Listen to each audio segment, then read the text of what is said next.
Hold up, big swole up. Breaking news. I gotta wait for the people to get in the building. This is WTF Weekly. You know how we do this thing. It's your boy Yuck Mouth thugging it out, man. Y'all back in the He's house, man. Let's let the notifications go out so y'all can tap in, my friend, and tell a friend. You dig? Yeah, man. We back up. We back in this thing, man. Got my co-host in this thing, man. Jake the Heartbreak. You see how he do it? You dig? But yeah, interesting day, man. Interesting couple days, man. The news is allegedly that Sean P. Diddy Combs was arrested today in New York by the feds. It's more to come. You know, we don't know the exact charges or whatnot. Jake, you dipping? I thought you were my co-host. Jake, you ain't my co-host. Sit down, chill out. People tapping in. Kilroy, what's up? My ninja. KC in the building. Okay, who was the first fishing game, man? You definitely get the screen. Definitely, man. East Oakland, this thing. I see you, man. Town business, man. Kilroy, man. Arizona, this thing. I see you, boy. Yeah, man. 909 in this thing. Augusta, Georgia in this thing. I see your boy. H-Town, what up, though? I see your boy. Yeah, Bakersfield on the chill bill. I see your boy. Syracuse. Okay, the East Coast in the building. KC, my niggas, I see ya, boy. We in this thing, man. East Oakland, man, town business, man. Yeah, we all in this motherfucker across the stratosphere in the atmosphere. You hear me? Yada da, Michigan in this thing, man. I see ya, boy. What up, though, to you too? You feel me, man? Modesto, whatever my Northern Cali people. You feel me, my Valley people? You dig? Okay. Oh yeah, the mob in the building, man. South Phoenix in this thing. I see you, boy. 310. There you go. I see you, man. Lord, I see you, boy. Lord. Squad in the building, man. Hey, it's been crazy, man. It's been going down. You see my co-host chilling in the place to be, Jake in this thing. Get out of the man. You hear me? Denver in this thing. I see you, boy. Yeah, man. It's been an interesting couple of days, man. You know, it's been a second assassination attempt on Donald Trump. P. Diddy got arrested tonight. Breaking news.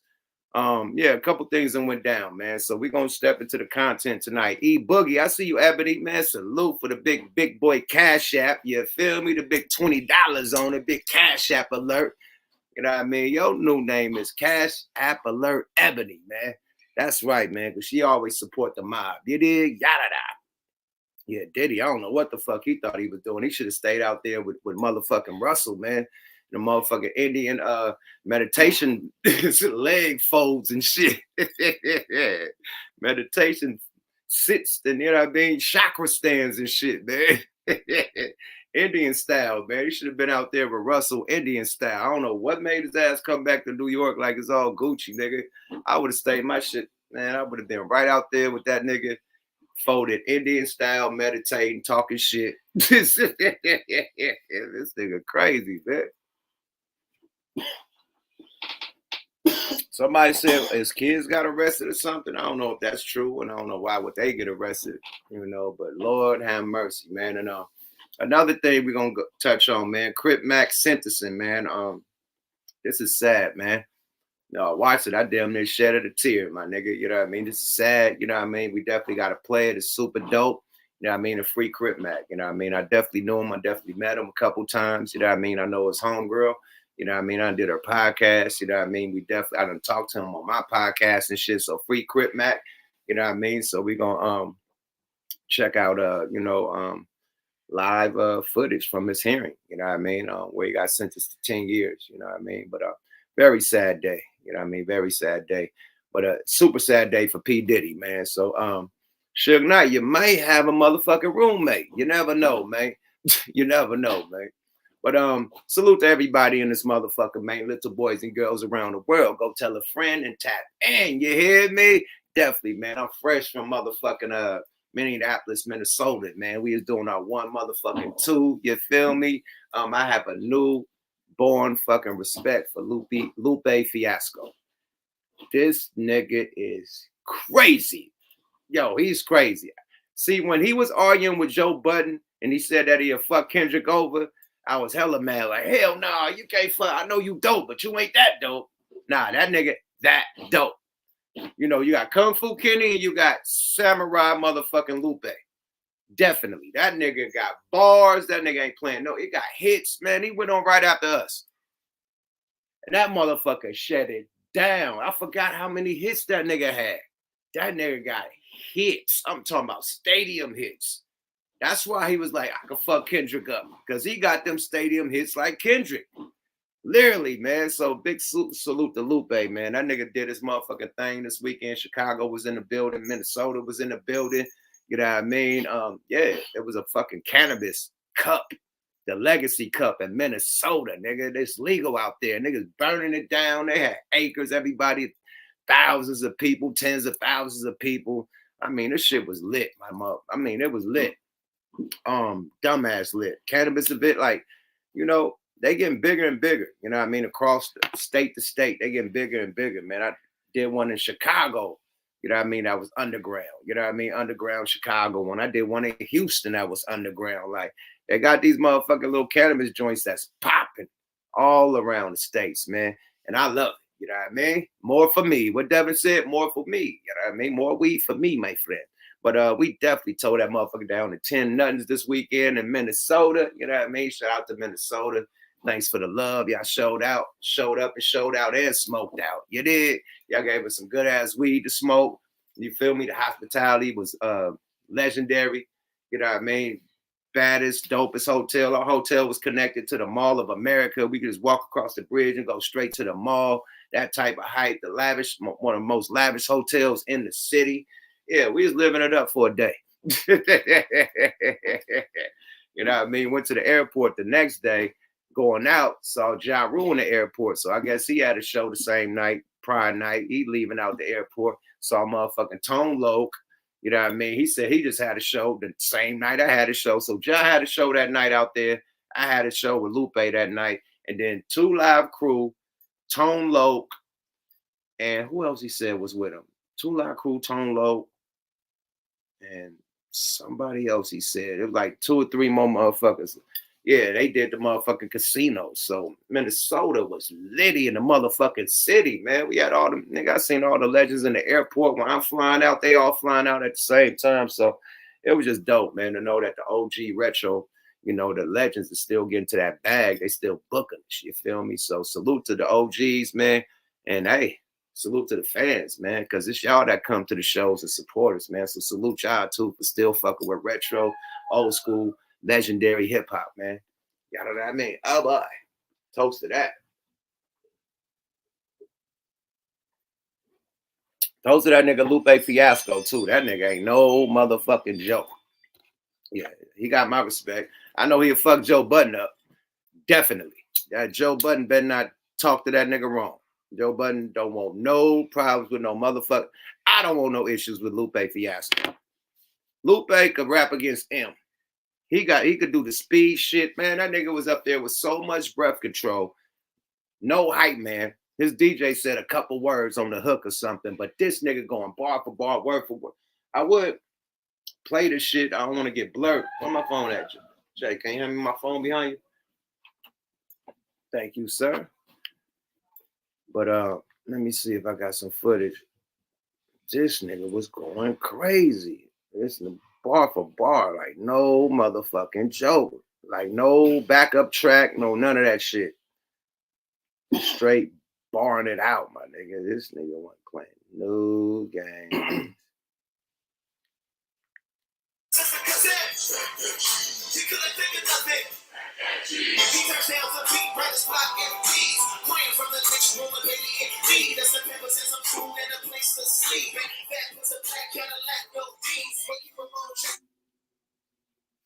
Yeah, he was going crazy, man.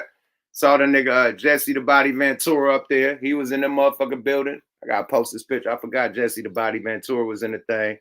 Yeah, we doing our motherfucking thing. Boy, you know where we at? Legacy Cup, the big boy smoking. That boy burning big clouds. You feel me? Oh, my phone, you can't even see none of that shit. My bad, y'all. My bad. But hell yeah, shit was lit, boy. The Legacy Cup was lit to the motherfucker. We did our motherfucking 1-2. You feel me? Shout out to my partner Grind Cuzzo motherfucking Flit Eye. Yeah, feel me? We had a 45-minute set. And killed that motherfucker, mate.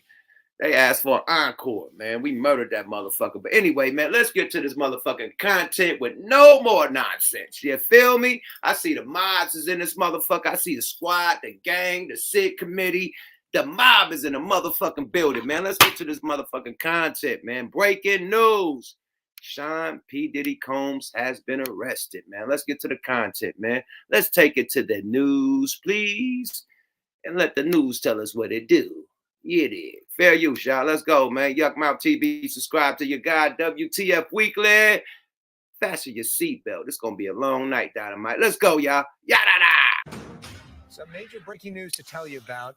Sean P. Diddy Combs has been arrested, according to TMZ. According to the New York Times, he was indicted in New York by a federal grand jury and was just taken into custody in Manhattan. As we know, he's been the subject of an investigation for some time now, Marla. Fox 11 was first on the scene, in fact, in March. Here's that shot from Sky Fox when federal agents raided his Holmby Hills. So this is connected to that raid. There was also a raid of his property in Miami. His team tonight, his attorney putting out a statement saying, quote, he is an imperfect person but is not criminal, and goes on to say that they are disappointed with the decision to pursue what they believe is an unjust prosecution of Mr. Combs. So we're going to have a lot more on this throughout the night here on Fox 11. What the hell? Let's see. It's some other shit. Federal agents, ABC. Let's see. Federal agents, ABC. Fair use, y'all.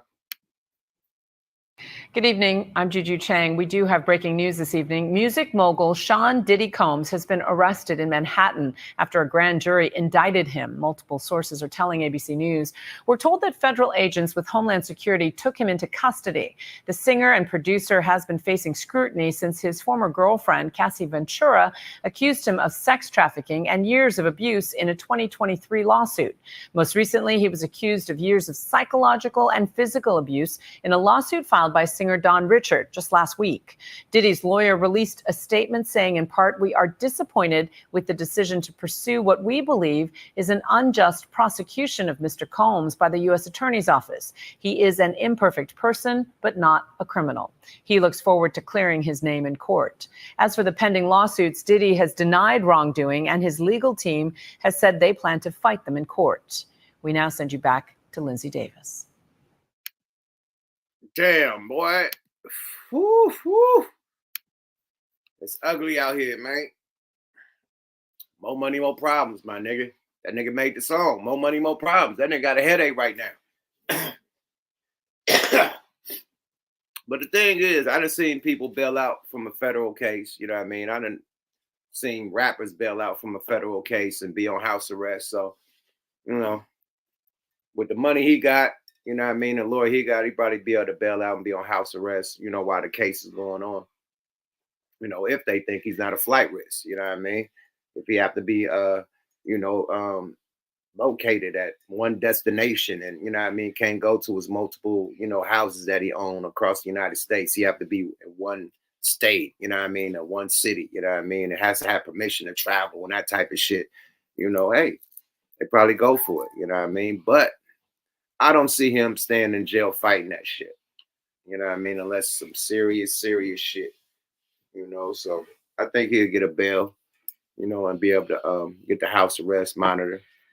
And hey, the fight is on. You know, the fight is on from here. We still don't know the motherfucking charges. You know, nobody said the charge. They said a grand jury indicted him. You know what I mean? So found him guilty on some indictment.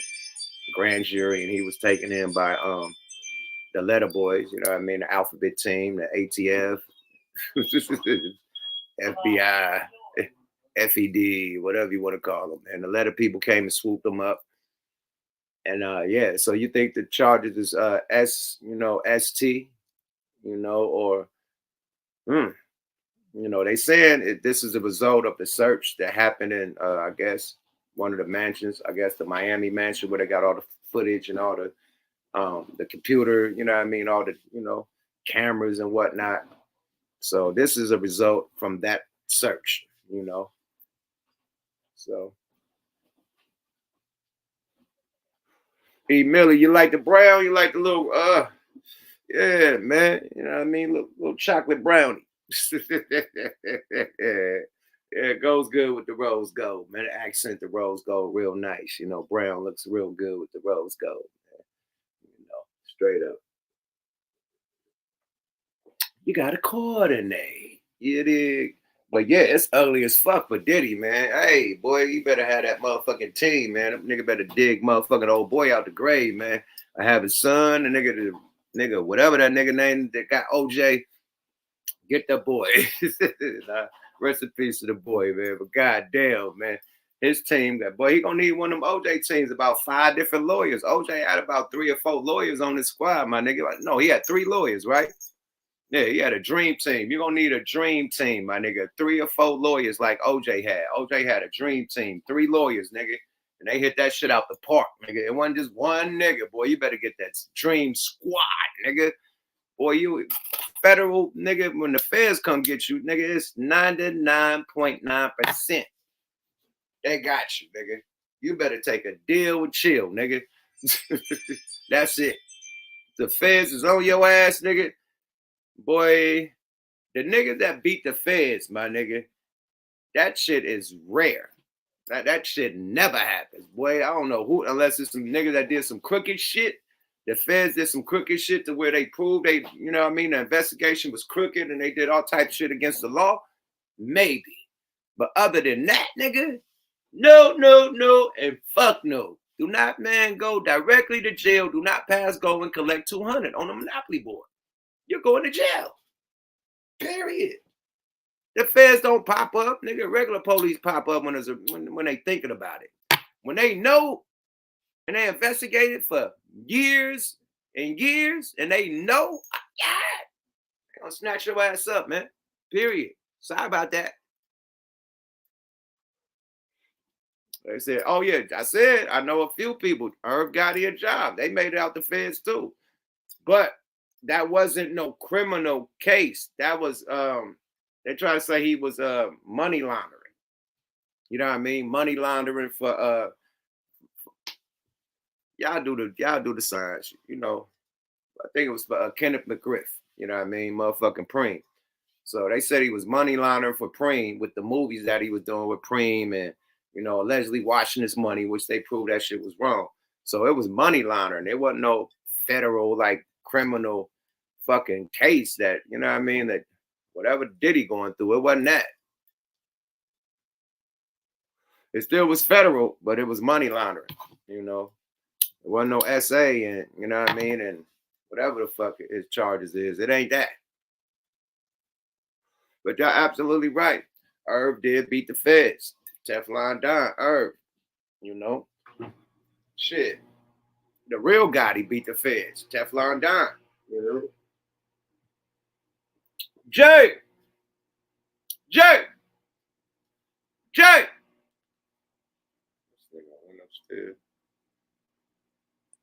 I don't want to stop this program to go grab me a drink, so let me call my kids. You did. Can you grab my bottle of wine at the refrigerator and bring it to me? Thanks, sir. Yada da. But anyway, man, I don't know. They said they trying to put Bad Boy on death row. The Sid committee is in the building, man. Oh my Lord. Yo, it's only so long fake thugs can pretend. God don't like ugly, man. A lot of people coming out, a lot of former artists is forming filing. Thank you, sir. Lawsuits and shit and whatnot. So, hey, it's going down, man. Everybody, like, you know what I mean, coming out and ready to sue, you know. And whoever is pressing charges, hey, woo, that's who we need to worry about. Fuck the lawsuits, man. They ain't getting no money from him because he ain't got nothing in his name. But as far as them lawsuits, I mean, as far as them people trying to testify and, you know what I mean, file criminal cases on you, that you got to worry about those, buddy. Because you could get football numbers. Nigga be up there with Meech. Nigga, Meech about to get out. You'll see Meech right before he get out. Welcome home, my nigga Speedy, too. Speedy just got out, man. Welcome home, Speedy, man. Done deal, BMF, you know what I mean? The whole shit. You know how we do it, man. Welcome home, my nigga Speedy. he was holding down Tory Lanez when he got up top, man. Held Tory Lanez the fuck down, man. Tory Lanez did a rhyme in jail talking about Speedy, how he held him down, man. So big shout out to Speedy, man. Real nigga out here in these LA streets, man. Help a lot of people in the game, a lot of rappers in the game, and shit, include me, straight up, man. So yeah, big BMF shout out, man. Another guy is home, you know what I mean? Free the guys, man. You know what I mean? Big shout out to Speedy, you know what I mean? Free Tory, definitely, you know. Free the guys, free the mob. You know how we go. Yeah, he said cocaine told you. Yep. Okay, yeah. Speedy out, nigga. Yep. Big salute to my nigga Speedy. I gotta pull up on him, have him pull up on the podcast or something. But this is wild, man. You know, what y'all think, man, about this Diddy shit, man? Hey, I don't know. But I'm gonna throw the alley-oop out right now, real quick, so y'all can tap in. Because I'm not an investigator. I'm not a letter boy. I'm not the police, so I'm not about to start guessing. You know what I mean? That's not my job. But a lot of you guys, you know, you guys probably know more than me. That's why I'm glad that the chat be in the building. Sometimes I don't know the right answer. I know the answer, but I need the name. Y'all be like, right there, wow, put it across the screen. So, yeah, man, y'all help me on this motherfucking podcast a lot, and I salute that, period. So, yeah, get up in this motherfucker, man. Y'all figure this. I need 1090 Jake or somebody, like academics or somebody that really solve cases and shit. Where them niggas at, man? Here this nigga, this drunk ass nigga, man. Killer, that's my nigga. Sprinkle me, man. Why do I always gotta be a drunk motherfucker? Man, drinking is part of life, man. Salute. Cheers. Hey, let's land the plane, the helicopter. Puffy. You want to go to Puffy first? It's your platform. We're talking about Puffy. I didn't even play the Trump shit yet. Go ahead. Puffy. Do you know where they found him? Where's from, man? They found him at some motel. Oh, I thought he turned himself in. No, he was supposed to turn himself in, I think 2 days from now. The panel gonna check me, believe that. And they came and got him. Oh, so yeah, somebody did say like they stepped it up 2 days ahead or something. Like he was supposed to go to court or something, but they stepped it 2 days ahead and came and got him. Something. That means, in my opinion, he was trying to run. But if you're in a hotel in New York waiting to go to court, how you trying to run? No, a motel. They got pictures. Oh, he was in a motel, like an undercover little dirtbag ass little hotel? It didn't look like it didn't look like the Bonaventure. So he is on the under. Yeah, they raided a motel and got him. And that is a fact. A motel in where? New York? Yeah. Where is a motel in New York? Those tall ass buildings, my nigga. I don't know, bro. But that's what I saw on the internet. And like in Queens or Staten Island or something. That's like a little city, but that's like houses and shit. And you know what I mean? But come on, bro. I saw it. The panel, they hate me or they like me. Let me get your boy going. This motherfucker go. You hear about the hotel raid or what was it? No, I ain't hear about it. Salute to the panel in the chat though. Salute, mate. I see, man. What up, though, mate? I see your boy. Hey, but that Diddy situation, you know, he just, what was it, about 2-3 months ago when his son dropped that diss on the 50. I was in the chat then, and you was talking that shit like, oh, he shouldn't have opened up his mouth talking about the stash house next door and all that shit. Right. That shit been caught up with they ass now, ain't it? Mm-hmm. Stash house next door like a motherfucker. We got you. I cannot read the comments, dude. You don't need to read them. Has anyone said that they saw him in that motel room? Yeah, they said a motel. Everybody said hotel, not motel. Everybody said hotel. It looked like a motel. But he going down though, ain't he? He's arrested, bro. I don't see that nigga being in no motel waiting to go to court. He was supposed to go to court in 2 days. That's why he was out there in New York. Exactly. I did a little recon on this before I talking my BS. Ain't no motels in New York, my nigga. Those are tall ass skyscraper buildings. Yeah, them straight hotels. Those are hotels, brother. All right. The panel gonna have my back on this one. They don't got the Snooty Fox in Manhattan, my nigga. I'm sorry. Probably on the probably in Queens or something, or New Jersey. They ain't got the Snooty Fox in Manhattan, my nigga. I'm just saying Manhattan. Hey, didn't Diddy lawyer or something spoke out today? Yeah, he said some little fly shit, you know. But he need more than one lawyer, man. He need the OJ team, man. When the feds on you, my nigga, you need the OJ team, man. You need about 3 or 4 lawyers, my nigga. For real, for real. One lawyer ain't gonna get it. Thank you. And they're not gonna waste their time or their money getting a big wig like that. They got some on him. Oh yeah, for sure they is. Like Young said, I would have been over there with Russell, Indian style, niggas. Like a motherfucker. I would have been Indian style, voodoo, all that shit. Voodoo style, Indian style, Japanese style, nigga, whatever. Indian fold, Indian motherfucking sitting style, chakra style, whatever fucking Gandhi style. I would have been out there, motherfucker, out there, just straight Indian stance, nigga, period. Next to Russ, meditating. They kind of tricked him, though. He's supposed to turn himself in, and they like, he flew out, and they raided his ass. No, they told him he got had court, I guess, and they got him before court, allegedly. I don't know the pure details, but allegedly he was supposed to go to court, and they already found the nigga guilty before he went to court. Look, that's crazy. I'm not gonna talk over you at all. It's your panel, and the homie over there too. Nah, we all building. You know what I mean? Your boy go. Just I talked to my homeboy that's a cop today. He said that they tricked him to get him out there because he was out of town.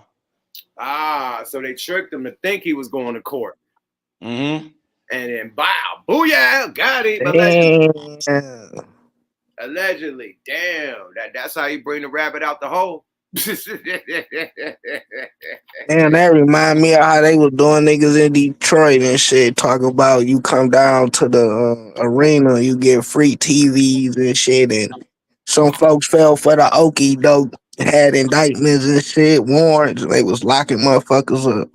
No, how about that turn your gun in and get free something? That's all about getting free something. You turn your gun in. Niggas turning guns in with all types of shit on it. They running. Nigga go to jail. Nigga, what? Say, oh, got your ass. They had to trick his law team. They had to trick What's his up law with it? team. Oh man, salute to the motherfucking fire breathing dragons, man. What's happening with my people, man? Salute to the motherfucking panel and the whole channel, man. You ain't lying, Yuck. You gonna get a free room, all right, nigga, at the Great Bar Hotel. Well, they will leave the light on for you. Believe that, man. They've been doing this shit ever since Cops, nigga. You come down there, nigga, think like you said, you think you go get a VCR, nigga, they gonna open that other door. You gotta think about it like this, big homies. All my boys are big homies right now. How did they? Puff got the best lawyers. How did they trick him into that? Because the police are not obligated to have to tell you the truth. Yeah. Oh yeah. They can lie to your ass as long as they want to. They go, what do you think when they dress up in undercover? That's a lie in itself, right? Facts. Because they dress like a civilian, right? Yeah, the only thing that's true is that indictment that they finna get to you. Because like Yuck said, once you ain't got to worry about the motherfuckers in them uniforms. It's the motherfuckers in them suits you got to worry about. Because when they come get you, they already got you. Puppy should have left. Puppy should have left. Goddamn. Puppy should have left. That nigga should have went to Baktus or Primo. Man, that nigga was in Bali already. When that nigga did that apology and said he fucked up, that motherfucking ceiling looked like yours, but it was all motherfucking bamboo. Nigga, them Miami motherfucking houses ain't got no bamboo roof because you got them hurricanes coming through and that shit blow that bamboo off. So fact. He is on the patio and that shit had all bamboo ceilings. I'm like, he out there with Russell. He out there with Russ, allegedly. That nigga had bamboo ceilings, man. Fuck out of here, bro. Hey, Straight. yeah, I did see that when he was trying to make that apologize Yeah, video. I fucked up. That shit had bamboo ceilings, my nigga. Let's stop playing. Yeah, he was already out there eating pot food in Indian style and shit. And then think about this also. Why would you turn yourself in? I am outro. I'm doing the Russell Simmons. They said see, that's what you call. They said he was on Lennox Ave the other day chilling. Let's get CJ in this motherfucker, man. He always part of the panel. CJ, what's happening, man? Salute, CJ. What's up with your man? CJ. Shout out Calico. Fucking Buck, obviously. The new nigga, what's up? Your boy Go. And of course, Killer.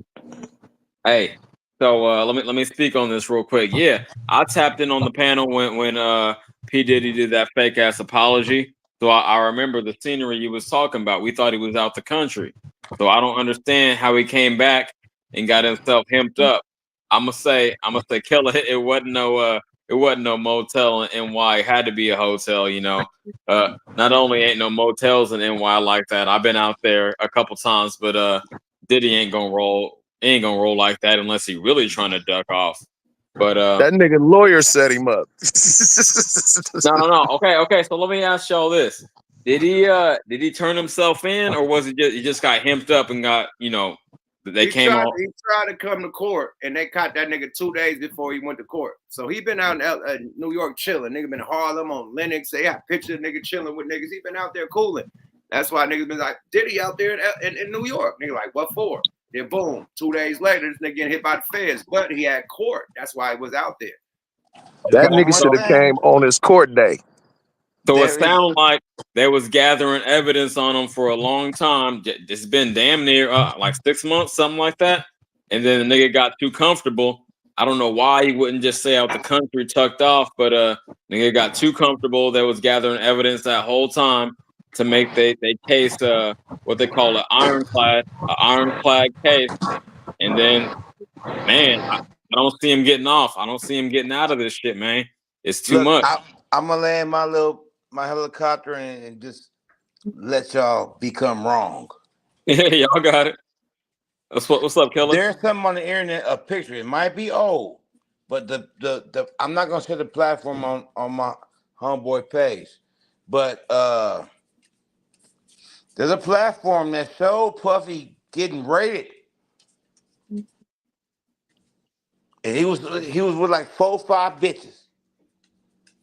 Him by himself. Now it might have been in a hotel room, but they said motel in the caption. All right, when was this? Just dropped today? Yes, sir, Bobby. All right, I'm gonna look into it. I ain't saying you wrong, but I just can't see him unless he was really trying to duck off. I can't see him in no motel, and I ain't never seen no motel in NY like Yuck said. But you're not gonna see no multi-millionaire in no motherfucking motel. I think he was trying to have an orgy. I don't think he was trying to hide. He was trying to do his same thing. Nigga, if a nigga trying to hide, bro, a nigga wouldn't even come to the city. Period. A nigga wouldn't even show up in court. Catch me if you can. Exactly. Right? When you see the pictures that I'm gonna send to Yucky on your phone, Yuck, and then you can blast it next time. They said he got arrested at the Park Hyatt. Where is that? That's a hotel. The point. Hyatt It's a hotel. Nigga, the Hyatt Regency is not a motel. Why they nah, say nigga, motel the best Western in the Motel 6 are motels. Real nigga shit though. Ain't that Cali, Beverly Hills or something? Just look at the pictures. Even if that was the place he was at, he didn't get the suite. He didn't get the suite. Let me see. They're gonna get that nigga all the rest he need. It's but my out there. thing I don't is want this, to get the man. platform, but it's out there. Homeboy found it. And this is just towards any man that violate women to that extent, to where you doing all kind of weirdo, way above normal ass shit with a broad, man. Just remember, before you jump into that type of lane, that nigga karma has no expiration date. No, it's more than that. This is what this guy was breaking down today. How can I say it? He was supposed to turn himself in, like Yuck said, later, 2 days, Something like Okay. that. Now let's prove your drunk ass wrong. Since you said we is gonna I'm gonna find what I find. Man, don't find what you find. I found it already. And how they even get fair use? CNN, fair use. Let's go. Fair use. Holmes has been arrested in a Manhattan hotel this evening after a grand jury indicted the music mogul. His attorney tells CNN he is currently being processed. Charges are unclear as of this moment. Joining us now, CNN's entertainment reporter Elizabeth Wagmeister, and also with us, CNN chief legal correspondent Ellie Honing. Elizabeth, you were a big fair use. The CNN. We just prove you wrong. I don't need to hear what they need to say, but we could hear if they got some other shit to say. But we just prove your drunk ass wrong. Put your liquor down. I told you it ain't no motels in Manhattan, nigga. There are skyscrapers, nigga. It ain't no fucking hotel. I'm no motel in Manhattan, nigga. Especially in Manhattan. I've been out there. Them buildings is you are right. Like, there are no motels. I know. Nigga, the only motel they have slums. Not no motel. They got projects, but not no motels, but nigga. Let's go, y'all. You didn't say no goddamn halfway house. You said a motel. This is what the captain that I read said, right? Arrested in a Manhattan hotel. Let's go, y'all. Fair use. Part of revealing some details about Diddy's conduct in private over the course of the last couple of months. That video led to a lot more scrutiny on what he has been accused of. What do we know at this point about what this case might ultimately be about? Abby, at the moment, we don't know what the charges are. I have information that he was arrested tonight at a Manhattan hotel. He is currently being processed. I heard from his attorney, they are still maintaining his innocence. They said that in anticipation of these charges that Diddy relocated to New York last week. And here's a statement that I have from his attorney. He says, "We are disappointed with the decision to pursue what we believe is an unjust prosecution of Mr. Combs by the U.S. Attorney's Office." He goes on to say that he is an imperfect person, but is not criminal. Now, Abby, that video that you just spoke about was a few months ago when our team broke this. Fair use. So they don't have no motherfucking clue, just like us. So yeah, I ain't about to keep going back and forth. Cold shit about it is that when this shit do finally make it to trial, when it all get to trial, when it's left in the hands of the citizens, all the main thing that they're gonna remember is him slamming that motherfucking girl down in the hallway and field goal punting her ass. That was the most damaging shit. That was the most damaging shit that could have ever came out. Oh, any jury that see that, he's washed. It's a rap like a Taliban hat. Oh, it's over, boy. That nigga said rap like a Taliban hat. I'm done. All good gone bad, nigga. His homie G Bill telling the whole thing. Boy, that video alone, man, listen, boy, good luck, Chuck. That's all I'm gonna say, my nigga. That video alone, boy. Let's get Looney Tunes in this motherfucker. Looney Tunes, what's up with you, champ? Salute, bro. My bad, man. Hey, I know I'm new to the channel, man. Hey, hold on. First of all, where you tapping in from, champ? Alabama, man. You feeling me? That Bama. Don't give me no Bama weed.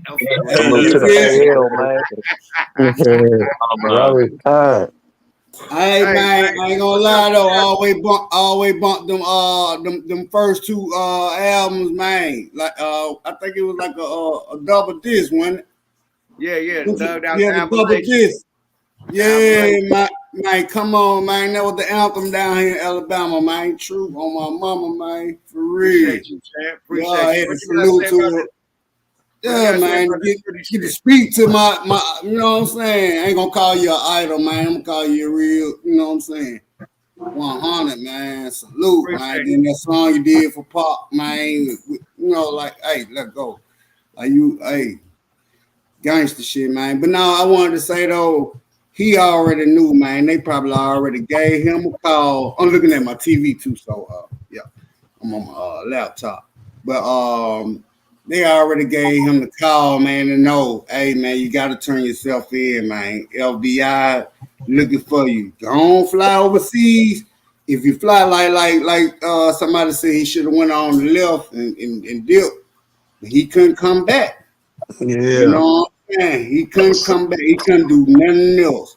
No assets, no nothing. He gonna be in another country with no money. He gonna start a whole new life over in another country if he flees. No. Hold on. Not to cut you off, young homie, Unless he got the shit on hand now. Unless he got it already shipped there or got it on hand. Hold on. So Homie, bro, why couldn't he just move his shit overseas before he even left, and then still have access to it? But see, you don't know what he been doing. What you think? He got to take all this shit out the bank, man. Yo, I already told, if you see, you say you're new to the channel. I already told niggas that's veterans on the channel that this nigga got all this money in his mama name, his kid's name. Let's go. Right. Let's go. Everything, all the shit, all that shit is in his mama name or his kid's name. Nothing is in his name. So the money is still in the family bank account. Is there? So the mama could easily send some money out, transfer some money out to somebody else that could give the money to him. Say Russell Simmons. He out there in Bali with Russell. He transferred the money to Russ. Russ give it to Puff. That's simple. Yeah. Right? Now I'm gonna tell you what like me would have did when they told me I gotta come to court. Allegedly. Let's not throw Russ under the bus like that. Allegedly. Yeah, allegedly. Yeah, everything. If they would have told me I had to come to court, I would have told motherfuckers I'll do my court date remotely. That Zoom. I seen that. I'll Zoom. Yeah, I'll do me a Zoom court date, nigga. I ain't coming nowhere. OG, he still had to respond to that Fed call, man. So it wasn't no getting away from that. So either you gonna stay in the United States and run from the Feds, or you going cross seas where they can't fuck. He wasn't in the United States. He come back. Tell you. The fam, you new to the channel, man. Let's let everybody land their plane and talk and respond. Let's not over talk the conversation. Oh yeah, yes, sir. My bad. Like a bunch of mumble rap. So when you hear other individuals talk, let them talk. When we hear you talk, we're gonna let you talk. You hear me? True, respect. True.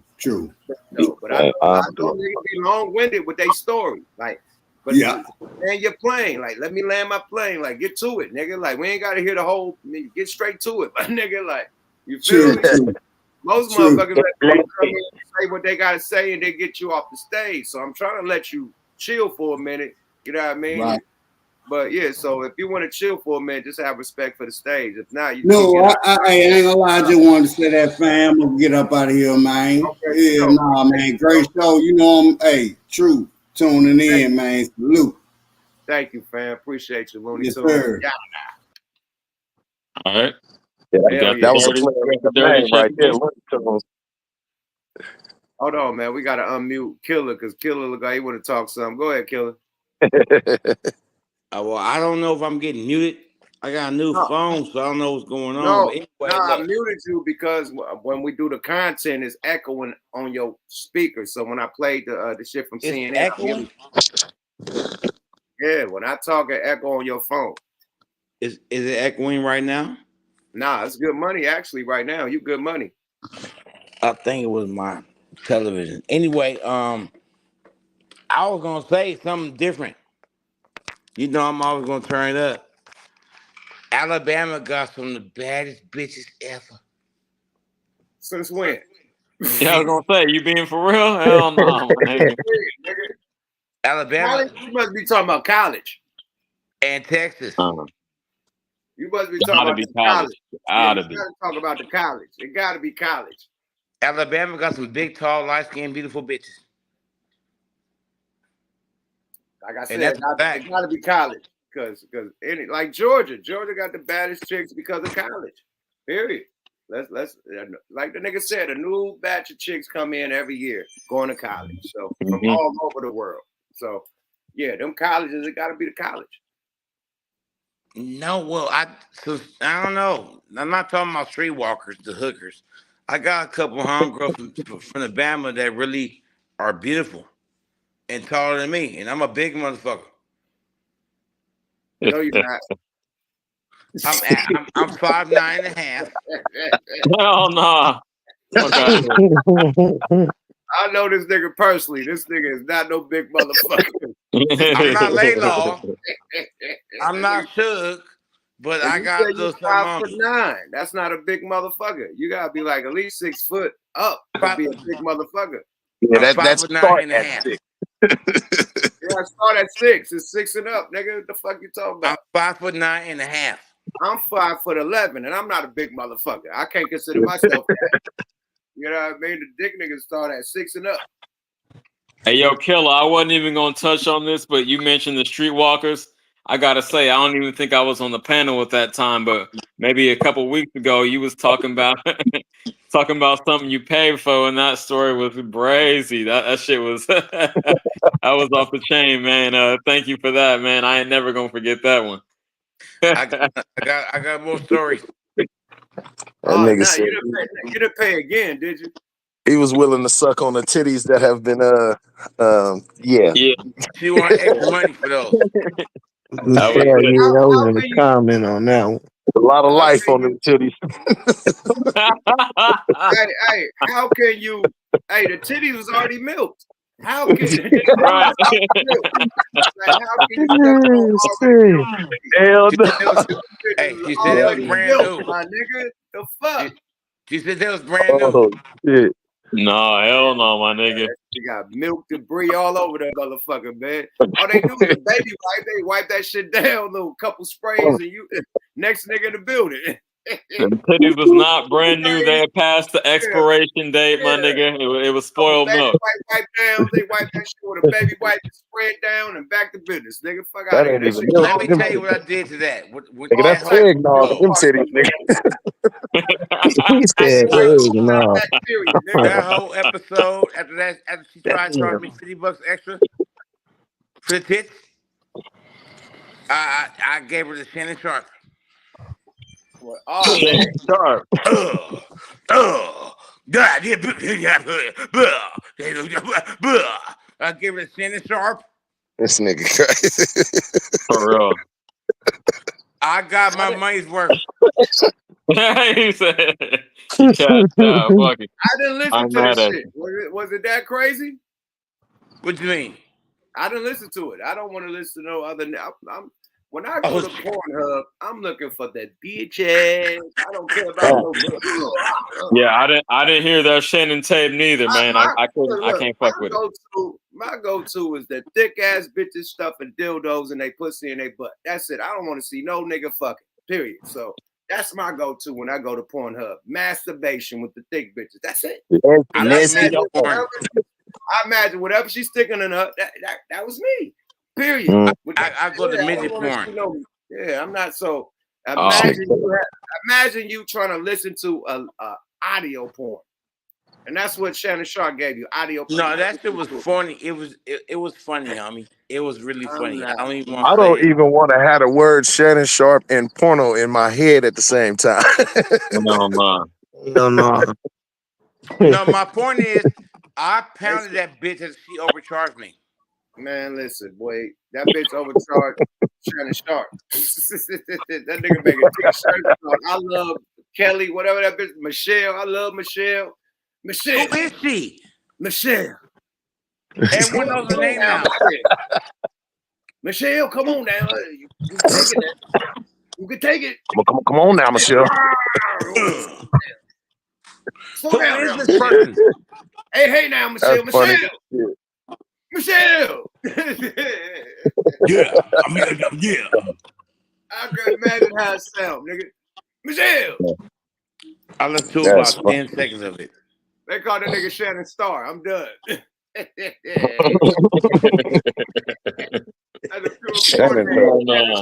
Oh my lord. Man, that's insane. Shannon Triple X. Oh, it's a wrap.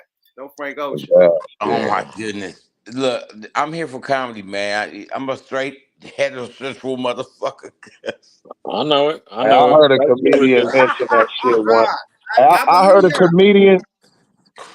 comedian mention that shit one time. He was like, nigga, over the last 20 years, it been 6 million different bitches on pornos and the same 8 niggas fucking all them bitches. Niggas share the pussy. Oh my God. Yeah, nigga 60 years old still fucking these bitches. Nigga, move out the way. No, man. I ain't lying, because when you do come across that Hey, sauce, hold on, when you do come across the sauce like a bad bitch you've been looking for, and she finally getting fucked, this let me one get of the back in the same game. old school ass Tell nigga. you, Like, nigga, what school?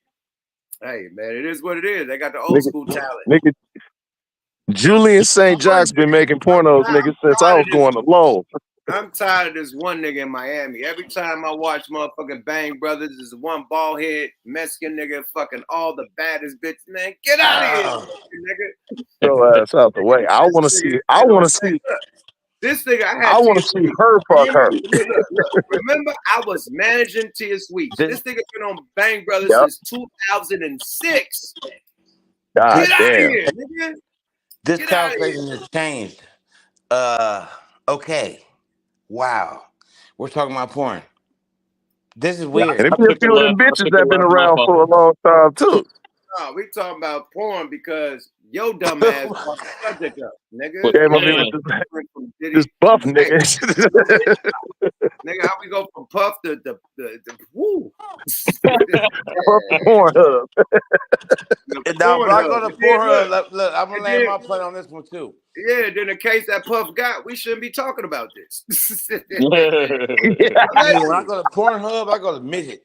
Yeah, they both in the same bracket though. Let me tell y'all in the chat, this is where we have a funny part of the conversation. Then we're gonna get back to the motherfucking the real content with no just nonsense. like our tour bus conversations and shit like that. That's I all mean, it does. nigga, I gotta ask y'all this Joe Budden question because my nigga Jadakiss son asked Joe Budden and them this question: Have they ever fucked a dope fiend? A crackhead? Nope. Fuck no. Of course. Nigga said nope. That nigga said it hella quick. Nah, not me. That nigga scooted away from that question like it farted in the elevator. No, man. I hold my dick in high regard, man. I can't just give it out to nothing. You dig? I ain't gonna lie, boy. I had the baddest motherfucking Grammy head. That was my next door neighbor. That was my homeboy mama. Mexican and black. Bad as fuck. Oh, I was running through her for the 50 Rock. Oh, you was a little dude though. You was a young nigga. Yeah, high school, junior high school, not even high school. Okay. High school, yeah, 14 years Yeah, old. nigga, Solid. Look, I'm telling niggas in school, I'm fucking. Hey, bitch, you trying to get high? You only got $12.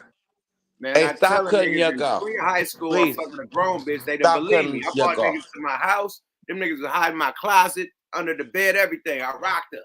I walked her out. They like, nigga, you the nigga. Oh, everybody, look, let me tell you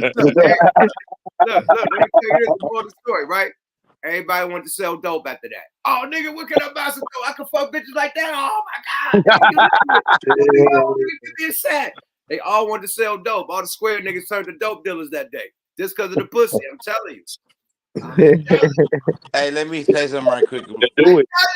Quick dope thing.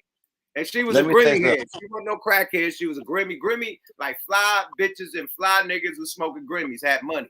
That wasn't no crackhead shit. Yep. That was pre-crackhead. Hey, you know Philosmo, right? Of course, that's my guy.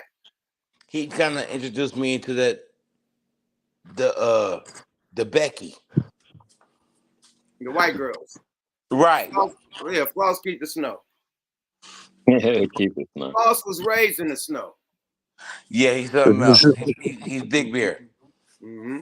Big Bear so too. He fucking got me on that stuff, and we had so much fun for the last, not last, in our early 20s. Oh my Lord, what? Nigga, I'm on my way. I'm on my way to Switzerland. Nigga, fuck that. I'm talking about Buddy House, nigga. Over at Buddy House. Buddy has so much work coming through that little mini studio, whatever that shit was, garage up under the house, nigga, basement. Whoa. Yeah, nigga, you was there. How much pearl was niggas getting alley-oop from Buddy Spot? And nigga, okay, Floss was right there. You was there. But Floss was just nigga, I was there, nigga, in the overlands, overhills, nigga, I was right there. Period.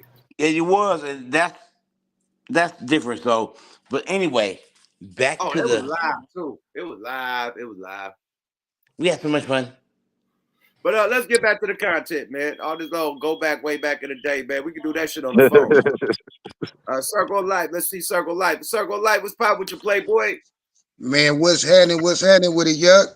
Man, tapping in, man. Circle of Life be deep with it, man. He tapping in from the town, man. Hey, it ain't no bullshit. Town business, man. Town business. Hey, Killer, mute your mic when Circle of Life talking. Killer. How do I mute it? I'll mute it right now. I got you. Hey, man, I was sitting back looking at that Diddy situation, and I can't wait till they open that indictment. I can't wait. Let us know what it is. Yeah. Yeah, because then we will be able to engage in real conversation about, is he going to be PC'd up or is he getting time? True. You know, because number one, just like my guy said earlier, hey man, everybody's seeing that video of you hitting that woman. Bruh, that's not a good look. You can't go in there with the, you know what I'm saying, with the Christian boy look, talking about I'm a God-fearing man, and you over here smacking people. Yeah, that ain't gonna work. Yeah. That footage ain't gonna work. Yeah, hopefully he done reached out to some of Clive Davis peoples to see if he can get some real legal advice on what maneuver to do on the chessboard. Because right now, Diddy, you two move some checkmate. Come on. I said at the beginning, this nigga need a team. He don't need one lawyer. That nigga need 3 or 4 lawyers to work this shit, or else he's out of here. Period. Hey, Circle, let me say this. Circle, let me say this. He gonna be PC'd up, period. I mean, I can't see him doing, General Pop. Come on. Hell no, they put celebrities in it. Hey, man, the feds ain't no General Pop, period. The feds is all bullshit. Feds, you can have your chain on, nigga, jewelry on, Rolexes, nigga, it's bullshit. It ain't no fake nigga in the feds, nigga. That's like camp when it comes to jail. Nigga, that ain't the pen, nigga, that ain't the county, nigga. He went straight to the feds. No county, no pen, straight to the boy. Nigga, he's like Circle of Life said, though, nigga, don't come to court with the circle wireframe glasses on trying to play the good boy shit. You can let that shit go. You might as well put the Versace shades, nigga. Oh, that man, they gonna see that nigga real eyes. He ain't got the shades no more. They gonna see that nigga eyes, and the eyes is the window of the soul. So at the end of the day, that nigga gonna need some cold ass lawyers. And I'm gonna tell y'all this, man. I'll land my plane after this. I could go after this. I think he fucked up, and I think a lot of celebrities fucked up, including Kanye. When you bite the hand that feeds you, they gonna send them people at you. And they connected to them people. They got connections with the media. They got connections with the law enforcement. They got connections with the court system. They got connections with all these people that run shit. And once you bite that motherfucking hand, they and now you fuck. The quickest they made you, they could bring your ass down. Look what they did to Kanye. They doing the same shit to Diddy. I think when he tried to sue for that Ciroc deal, whatever that Ciroc shit that he tried to sue, after that, it's been downhill for that nigga. Period. It's been down fucking hill. He fuck with whoever Ciroc is. I ain't gonna blame it on him. This is allegedly. This is conspiracy theory shit. This is my opinion only. This is not facts, right? But this is what I think, right? I think when he bit the hand that fed him, that's why all these cases, all these people, they could pull people out. I pay you to do this. You heard about the dude the George Soros dude that he paid people to do shit. That's facts. And, y'all could, pay, put the dots in what he paid people to do. But you got people that pay people to do shit. You got people that dig dirt like, hey, man, I'll pay for your lawyer. Hey, man, you did this. I pay this. Woo, woo, woo, woo, woo, woo. Like, come on, bro. Allegedly, right? If Right. people got money and No, power, like that, then he did whoop whoop, do you wrong? Well, I could give you some money. I got a lawyer for you too. How much you want? Okay, let's go get it. Like that phone call, like, let's do it. I've been waiting for this phone call, right? Why Cassie didn't sue this nigga 10 years before she did it? She could have did that 10 years ago, right? But all of a sudden, when he separate from Ciroc or start suing Ciroc, now Cassie pop up 10 years later. She got a whole nother nigga, right? Footage pop up from nowhere that he allegedly that footage was supposed to be paid for and deleted. Nigga, that footage popped up, right? Somebody with a lot of fucking power is doing this to this man. It's not just Cassie, my nigga. I'm just saying from the outside looking in, allegedly. How y'all feel about it? Well, I feel that you on point with this one because everything didn't start coming out until he bust that move on that company, allegedly. You know, once he did that, look at everything start coming out the woodwork. Everything start coming out the woodwork. And I'm sitting back thinking, I'm like, do you think they gonna tie a Keefe D situation into this indictment? And it's starting to look like, okay, he said something to these people. These people said, oh, okay, I can show you better than I can tell you. You think you powerful? I'm gonna show you who powerful. And they just crumbled his whole empire because once you take finances away from a person, or, you know, so we already know Diddy did what he did, you know what I'm saying, with his money or whatever, whatnot. But if you can economically hurt a person where they're not able to defend themselves the way that they can, you're gonna lose. Bro, Boy, even if he survived this, he have no chance in the industry. Everybody, hands off. I don't want to touch you. I don't want to be around you. None of that shit, right? Everybody in the industry start deleting it. Man, as soon as that nigga got like the first hit, when motherfuckers hit the crib, everybody start deleting their pictures with the nigga. Everybody stop acting like they ever went to a P. Diddy party. Everybody start deleting their pictures with all the industry big wigs. I ain't never been around Diddy. Like they deleting all their pictures, right? Because they know what's coming. They know they seen that shit coming. Oh, they got him. Click, click, delete, delete, delete, delete, delete the whole page. Fuck it. I don't even got a page. That type of shit. Hey, right? facts, yuck, facts. From a PR standpoint, they already ruined him, and that's, you know, that's the death of his his income as far as keeping that up. So I hope he got his shit invested, and I hope he should have his shit game tight by now, long as he been in the game. But hey, I just want to who's this homeboy? Circle of Life. It just echoes my point from earlier. They was just trying to build a case on him. Not only since he first got, you know, caught with the tapes and shit, but they've been sitting on this evidence for years and years. How many people you know in the industry been saying this shit about Puff, about Diddy? You know what I mean? It's been an archive of evidence they could fall back on, man. This shit go way back. So I'm in the industry.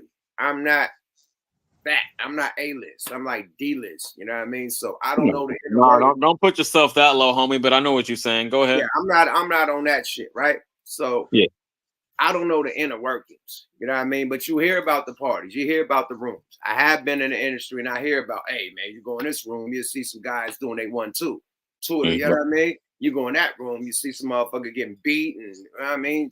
All types of shit, you know what I mean? Tied up. You know what I mean? And, you know what I mean? But sexually pleased. You go in that room, the motherfucker doing this. So I done heard the rumors, bro. Period. So I know that's real around Hollywood. Factual. And I feel like ever since Kim Porter death, everything been coming down on his head too. The motherfucker. I feel like a lot of people ain't agree with that death and how it went down. Real. In Hollywood, the casting couch is real for both men and women. That's facts. Right. That's facts. That's facts. And then also when you got a security guard that's with you damn near 24/7 and then hop on YouTube allegedly spilling all the beans about how this and that went down, then that bring a lot of more rain on your head too, on top of the indictments and stuff going on. I was just finna say that because I in my opinion, I believe the beginning of the end, what started the road going towards the end for Diddy was that motherfucking Superhead book. Okay. Man, that lawsuit fucked him up, man. If he would have did that lawsuit, he'd still be Diddy, bro. Period. Sometimes niggas can't be greedy like that, my nigga. Yeah, You know, I ain't heard about that. Well, I ain't read on it. Fucking let me give you the play. But I'm glad I got OGs in here. Hold on, let me give you the play. Ciroc is somebody else's company. Diddy got paid to be the face, right? And get a percentage. He wanted more of a percentage. So he wanted to sue for that and felt that he was getting cheated. Like, you know what I mean? Like he wouldn't get paid what he was supposed to get paid because he feel like he should get half, not just be the face of it. He feel like he should be a full partner in the company. That's their company. You're just the face, you know? So yeah, that's spicy. He tried to sue and become a partner, and boom, look where we at right now. Look at where Kanye at. Like Kanye is way above Diddy. And they crushed Kanye. They like froze his accounts and shit. Had 400 million. He couldn't get it out. I mean, 100 million, some shit, 75 million, something like in Chase. What's so illy is they claim Kanye is crazy and all this, but the man never broke or fold after all them lawsuits and them endorsement losses. He's still bouncing back. Bingo, because Kanye not Diddy. Kanye is a culture. Like Kanye has whatever, like Drake and all them niggas and fucking the dude Travis Scott and all them niggas that Kanye Juniors, my nigga. Like Kanye created the wave that all that fucking harmonizing and singing and emotional shit that niggas doing. Kanye did that. Drake old content came from Kanye. He's that guy. Kanye could put some shoes out and win. So he don't gotta worry about hip hop, my nigga. Period. You can shut down his albums. Okay, I'm gonna do clothes. Okay, I'm gonna tour. Okay, I'm gonna do this. I'm gonna do that. Okay, I'm gonna make a new invention. Okay, I'm gonna like what? I'm Yee. See what people fuck up at. What people fuck up at is that they conflate power and success and wealth don't always equal power. You can be more wealthier than a motherfucker that's more powerful than you, and he can make moves that you can't.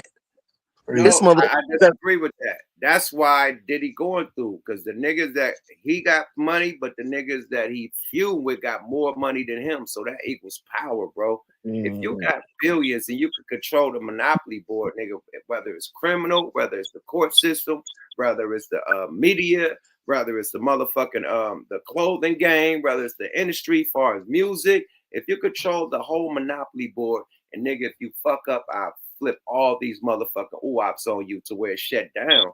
Let me give you an example. That's what, look, this is what Kanye was saying. Like, bro, you fuck over, nigga, and they run shit. They own all this. Bro, it's generational wealth. You just seen what happened to motherfucking Atlantic. The nigga, whatchamacallit, put his son ahead of that shit. Right. The nigga that runs Universal. Put his son that was from 10K. You know, he had 10K records that put out Tekashi 6ix9ine, put out Sexy Red, put out fucking Ice Spice, all that type of, you know what I mean, the little hype shit. Put that out and then went over there and took over the fucking whole Atlanta. I think Killer trying to tap in. You still on mute, Killer. Hold on. Start firing motherfuckers, right? All the people who bought all the big artists to the label got fired. 50 artists got fired. Rappers ain't dropped. 50 rappers got dropped from Atlantic when that nigga went over there, right? Right. You still got Ice Spice that only sold 20,000. Like, man, come on, this shit don't add up. So at the end of the day, that's power. More of the story. That's power because you Lucy and Grain's son, right? And I could come over here and regulate shit. I don't want you, and I want all my artists over here. And the ones that's winning, like Cardi B and everybody else, y'all can stay. But you other niggas, 50 of y'all gone. Okay, that kind of goes to my point. Network. Let me land my plane. I guess the example that I was trying to make, Yuck, was simply this: is that all right? Let's take any motherfucking rich, successful, wealthy motherfucker, like let's say the owner of Amazon. This motherfucker's worth billions, right? But if he was to catch a case that landed him in jail, let's say he killed the motherfucker and was on camera and he killed the motherfucker, right? The president couldn't even pardon you to get you out of that because that's a state case. But the governor can come and walk in that motherfucker and tell him, let him out. So in that regard, he may be way more wealthier than Gavin Newsom, but Gavin Newsom got the power that he don't. Good shit. I feel what you're saying on a certain level. I don't think if it's a Fed case that would apply. I do feel what you're saying, but I say 75%. Hold on, because this is what I was trying to get off before I let you land. 75%. I gotta agree with Yuck. Most of the time, the money does equal the power, especially in this society. Well, absolutely. I'm not canceling it all the way out. Of course, powerful motherfuckers tend to be wealthy as well. But I'm saying it could be motherfuckers that's more wealthier, but the power is the foundation. Okay, so check this. Okay, so how would you define power? Let me let me respond to that. Check this out. It's not just one motherfucker. It's a conglomerate with power. They all together as a crew. Okay, let me give you an example. Wayne, Drake, Nicki Minaj. They was Young Money. They had power. They had a hold on the industry, right? Right. They do this. Everybody, the big dog, they are connected family members. You know what I mean? Business partners. You know what I mean? Stockholders. You know what I mean? Investors. The whole shit. They all a group and a clique. It ain't just one motherfucker that you're going against. You're going against a whole motherfucking industry. Oh, family. Dogs that have that own the biggest companies in every industry that we fuck with. The small hats own YouTube. That's so a fact. If you go against the small hats, you cut off YouTube. You go against the small hats, you can't be on this record label, that record label. You can't stream on here. Like they got that's power, my nigga. It ain't just a one individual, it's a group thing. There you go. Oh yeah, now if we're going further than the individual, then yeah. If I don't give a fuck how wealthy you are, if you ruffle the feathers of some powerful motherfuckers, and you don't have to be a small hat. You got to think about it. The shit that people say or expose about this industry or moves that they make get their. I'm just saying, bro. The top hats fuck with the top hats. Small hats, what'd you say? Indian rap hats, Arab rap hats, nigga, fucking top, nigga, whatever hat. All the motherfucking billionaire hats come to the table, nigga, no matter what race you are. And they all motherfucking rocking with each other. They all making money off each other, my nigga. It's a man. And then when you go the G2 program, I get you. You go against a program that's fucking up all day, even one of their money. They will shut the program down for all that shit because you're fucking off one of their money. That's how, man. Hey, power don't always necessarily mean money either. That's the question I was trying to open up. I get what Yuck's saying. Like when you fuck off if you go against the cabal, like you make one of them motherfuckers mad, nigga, they all will go against your ass. Yeah, the whole family. Even if it's one nigga in this one individual spot, they all mad. All the spots is mad, and all those spots gonna activate against you and shut your ass down. Period. You know, perfect example was Michael Jackson. When that nigga bought Paul McCartney's, when they bought the catalog out, and when it gets, man, that what friends that nigga got as far as being a Beatle, they made it tough for Mike because that's when all of the negative shit started coming out about him. They activated on that boy. He's all of a sudden he's a C, like all that old shit they would say. Fuck it, he's a Peter Pan and a Tinkerbell. Hey, Yuck, I got a question for you. Do you think that P. Diddy was a brand ambassador for Ciroc, or did he have some money in stake inside the company? Basically, did he have stock? He was a brand ambassador, just like Rick Ross is a brand ambassador for fucking Bel Air. You don't own. You might own some little piece of the stock, but you're not a fucking owner. So you can be a shareholder, but you're not an owner. I think Diddy was to be an owner. And he complained about money that he was owed. He said he wasn't getting paid certain amounts of money that he was owed. So he was suing for the money that was owed that he wasn't paid allegedly, and it backfired. That's what I think. Okay, so do you think, I'm gonna just lay this out there. Let's just say that did happen. Let's just say for shits and giggles, right? Allegedly happened, I'm right? not Let's blaming just it say, on Ciroc. Let's say allegedly. I'm not blaming it. I'm just saying, yeah. I'm just adding it up. Think about the ripple effect it will have through everybody that's a brand ambassador with the whole alcohol industry. It don't matter. That's showing niggas that you don't play with them. Hey, that's showing that cabal, because y'all came after me. Okay, well, let me get all my brothers together and we gonna destroy you. Yeah, that's how it happens, bro. Yep. That's called like we had the Black Panthers, they got the White Panthers.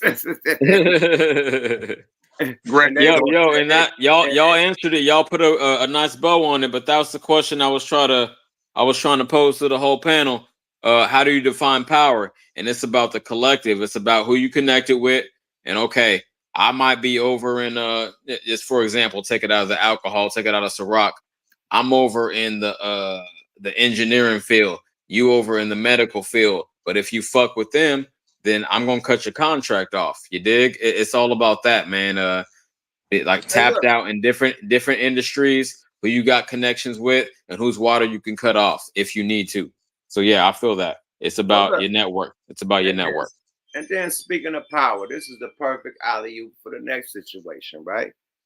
They have tried to assassinate Trump for the second time. Right? Yeah. Let's speak. Yeah, okay. Let's talk about power. When you bite the hand that feeds you, this is the second assassination attempt on one man, one president. It has never happened in fucking life, right? That's biting the hand that feeds you in the highest extreme, my nigga. Allegedly, the second attempt. Let's get to that. Yeah. We're gonna speak on that since we talking about power. Who got the power to call hits on this nigga? Allegedly. This is wild. The people who control the money. Allegedly, right? Allegedly. You bite the hand that feeds you, shit happens, right? Allegedly. Let's go, y'all. Fair use, man. Fox News alert moments after the second assassination attempt on his life yesterday afternoon. Former President Donald Trump sharing his main concerns with Sean Hannity of Fox News as he was rushed back to the clubhouse at his golf course. And Sean Hannity joins us now. Sean, it happened at 1:30 yesterday afternoon, and you got a call before it even broke, before we all knew about it. Tell us that story. It was really actually, guys, it was not long right after the incident happened. The president was playing with a dear friend of mine, Steve Woodcoff, and I had gone to breakfast with Steve and another guy, another friend of ours, and we had breakfast together. The whole breakfast, Steve was giving me a hard time. Come play golf with us. Come play golf with us. And Steve is near a scratch golfer. The president pretty much is a scratch golfer. And I'm like, I don't have time to play, so I'm not that good with you, good at golf. Fair use. Fuck the golf story, but fair use. Let's go, y'all. Let's go. Fair use. Right now, but I hope to get back to what I used to play. And anyway, so he goes off and plays. My phone rings maybe before 2, right after the incident happened, when he was immediately back in the clubhouse, and he told me what had happened. And he said that 4 shots had gone off. They heard it. It was pop, pop, pop, pop. That's how he described it. And he was absolutely, positively blown away by how quickly the Secret Service got on the president, got him off the golf course, how quickly tripods were set up by sharpshooters within the Secret Service, and how professional they were. He will tell his entire story tonight on Hannity. Great. There are a couple of things. I was listening to Brian's interview with the sheriff. That law enforcement in Florida is so much better than it is in New York. Fair use. Look at this shit, right? Look at what's on the screen. Say hole 5, hole 4, hole 6. This is the club entrance. Okay, so where was the shooter at? They said, where's he at? I think it's 6, because 6 is where the street is at. So he is around club 6 or 5, because you can see where the street is at. He was like right at on a fence. So it had to be 5 or 6 if you're looking at the layout. Let's go, y'all. Fair use. They don't buy into this woke, defund, dismantle, no bail law, idiocy and insanity. They take law and order very seriously down here, and I praise the sheriff and I praise everybody in the Secret Service. But there is something we have to examine very closely here. After a conversation I had with Governor DeSantis last night, it really struck me. I said, Governor, you played that golf course. Tell me a little bit more about it. And he was describing how there are 2 holes, a par 3 and a par 4. The par 4 is a drivable par 4. And what he described to me, it was closest to where this fence is that we keep hearing about, that is surrounded in this treed area.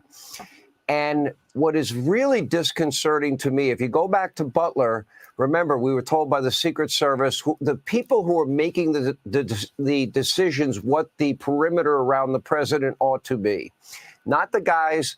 Fair use. This nigga fucking long-winded, bro. Get to the motherfucking mean potatoes, my nigga. God damn. Let me get some more people on this motherfucker. Hey, YG, you good money? You still, your boy? Can I get some more people in here?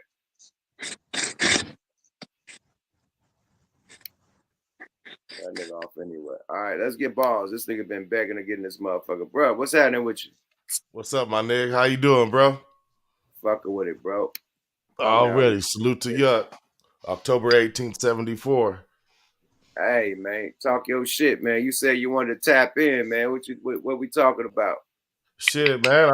I was gonna tap in a little bit earlier on that little Diddy situation. You feel me? We can talk about Diddy too. Go talk your shit. You know, I used to live in Atlanta, and I worked for a little protection agency out there back in the days.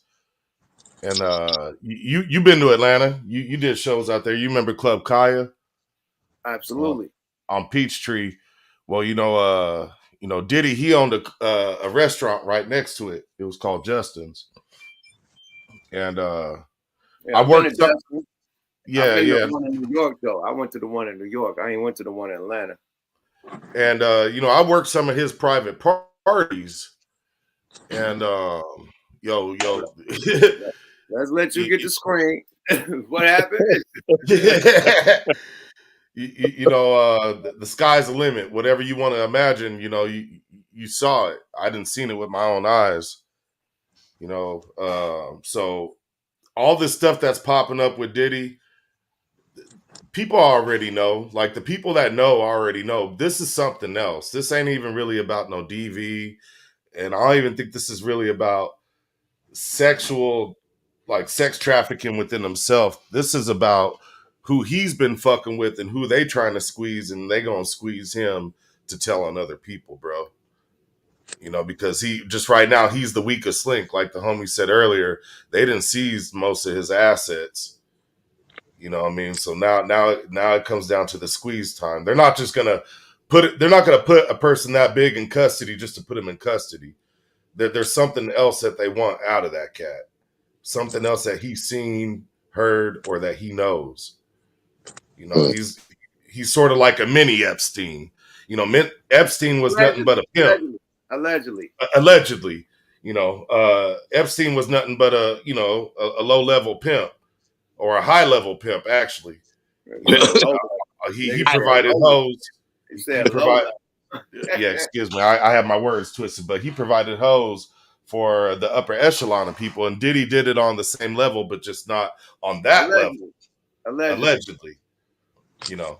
I'm just here to chop game and let you know what I see with my own eyes. I'm gonna keep it a buck, man. Yeah. We had our rollout for 5 on it, the whole shit, right? Yeah. The record label flew out every DJ, flew out hella strippers, about 50 to 100 strippers at the biggest top suite, biggest shit in the hotel building, and handled all the DJs in America. The strippers got them right, and the song was playing everywhere. Now, what is that called? What you gonna call it? Is that sex trafficking, or is that giving somebody, like, letting some DJs have some fun to play the song? What is that? What you call that? That's just letting some DJs have some fun. Okay, so what if Diddy did that and bought strippers out and he got entertainers out and boom, make sure they had some fun? What is that? Get the drummer some. But when you start, see, they're calling that something different. You feel me? You see the difference? That's why I brought that up, because the record label, Virgin Records, flew these females in to seduce these DJs to play our fucking album. Right. That wasn't called sex trafficking. Let's be real. But right. It got played. The DJs have fun, and boom, we landed with what we wanted to do. But at the end of the day, partying with strippers, partying with strippers and shit. Like, anybody could order strippers to come to, like, your fucking bachelor party, to your fucking you want to have a party at the room or something, the suite at the hotel, the Palms. You got the shit with the pool. You're gonna bring some strippers back and hire them. What is that called? Is that sex trafficking, or what is that called? Paying strippers for that? What is that called? No, it is what it is. And if you do it once or you do it twice, it is what it is. But when you start mixing the cocaine, the domestic violence, and these other little factors up into it, and you're personal. That's personal. That's not at the party. Now, yeah, you weren't responsible. You weren't responsible for what they do, for what the party goers do. You just a party promoter. Let me say this, because I gotta hop off real quick. Let's get some more people in here too. I see Reem. Oh, my nigga Reem in the building, man. Law Library. I gotta get Reem in this biz. Talk your shit right quick. All right, yeah. I'm gonna hop off after I get. And I hate to even say this, but boss, I ain't seen you up in here before. Shout out to you. But I think you said Jeffrey Epstein was a low-level pimp because it was probably a minor. No, I actually corrected myself. I'm out. Hey, salute. I'm gonna peep your response on the backside. I gotta go eat and do some other shit. But yeah. But you do recognize I did correct myself, though, Nah, he was joking, my nigga. That was okay, that's cool. I don't joke too much. Let me get Reem a dream. Oh, Reem back in his motherfucking Reem. What's happening with your boy? What's happening, man? I've been listening to the conversation for like an hour straight. Talk your shit, Reem. What's happening? I've been tuned in, right? So you know what I'm fitting to say about Diddy. We're gonna start with Diddy, right? Let's go. Sean knew he was going to jail. He flew to New York to go to jail. His lawyers know that, but we can't never forget the fact that Diddy been selling drugs and pimping and enforcing his criminal organization for 30 years. Allegedly. Right? Allegedly. But this the whitey bogus shit, because if you go to the hip hop police, they claim that they started the hip hop police because of Diddy and Heavy D in them. Right? So if because they was just flossing and getting too much money, and they said something illegal had to be going on. So money earning Mount Vernon. Money earning Mount Vernon, right? So you got your man, the hip hop cop, Curly Head, right? Mm-hmm. He the one that said he drove after the incident with Sean in the club, right? So you got the police working for you, right? This is just allegedly 30 years of you working for them people, right? And all of this work together. My theory is two factions colliding, right? It's the Epstein Trump and them side, right? Yep. And it's the Diddy Democrat side, right? If you peep, I ain't gonna say he took him out. I went dark. Hold on. Once you say too much shit, you go dark. I don't need to be seeing what I'm saying is right. But so when you get a nigga like Trump and you get somebody like Epstein, somebody said Epstein had money, right? In the chat. So a nigga like Epstein got a mansion for $1 because he was working for Lex Wexner. That was his only client, the Victoria's Secret nigga, right? So Victoria's Secret go hand in hand with the young girls and the trafficking. Allegedly.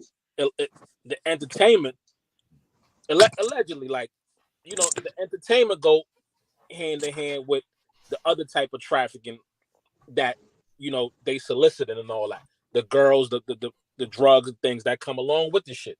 So they took Epstein out. You seen how Trump reacted to the whole Ghislaine Maxwell shit. He said, "I wish her nothing but the best," right? So you took out their peoples, they come back and they take out your peoples. Take them out the election game, take them out the vote. Because remember, Diddy was a key proponent in the coming out the vote since 2007. Vote or die. Vote or die, right? Yeah. So the programming, that's what Diddy was pushing.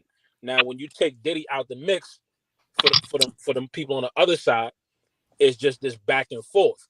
But he not going. If we talking about pop, if we talking about sex trafficking, if we talking about any of this shit, right?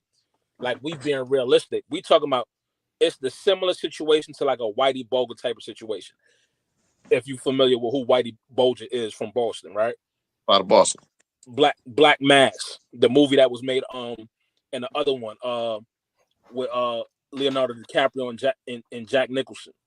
Mm-hmm. So that whole shit, he was working for the FBI. He was snitching for the FBI for all them years, killing 20 people and whatever he was doing, because they got that pass. That's the rat pass. So Diddy allegedly is in the same boat. We just got to understand something as black men, right? We know if we spit on the curb in front of the police, it's an issue. So ain't no amount of money protected Sean for 20 plus years. It was the power that was behind him that was protecting him. And it's the same power that's going to protect him going forward, because he ain't got to do nothing for no lawyer. He know who name not to say and who he going to snitch on that they don't have information on. Yeah. Now let's run the Trump second assassination theory down, right? So you got Secret Service running around, right? There's been an attempt. So before president, your former president, they're gonna always protect you. They're gonna always secure the surrounding areas. They're gonna tap the phones. They're gonna have all the communications. They got all this shit tapped. Google got a geo map that tracks everything a phone is doing in fucking 100-mile radius. It's a map. You can go check this shit up. They can ping every single phone and what's going on, right? So my theory is that might be either the first time, you know, they might know like Trump did that shit on his own the first time, right? Allegedly. The second time, right? The second time, they gonna say, all right, who wants to elect a president that's gonna get shot? You understand what I'm saying? So they just pumping like this shit all entertainment at the end of the day. Yeah. These whole narratives, like if you look at politics, niggas never spoke about who you was voting for 30 years ago. That was never a thing. Now this is a basis of content. This is public debate, people involved. And they need niggas involved to believe that we doing something, right? Or we changing the agenda. When you know who's in power already. Right? We already know that we ain't really got no power, no matter how much money we chase. That's the point I was trying to make about the money versus the power. Yeah, Yuck made the point. Yuck, all y'all made the same point. That was the other thing, right? Money don't mean shit, because a nigga with power could put you on the money. Because he in power. If you look at Lupe Grange and what he worth, his net worth don't add up to the type of power that he got. Facts.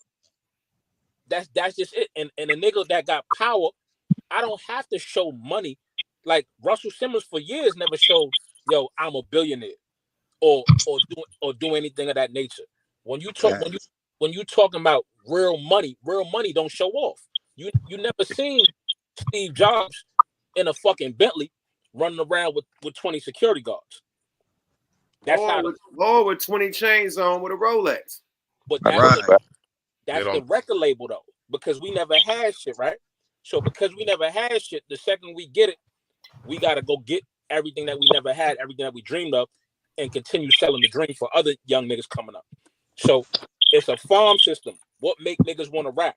If rappers was out here without jewelry, without ice, without houses, without anything that's financed by the record label in the first place, if they wasn't advertising that dream, young niggas wouldn't be chasing that. Facts. And that's what niggas, what Kendrick made the song, I want to see the party die. That's what he was talking about. Like, let's take it back to where niggas don't even care about jury, care about this shit trying to impress people. Let's take it back to the essence of hip hop, bars and shit. Fuck the old, like all the old stupid shit. Like, I ain't gonna call it stupid because it's making a lot of money and we all entertained by it. I ain't gonna call it stupid, but we just need a balance. That's what I say with it. You know, the oversaturation of. We just need a balance. What's y'all Super Bowl theory? Because hold on. Huh? Yeah, hold on, you done jump shit, my nigga. Let me go back to this Trump shit. That's right politics, though. Hold up, let me go back to the Trump shit, boy. You landed your plane, man. Hey, welcome Reem back to the show, baby. Law Library. That's Reem from Law Library. Yo, he go crazy, nigga. We need a new episode, nigga. They done stole our motherfucking name and everything, man. Let's get back in it. They done tried. We got first in line usage, and I got the nonprofit and all that shit registered. So we good money, man. Fuck them. Let's go. Fair use. That are willing to dive on the president, put their life in harm's way, and die to protect him. But the people that are responsible for making sure that perimeter is closed, there are some real serious questions, more than we had yesterday this morning, because they got within 130 yards in Butler, and they claimed it was a slope roof that turned out not to be a slope roof at all. And that's very troublesome that we weren't told the truth then. And we still haven't gotten to the bottom of it.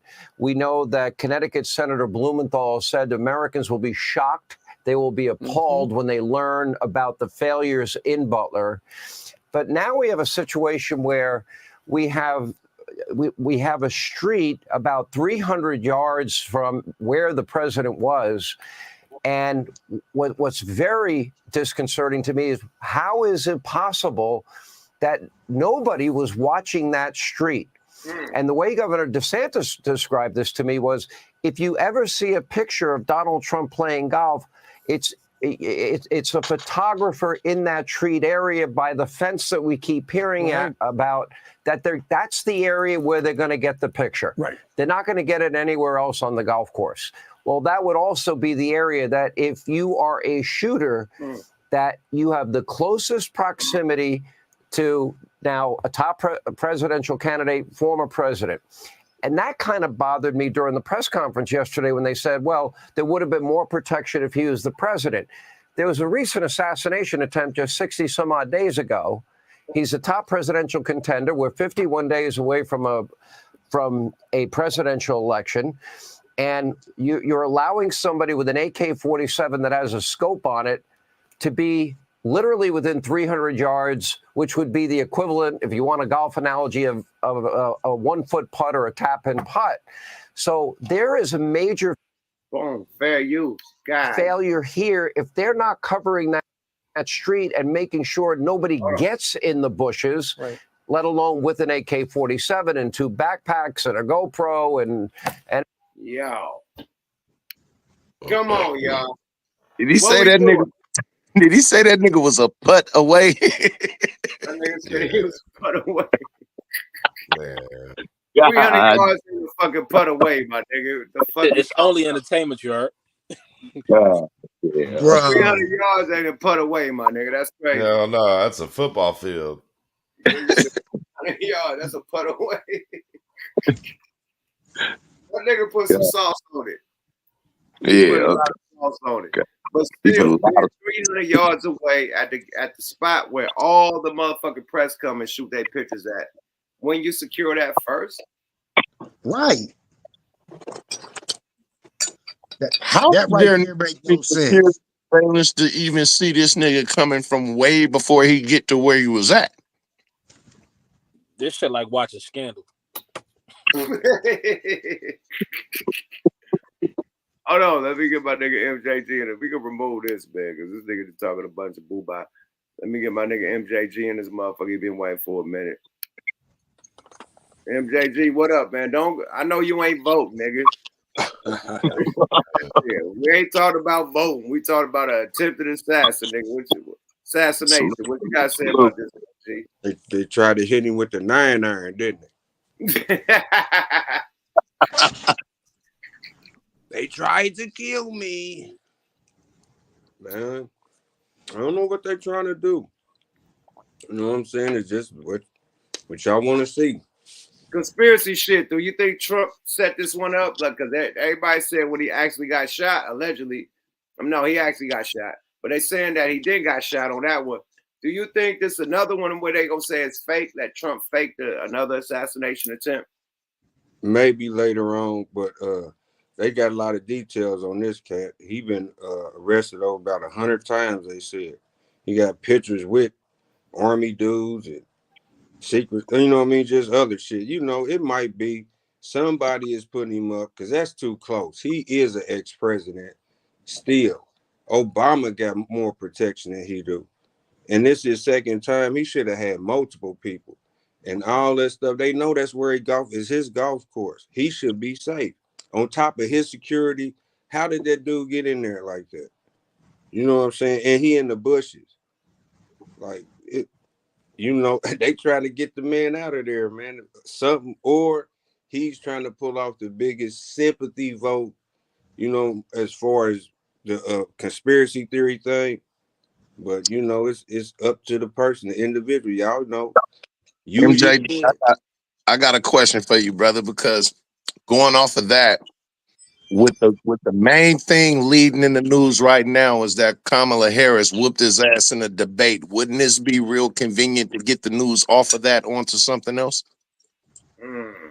But on the him still though, and then like this, you know, everybody like if it was me, really, I'm like, y'all, they really trying to make people vote for him because they trying to lock him up and they trying to kill him. Trump is black, y'all. Yeah. You know what I mean? So no, black people, you know what I mean? Like for real. That was a joke. Though. He knows how I feel to be a nigga right now. Yeah, that's what I'm saying. With the hard ER. Yeah. The ER and the A, damn it. Nah, I think y'all just went too far just now. Hey, no, that man started his life in the mansion. We joking though. We joking, but I know y'all joking. That nigga started his life in a mansion. No, we talking about as far as him getting in trouble. You know what I mean? They trying to get him the real 3 strikes. The felony, or they trying to kill him. You know what I'm saying? But that goes back. Let me talk this right quick. That goes back to biting the hand that feeds you. You don't think that he's going against BlackRock? You don't think that he's going against, you know, the war, you know, all the money that we put in niggas is getting, bro, ring. You know this. It's called a kickback. When you in the industry, when niggas doing these videos for all this money, like say for instance, Busta Rhymes, I'm just giving a scenario. I assume this is allegedly, but Busta Rhymes did a video that cost $2 million with Janet Jackson, right? I assume that video probably cost $1 million, and it was $1 million in kickback. 500,000. Right, 500,000, and it was a 1.5 in kickbacks for whoever. You know what I mean? Whoever divvied it up. Same with this war shit. The more money go over there, the more kickbacks, my nigga. So everybody get paid. It's like child support. The more money go in, the more people get paid. Period. So that's why they want this shit to go down. If Trump come in, he's shutting down the wars, my nigga. He's cool with Putin. He's cool with China. He's cool with everybody. All the people that made the bricks, he's cool with them, right? All that shit shuts down. He's cool with the small hats. He gonna shut that shit down, right? But we not at war though, y'all. Like that's the thing. We supply. We funding the war. We never gonna stop doing that. We funding 2 wars. But he talked about the UN should fund that. We're funding 80%. The UN funding 20%. No, the UN you fund 80% and we fund 20% because that's coming out of our tax dollars money. He fight for that. Period. War gonna be whatever it's gonna be. Period. And America gonna help the UN, but we don't need to be taking 80% of the fucking liability. Like if the UN making these laws, y'all need to pay 80%, not America, unless America is the UN, and that's all Trump's saying. Period. So We do the same thing for Israel. It's for global. It's for global positioning. all right. So let me hit this real quick, right? So obviously, you know, I'm gonna say some credit shit, right? Or printing money or wherever the fuck this shit come from, right? Money comes out of fucking thin air, right? Comes off the label of the fucking people or whatever you want to call it, right? So it don't matter. It's just that he's going to shift to his agenda, which is not their agenda. So it might not be war or funding war, but it might be when you take a nigga like Dick Cheney that's talking about he voting for fucking Kamala, right? We talking about Dick Cheney talking about he voting for Kamala, right? Like let's be for real, right? We talking about that really matter. Gangster Cheney, right? We talking about nigga that shot Mr. his Death man's. Storm himself. You know what I'm saying? But the thing about Trump is this, right? He done been up in that office. He done strung on his way into the office the first time. He don't play by y'all rules, right? He's not a career guy, and he does what he want to do. And we can't control this nigga. And he gonna give these people too much power when he get up in that office because everybody's against him. And because everybody's against him, that's how people get in power in the first place. Because all you got to do is say, "Oh, I'm against Trump," and niggas gonna ride with you. You're gonna get the funding. Remember, I was locked up. The funding for nonprofits goes away when the Democrats is in that seat. You don't have a what you call that shit? You know, that rebel without a cause shit.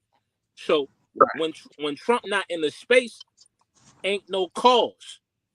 When Trump in the space, the money flow on the other side of the fence. So niggas don't want niggas going against their agendas. When Trump get in there, nigga, if he say immigration, nigga, the world gonna be like, all right, nigga, we looking at immigration, nigga. If he say, you know, all right, we don't want, and that's the fucked up part. If he say something about, you know, the alphabet communities, right? Whatever he say, the people gonna go the opposite way, and they gonna get shit done in a different scale. Look at the NFL. Remember, I always tell him, you know, I've been a Trump supporter before Trump was a Trump supporter. The nigga, nobody knelt down for Colin Kaepernick. Just do the math.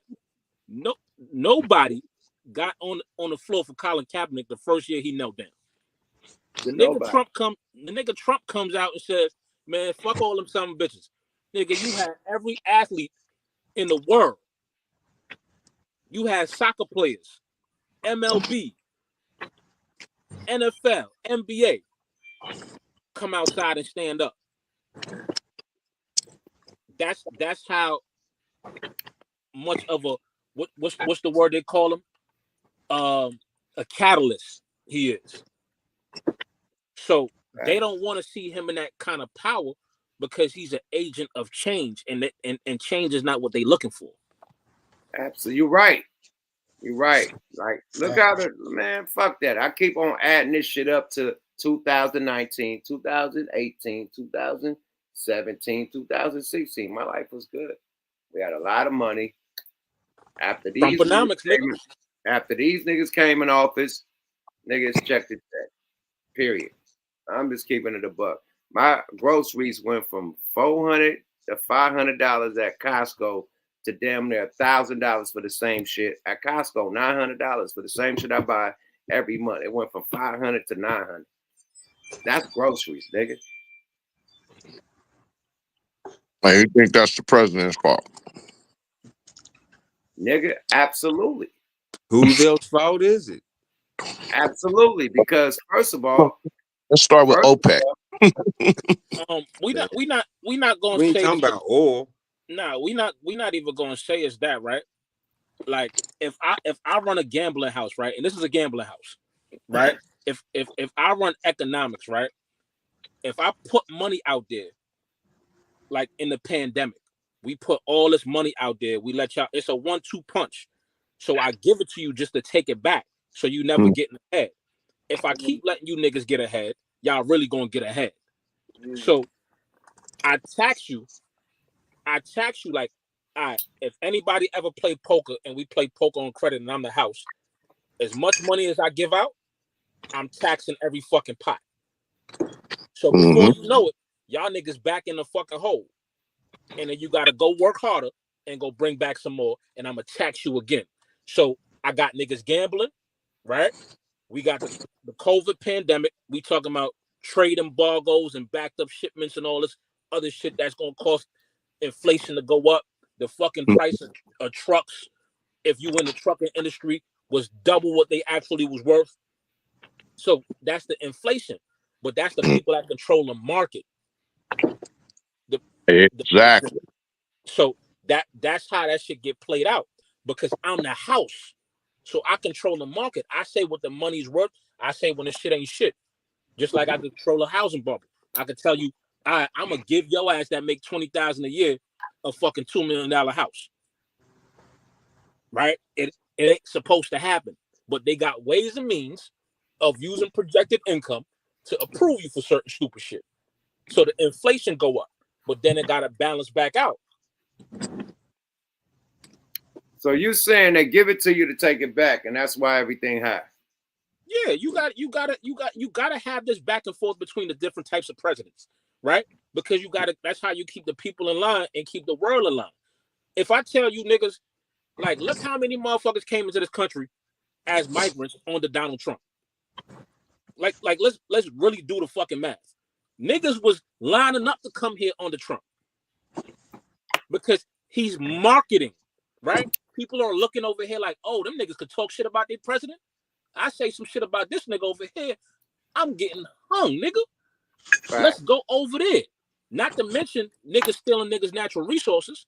So when you look at that, but now you get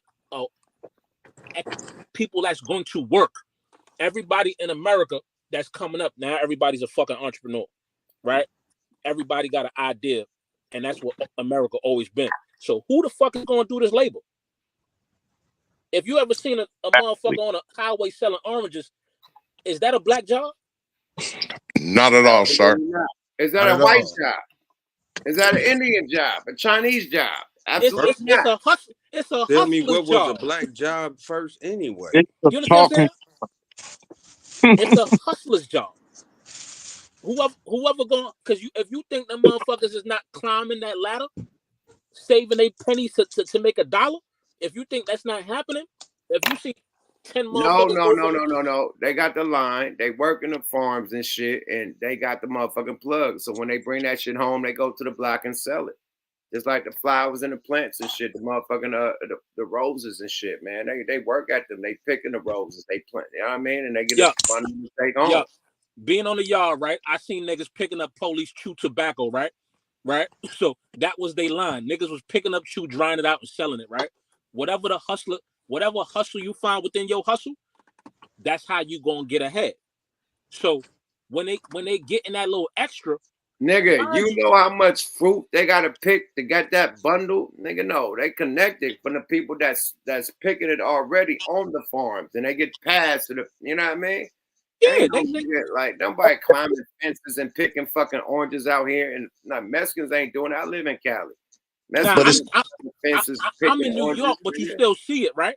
So no, I ain't never seen a Mexican hop in my fence. Nigga, I got the fucking oranges and no. I'm not saying a nigga hopping your fence and taking your shit. I have oranges and motherfucking lemons in my backyard, and I have not seen one Mexican hop my fence and take all my oranges and my lemons. Nah, that's not what I'm saying, right? I'm saying the hustle within the hustle. I'm not saying a nigga taking your shit from your fence. They taking it from the farm, but every hustle has a hustle within the hustle, and they finding their way. Like from their people, it's from their people working on the farm. That's what I'm telling you. Yeah. So no matter how they do it, though, right? They still when I say niggas is climbing that ladder, right? Niggas is climbing that ladder. People come here with absolutely nothing, right? And they find a way to make a way. When you see fucking 20 motherfuckers living in a two-bedroom apartment, and you start to see them, they move out. Next line of motherfuckers come in, they buying houses, they got landscaping businesses, right? They finding the loopholes. But it's a better life than what the fuck is going on in their country. Facts. But it's like on some small hat shit. You know, they come over unified. Like the black community ain't unified. That's why we can't accomplish shit like this. We own the whole the fucking the shit, man. What that shit called, man? When the light skin against the dark skin, light skin against the dark skin, the rich against the poor, this, that, and the third. The Willie Lynch shit. So we still caught up in the Willie Lynch shit, and that separated us. Like the shit that Martin Luther King was preaching for is the shit that separated the black community. You know what I mean? That shit to segregate. When we wasn't segregated, we was unified. We had our family, we had our businesses and shit. We as a family, like you had the husband and wife, the grandma, everybody unified. Who's the grandma right now? The grandma is a fucking stripper right now, my nigga. This is crazy, bruh. The grandma is Tokyo, whatever fucking China mama is, Tokyo, whatever. That's the grandma, ex-stripper. Like, it ain't like, it's mainly right now, my nigga. So it's by program, nigga, that we divided, nigga, and everybody else is united, period. We can't just blame that on just us. Now, we can't take the black world over and say, we're going to unite. Like, that shit is programmed. This shit's been decades and generations of programming us, my nigga, and we are in the matrix. We are programmed. That's why we are not united and doing the same shit that other races is doing. It's not just Mexican. It's not just small hats. It's not just Asian. It's not just Indian. All these other races are unified, but us. We got to look at the man in the mirror. Michael Jackson said it. Period. It's a lot of moving parts. But yuck, it's not one monolith. It's a lot of moving parts, whether it be financially, whether it be economically, in that way, whether it be with health or healthcare, whether it be through our educational system. It's still a lot of things that's set in place, not only by the motherfuckers who founded and put the shit together, but also motherfuckers that's coming into this country. They have an incentive because motherfuckers are getting these loans to open these businesses that we've been denied. Because it's a reason why. And the reason why they get refugee benefits. It's a totally different benefit than what they will give the normal people who done been here. So what they trying to create the illusion for them is called the American dream. Hold on, bro. That's what they trying to do. I'm gonna stop you right there. Hold on. Let my nigga talk, man. Let Circle of Life talk. He been chilling, man. This nigga man ain't been saying nothing, man. Circle of Life, talk your shit, man. So they get different kind of benefits because I often ask this question. I said, man, I know my people ain't this damn lazy. I'm like, taco trucks cost damn near 80 bands, 200,000. I'm like, man, how they getting this money? So I thought about it one day. I said, walk inside of a bank and tell me if you see a loan officer that look like you. If they don't look like you, then you can understand why. I mean, it's not that they hustle stronger than us. It's not that they unified more than us. Let's really think about it. You say on an economic level, they are given more benefits than what they give us or try to give us. That's what it all boils down to. You say it's called refugee benefits. They are really giving them the American dream while we sitting here, being divided, as African Americans, as black males, as black women, as a black culture. What we need to do is step away from materialism, step away from all these holidays, stack your bread, come together, and let's build something. Because any state you go to, you see Little Mexico, Chinatown. Well, where's Blacktown at then? Where's Africa? Where Little Africa at? They made it in Atlanta. They got Little Africa in that Atlantic, Little Africa something in Atlanta they try to build, but Atlanta. Yeah, give us something that we can sit back and be proud of. If not, look. And then even not to cut you off, even with Little Africa in Atlanta, that's the people doing that. The government funds Chinatown. The government funds all that type of shit. They back that up to where they can have their own area and make that Chinatown, make them buildings and all that shit. The government give them funding. You know what I mean? Refugee benefits. No, It's the same shit like the small hats when they come over here and we pay for what Hitler did and we had nothing to do with it. You know what I mean? The bomb, the Hiroshima and all that, we paying for that shit too. So Yep. we giving everybody else reparations on top of that. You didn't mention that. Because we're not gonna get nothing because on they're top gonna of sit what back you and keep talking about, moving they that getting finish line. reparations. These Yeah. small hats get a check every month for Yep. reparations. These Yep. Asians get a check for reparations. These indigenous people for their land and the reservation people on a reservation and with the casinos and shit, they get a motherfucking reparation every month and every year. We don't get it. So Because right now we control the power and we just don't know it. absolutely. We the biggest consumers. We sell it away. Yeah, but that's the thing. We give up rights for privilege, right? So the thing about it is we're subjected to the law, but we don't use the law. Everybody else using the law, right? So whether it's a banking policy, whatever the law is, that's what everybody else is using, right? But we're subjected to the law, whether it's a hip hop police, like anything that we're going to talk about, where the most people incarcerated. A lot of things you say, I'm going to wholeheartedly agree with, right? But I'm an immigrant, right?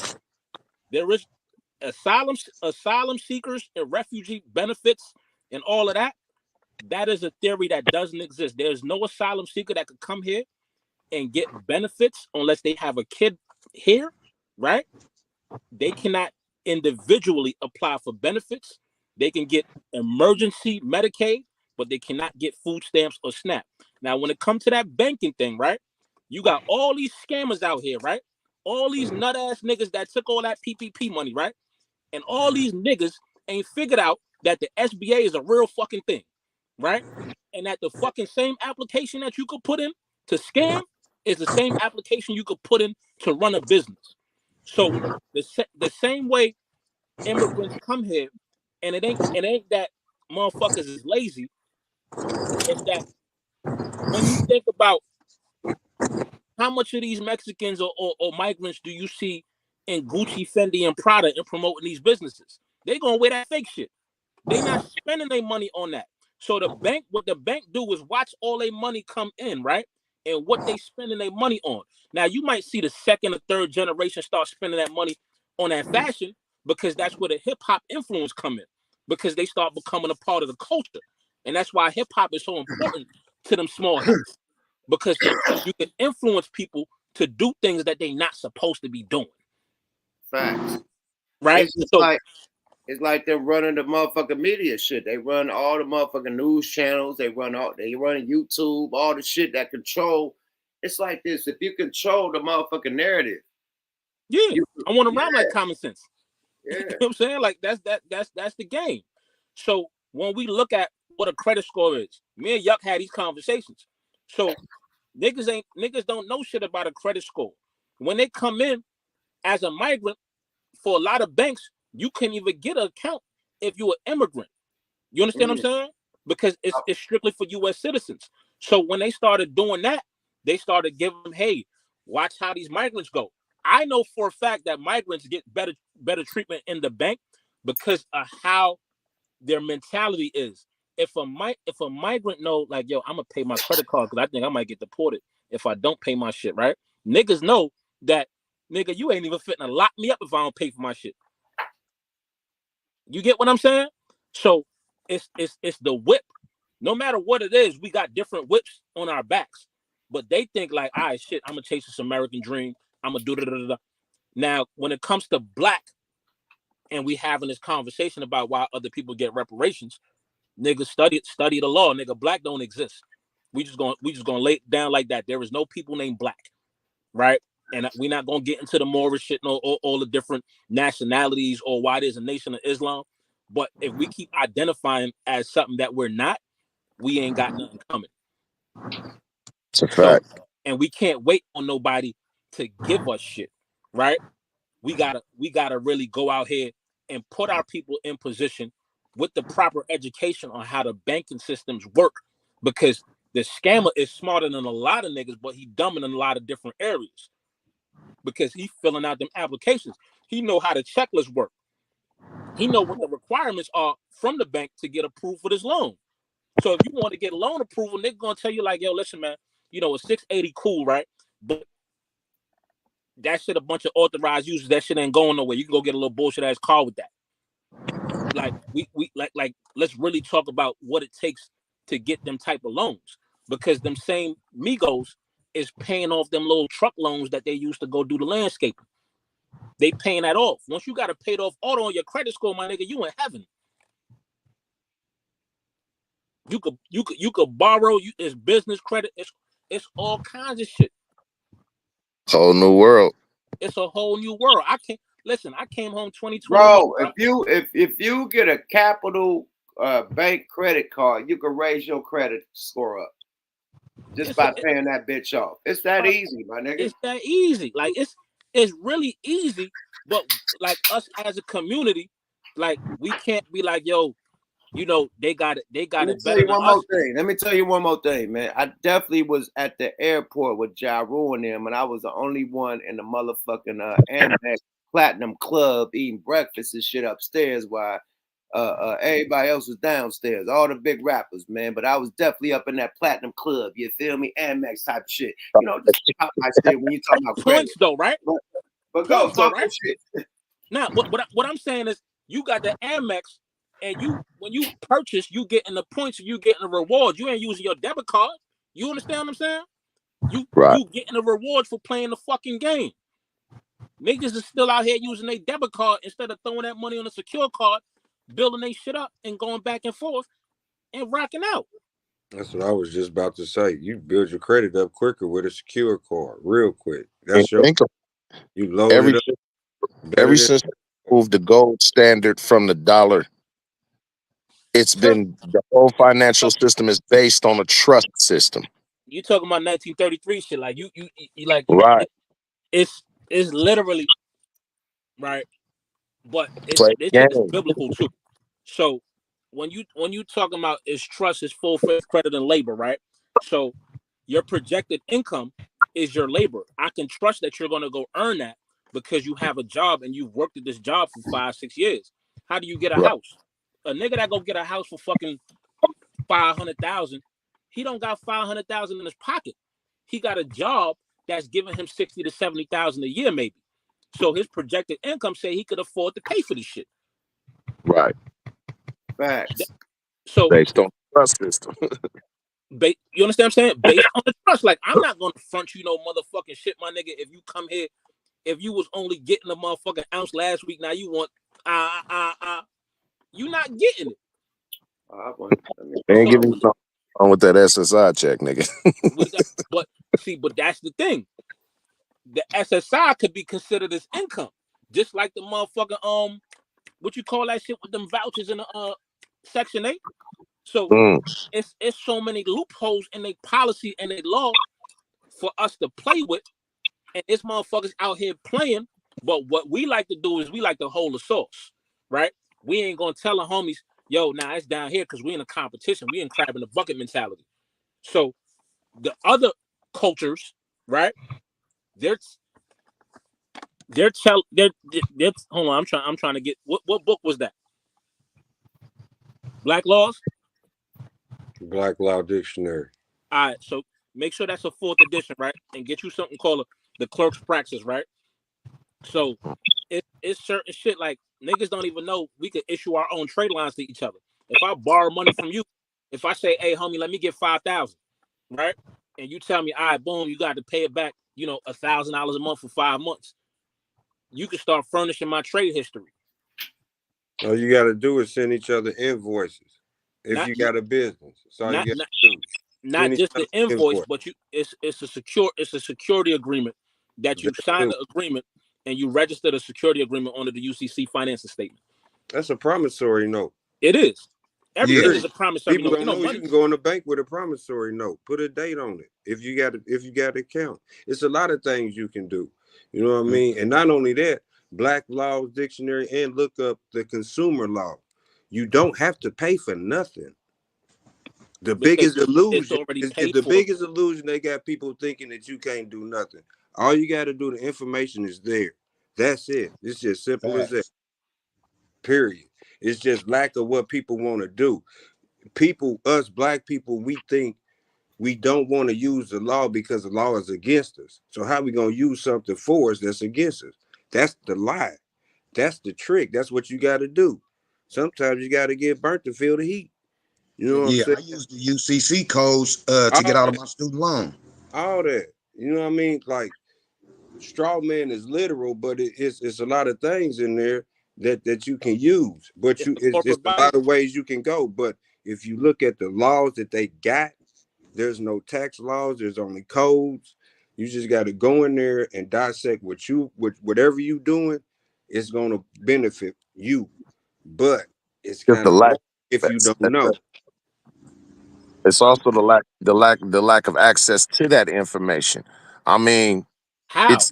Man, right well, now today, how? information is this. Bro, let me give you rap niggas the real information, right? As far as being a rap nigga, let me get a tax write-off. If you got a motherfucker DOA, if you got an LLC or INC, everything is a tax write-off if you're in it, because we get money in full, so we have to pay our taxes. We don't get tax returns. So all your shit that you do in rap, far as when you traveling, hotels, nigga, food, nigga, gas, nigga, clothes, nigga, studio equipment, all that shit is a tax write-off, my nigga. Period. If you like, come on, cars. If you got a car, company car, tax write-off, my nigga. Like literally, shit y'all could use in your advantage. You know what I mean? To where you don't have to like, nigga. If you're a rapper, you probably make 200, 300, 500,000 a year, nigga. Now you got to pay tax on that. That's like damn near 200,000, 150,000, right? Now you got to pay that at the end of the year. You done ran through all your money. What you gotta do? You gotta write that shit off. Now you only gotta pay 20,000, nigga, and you could, you know what I mean? That's better than paying nigga 150 or 100,000. Wow, my nigga, you probably pay 10,000 after all that write off, nigga. Gas, everything. So write everything off. This is the rich nigga secrets, man. This is what that's why niggas lease cars, man. That's why they lease cars. All the luxury cars that rappers got. They ain't buying the motherfuckers. They lease them because it's a tax write-off, my nigga. They can switch the car when a new version come out the next 2 years. That's what the rappers do. Niggas ain't buying no cars. Like, come on, man. Especially when you got a corporation or a business, nigga. That's a lease, and you get that shit for free. And if you own your businesses, you can own them. You work for them. You don't even make as much money. As long as you don't make over $46,000, you don't pay no taxes. Donald Trump didn't pay no taxes. All them rich dudes don't pay no taxes. The business do, and they get kickbacks from endorsements. So and then the foundation. You know what I mean? That's another thing. The foundation give them the money. They own shit. Like this stuff that people got to learn about, man. You know what I mean? Like know about, and if they think it's not true. That's what stops us right there. Oh man, like we want it right now. We know we don't want the process, you know what I'm saying? But the ones that put in the work, you know what I mean, then they the ones that's supposed to give back when the information is there. Man, let's get to the nonprofits that niggas is doing. My niggas is making so much money off nonprofits, nigga. I'm talking about all types of programs. I'm talking about motherfucking rehabilitation homes, all types of shit, homeless shelters, nigga, all types of shit, kid programs from the government. Niggas getting paid from the government, my niggas. So it's all types of shit niggas could do, man. Niggas ain't applying they shit to it. It's gonna take you about probably like $500-600 to do the nonprofit yourself. The 1023 easy is like $275. You do that shit online. What you want to do is make your shit an educational charity. So this way you can get so when you get a 501c3, right? Most 501c3s, people could donate only 30% of their AGI. So the AGI is adjusted gross income. So if you make $100K, you can only get credit for $30K of that. But if you have a nonprofit that's 501c3 with a 509A2 status, educational, they give you get 60% of the AGI. Right? So that means out of that 100, you can donate 60. So if I'm working and I'm getting paid $100,000 a year, I could donate 60 to a nonprofit of my choosing, right? then you know my tax bracket now I'm in that 40%. I'm in that 40K range. So now you know how we playing. Now, when you start playing them games and you start looking for grants and programs and what you're doing, let's think about I'm going to release music from a nonprofit. So research Rolex. Rolex is owned by a charity. Not 90% of their proceeds go back to the charity every year. When you start playing this game on how these foundations working with the operation budgets and where you could get the money from and what your programming is, your loans or whatever from the state, you start hitting the state for different grants. But think about a nonprofit. I'm just showing you as a record label. You see how you hear Yuck hollering at fair use, right? Mm-hmm. So that nonprofit now, Shaniqua, what's up? So now you got that nonprofit game, and now you're like, I'm putting out music, right? How hard I really got to go to clear samples? Hella hard. But nonprofit, they ain't gonna have to work as hard. I don't got to work as hard because I don't have no profit. Right. What you gonna sue me for? Right. There's no profitable interest in it. So if I do an album as a nonprofit and it has samples on it, they can't get me. No, you get more benefit to it because there's no profit in it. You know what I mean? For you, if you're not, that's why it's a nonprofit. The money is going to the nonprofit, right? So when Drake had that little situation when he wanted to drop 1,000 gigabytes of music, right? What he did, that shit was on 1000gigs.org, right? It's an organization. It's not a .com. It's not commercial, right? So now we playing this game. So now we playing this game, and y'all can't really come after me because this shit fair use. I could put this shit out. Y'all gonna have to come see me about this shit and say I made some profit off of this shit. I'm putting this shit out there for the pleasure of the community, of the people that my charity is serving. So they paying the nonprofit. Now the nonprofit could pay me a salary as an executive director, right? Not only that, the salary to his company, because you know the profit. They only profits. Nonprofits on them foundations only pays a percentage. You know what I mean? 5% back to themselves. That's why you heard him say 90% to the foundation. Other 10, where the other 10% go? Back to the. You know what I mean? Nah, that the 10% go to operation budget because Rolex. Yeah, that's what whatever you call it, it goes back to them. Whatever you know what I mean? Marketing and shit like that. So you could play the game and you could be in that driver's seat and be like, yeah, my nonprofit just made, $2 million off that Yuck album, right? But what's my niggas think, oh, I gotta get paid this much to be valid, right? My nonprofit owns shit. I can go get that commercial lease. I can go get that motherfucking property still that we controlling. Right. And a lot of my dudes out here is running that nonprofit and they getting a lot of money, my nigga. So it's ways. And then I want to say this for the whole stage, man. Reem is an immigrant. And it's a shame that he know, you know what I mean? Like the immigrants is laced up, bro. We need to lace our boots up. We laced up too, but we need to activate. You know what I mean? It's a shame that immigrants know this and they linking up and we not linking up. A lot of y'all on the stage know this information too, and we not linking up.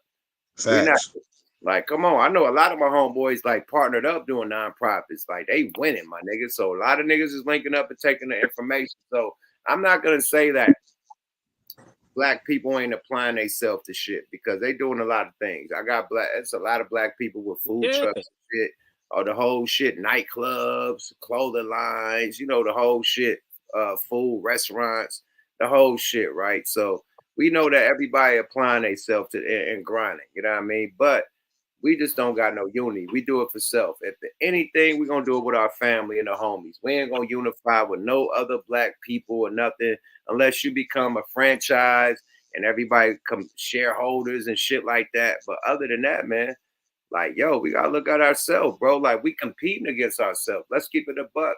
Like, I finally said, like, I'm about to be 50 next month. I'm not trying to impress nobody no more. I don't give a fuck about what nobody thinks. I'm going to live my life exactly what it is. As a hip hop artist, you got to go with the You know what I mean? The Joneses and all that shit. You got the biggest cars, the biggest houses, the biggest, man, fuck all that shit, man. I'ma live life how I want to live it. Not impressing nobody. As long as I impress my family and my kids, I'm good. And I'm gonna impress y'all with the music. Other than that, all this material shit, I don't give a fuck about that. Period. I got nigga, I got a chain I could wear for every day of the week. I got so much jewelry. Like literally. Like how much jewelry do a nigga need? Like, let's be real. You know what I mean? I'm not about to buy no more jewelry to impress a nigga. Oh, he got the new big boy. Like, man, come on, bruh. I'd probably get a grill. I'm gonna keep it real. I'm gonna get a new grill. It's overdue. But I'm not living for nobody. That's because I want to do it. That's because I want a new grill. But I'm not doing it for, hey, yuck, no, fuck that. I've been having this Mac Day grill for hella long. I don't give a fuck. Period. It got hella jewelry, all that shit. It still ain't got the new grill. So that's by choice. You know what I mean? I'm tired of the standard that black people gotta live. Like it's fucking our unity up, I think. I think that the standard, that the materialistic standard that we live by is separating, even the relationships, like with females and dudes. Like right now, it's a standard that a dude gotta be on to date a female, but a dude to have all the money and date a low budget bitch. You know, long she bad, you know, you ain't gotta have no money, but you bad, we gon', you know what I mean? Fuck with it. Awesome. But now it's so much of the money separation that the females that got money think they can't date a nigga without no money. So it's fucking up relationships and everything across the board as far as money. You know what I mean? So the separation is deep. It's the Willie Lynch. We got to get past that. No matter how many grants you said, Green, no matter how many grants you said, motherfucking MJG, the separation is us. Period. We can do all the grants, but we ain't gonna do it together. Hey, you know what? It's definitely tech, I man. reached my milestone, my nigga. I just turned 52 weeks ago. You know what I'm talking about? And I just been on what you said a while back. You know, been on that. And you heard, you know what? I've been on here telling you that. You know what I'm saying? Like, you get that now. You damn near get it, because it ain't about everybody. It's about you. If you ain't helping yourself, you can't help everybody else. And then when you try and help everybody else, some people don't want help, or just like they say, it may not be their time. But understanding is a beautiful thing, man, and that's all what we got to do. If we got resources now, we can get it. If we land your plane, land your plane. No, go ahead. You know what I'm saying? I ain't doing nothing but No, I wanted to talk to you about what you said. The reason is, man, let me get the screen, man. Let me get the screen. I'm gonna address the elephant in the room, man. You could do everything for a motherfucker, man. Once you stop, you become the enemy. You know what I mean? You could be taking a motherfucker around the world. You be putting like a motherfucker from nothing. And you doing all this big hip hop shit, big whatever you doing. Like, all right, man, you looking out for your people, man. Just like anybody else. It's called nepotism, right? If you like the big, you know what I mean? Anybody, small hat, Asian, whatever. If they run the company and they got a family member that got a daughter or a son that you know what I mean, that could be in a position to set up a motherfucker that filled in the application. And, we're gonna bring the daughter, the son in. That's nepotism, or my son or my daughter in, right? Same with us. Like we don't do that. Like with our shit, we get the money, and we do. No. We get our own money, ball out, try to show out in front of motherfuckers, and do not like bring the plug to the table. Like Dame Dash was saying, you gotta bring the plug to the table, bro. Like. It'd be so wild how motherfuckers could be this and that and the third, man. You know how many niggas that I got signed that I bought the plug to the table? Mac Mall called me the other day, like, yuck, nigga, I wouldn't have been signed to Relativity if it weren't for you, nigga. I remember when we was rolling dice, nigga, you struck me for $700.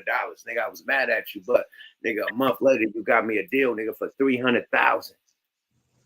That's how you bring it. That's how you spread it. The Outlaws said, yuck mouth, I love you, my nigga. You brought me to rap a lot, nigga. We got $500,000, nigga, over there fucking with you. That's how you, like, niggas ain't bringing the plug to the table, bro. They're not sharing the wealth. Like, okay, bro, you got to bring it to the table. You got to, okay, you see your people, they struggling, they ain't there, nigga. They on, man, oh, come on, my nigga. Come on, my nigga. We ain't sharing the plug, my nigga. And a lot of niggas got plugs for technology shit, nigga, athletic shit, everything. And niggas ain't bringing the plug. They holding it to themselves just to hang around with celebrity motherfuckers instead of sharing the plug. That's what the black motherfuckers ain't doing, man. And salute the Dame Dash. You got to share the plug, man. Period. You got to bring your niggas in, man. Just like they bring their people in. It's called nepotism. I'll land my plane on that. Y'all go ahead. I 100% agree with you on everything you just said, Yuck. You feel me? If we all in the boat and you got the right side rowing one way and the left side rowing the other way, we ain't gonna do shit but keep going in a circle. You know, I think maybe I used the wrong choice of words earlier when I was talking to Reem, or when Reem had made a comment about what kind of accessibility don't they have? Maybe that wasn't the right word to use, and I respect that. I think what I mean by that is certain people learn different. Some people learn by being able to hear it. Some people may learn by being able to see it. So I think when you have platforms like this, and I appreciate you, Yuck, for opening up and opening up this platform and this conversation. I really appreciate you, Mr. Law Library, for coming in and giving the book work on how it goes, because it may be motherfuckers that never even thought about what we've been discussing tonight, but they're Yuck Mouth fans. So it's because of them being Yuck Mouth fans and they see that he online and they came over here, they got some game from that. So I guess that's what I mean. It just has to be accessible maybe in different ways. Not to say that it isn't accessible. We just maybe have to make it accessible in different ways. Maybe it has to be. No. We have to think about different ways to make money. Like hip hop is a motherfucking alley-oop for everything else you want to do, bro. It's the motherfucking billboard for everything else you want to do. You wonder why Jay-Z is still doing motherfucking concerts with Beyonce? Because it's the billboard for every endorsement, every partnership, every deal they want to do after that, right? So motherfuckers just gotta, like, come on, man. Like, hip hop is just a promo vehicle for everything else you want to do. And everything else you want to do, you can include your crew, you can include your family, you can include everybody once you get the line. Like come on, man. Nipsey Hussle and them bought a whole motherfucking a whole plaza by just buying one unit, my nigga. It could happen, bro. We all could do it. You just could put your mind to it and grind to it. Like motherfucking Reem said, man, you get these loans, you can do this, these nonprofits, this, that, and the third. You could do it and make it happen. Niggas just think we can make money in the street selling dope. It's way more money than selling dope. The niggas that sold the most dope, the kingpins, got out of jail, got nonprofits getting government money. And you niggas still, the kingpins is there. The kingpins is getting government money, nonprofits, and looking out for the youth, looking out for the homeless, looking out for the law library. That's what centers, homeless, homeless shelters, and all types of shit, getting government funding. No, that's a fact. I'm agreeing. The gangsters, the niggas that sell all the bricks, and the niggas that come on, bro. Certain motherfuckers wouldn't even be able to get the game. Certain motherfuckers wouldn't. I ain't gonna even say wouldn't be able to. They wouldn't pay attention. Let me say it that way. They wouldn't pay attention to the thing that they got tonight if it wasn't through another avenue of, like I said, them being a Yuck Mouth fan. That brought them here, and then from here they got the game. That what we've been discussing tonight may have opened a mind to some shit that they never even thought of. It's somebody that's listening tonight that got a pen and a pad like, damn, I never knew that. Facts. It go back to the programming though, because we all see credit repair, credit building, business credit, all types of shit on the internet. What niggas is doing, classes, courses, conferences. We see 19Ps and all these different entities doing what they do. And in the pandemic, everybody was inside, and it was a lot more of that, right? But now that everybody back outside, their attention is going in different places because we got the programming, right? So we got to be the antivirus to the bullshit.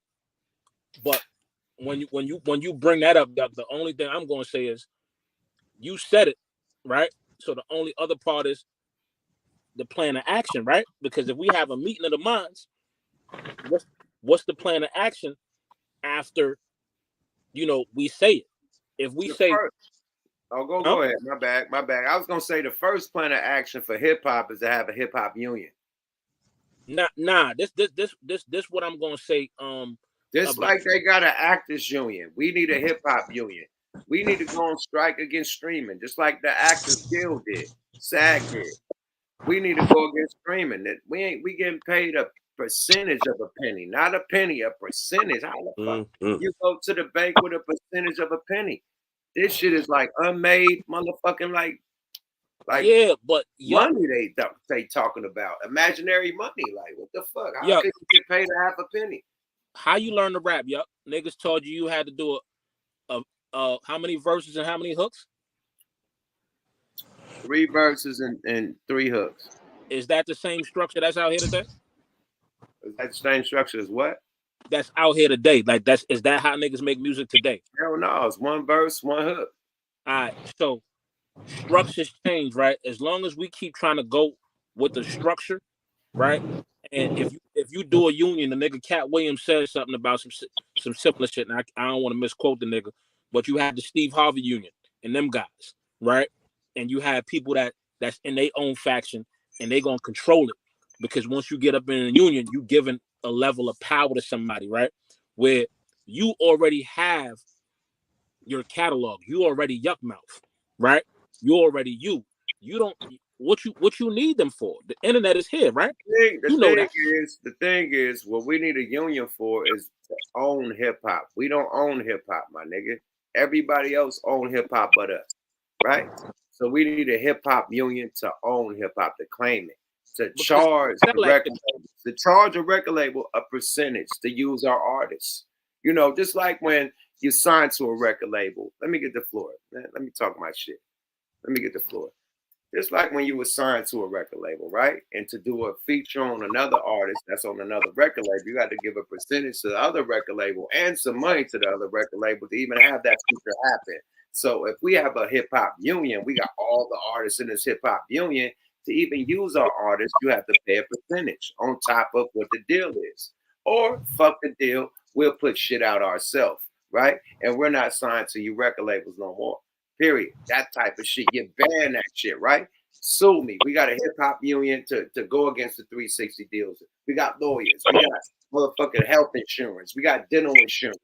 We got motherfucking social security for artists that's older, that get old and can't rap no more. They still get money, nigga, when they old in their 90s. They still could pay their motherfucking bills. I saw $5,000 a month to help you.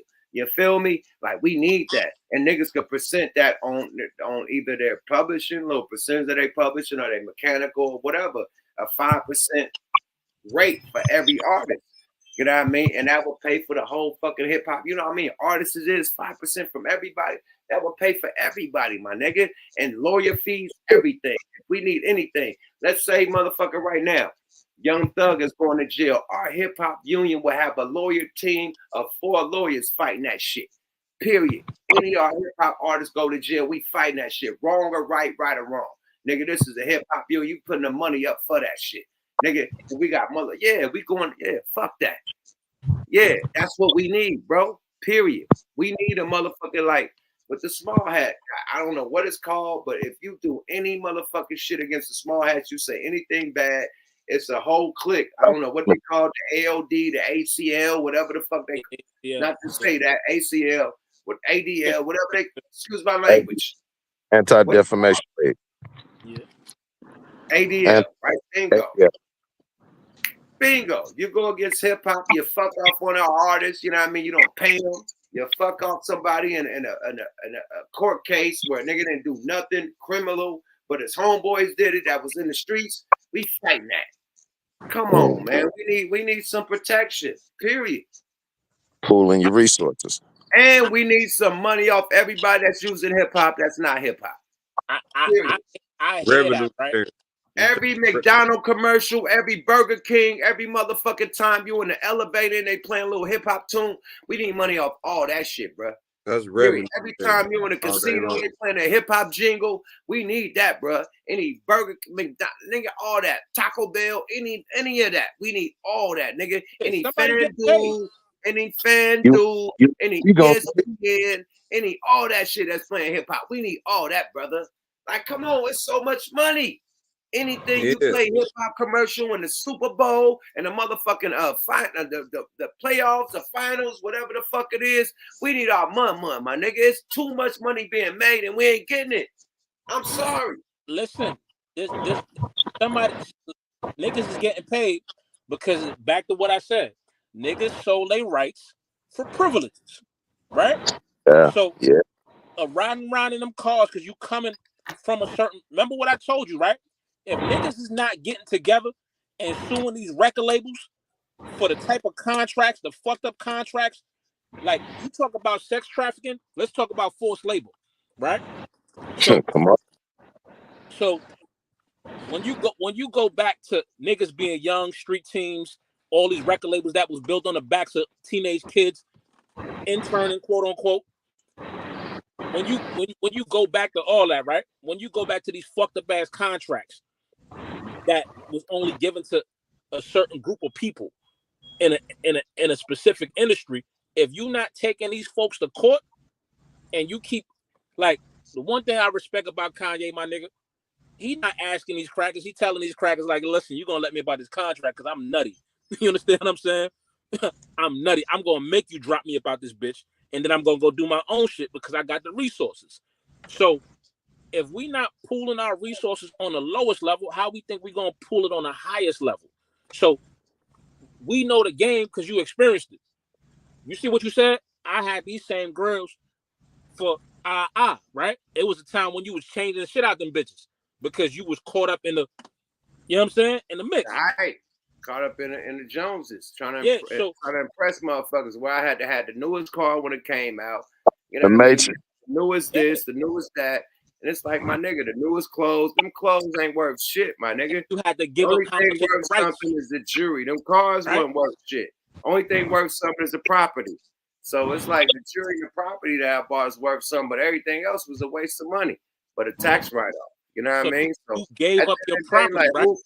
But man, I'm gonna let my kids live that life, man. Let my sons and them live that shit, man. Let them get all the jewelry and all the cars and shit. I've been there, done that, my nigga. You know, it's time to let the family do that, man. But at the end of the day, the hip hop union, I think that's needed, my nigga. Like, I don't know. Like, we need to take over this shit. The rap is the biggest genre in the game right now. And we don't own it. Like, that's why just think about it. Diddy could have used the union. That nigga, you don't own hip hop. What the hell? You don't own it. Hip hop ain't did nothing for nobody. It has, but do you own it? And then nigga had a lump in their throat. We don't own it. We don't. We fucking don't own don't it. Nobody really own their own music. Everybody had to give up something to pay the bills because they made you go get these big ass expenses to keep you in that lane. So it don't matter because you went and got all this debt. You went and did all this shit that was debt heavy. So you got to keep motherfucking working to pay them off. So if you the whole shit is the image, you gotta pay for it. So let me give y'all another high note for the people. And Reem, you know this because you was in the industry with G Unit, man. Shout out to Reem, Queens very own. But anyway, when you sign to a record label, my nigga, let's say you signed to a record label for $1 million, right? That's the budget of the whole album, right? $1 million budget. Off that, you probably get $100,000 advance, $150 if that, right? All that shit goes towards production, videos, marketing, radio budgets, all that shit. Boom, right? Long story short, you have to pay that back, right? Nowadays, they got the 360 because rappers ain't selling as many units as they used to sell with the streaming shit. Streaming is lowering the sales down. Boom. So instead of just getting money off the record sales like they used to do back in the day, and rappers used to have they publish and have they merch, have they endorsements, anything else they do beyond the actual sale of the album, right now, they're not making the money they used to make off these new rappers. And niggas talking about the new rap game is doing better than the old rap game.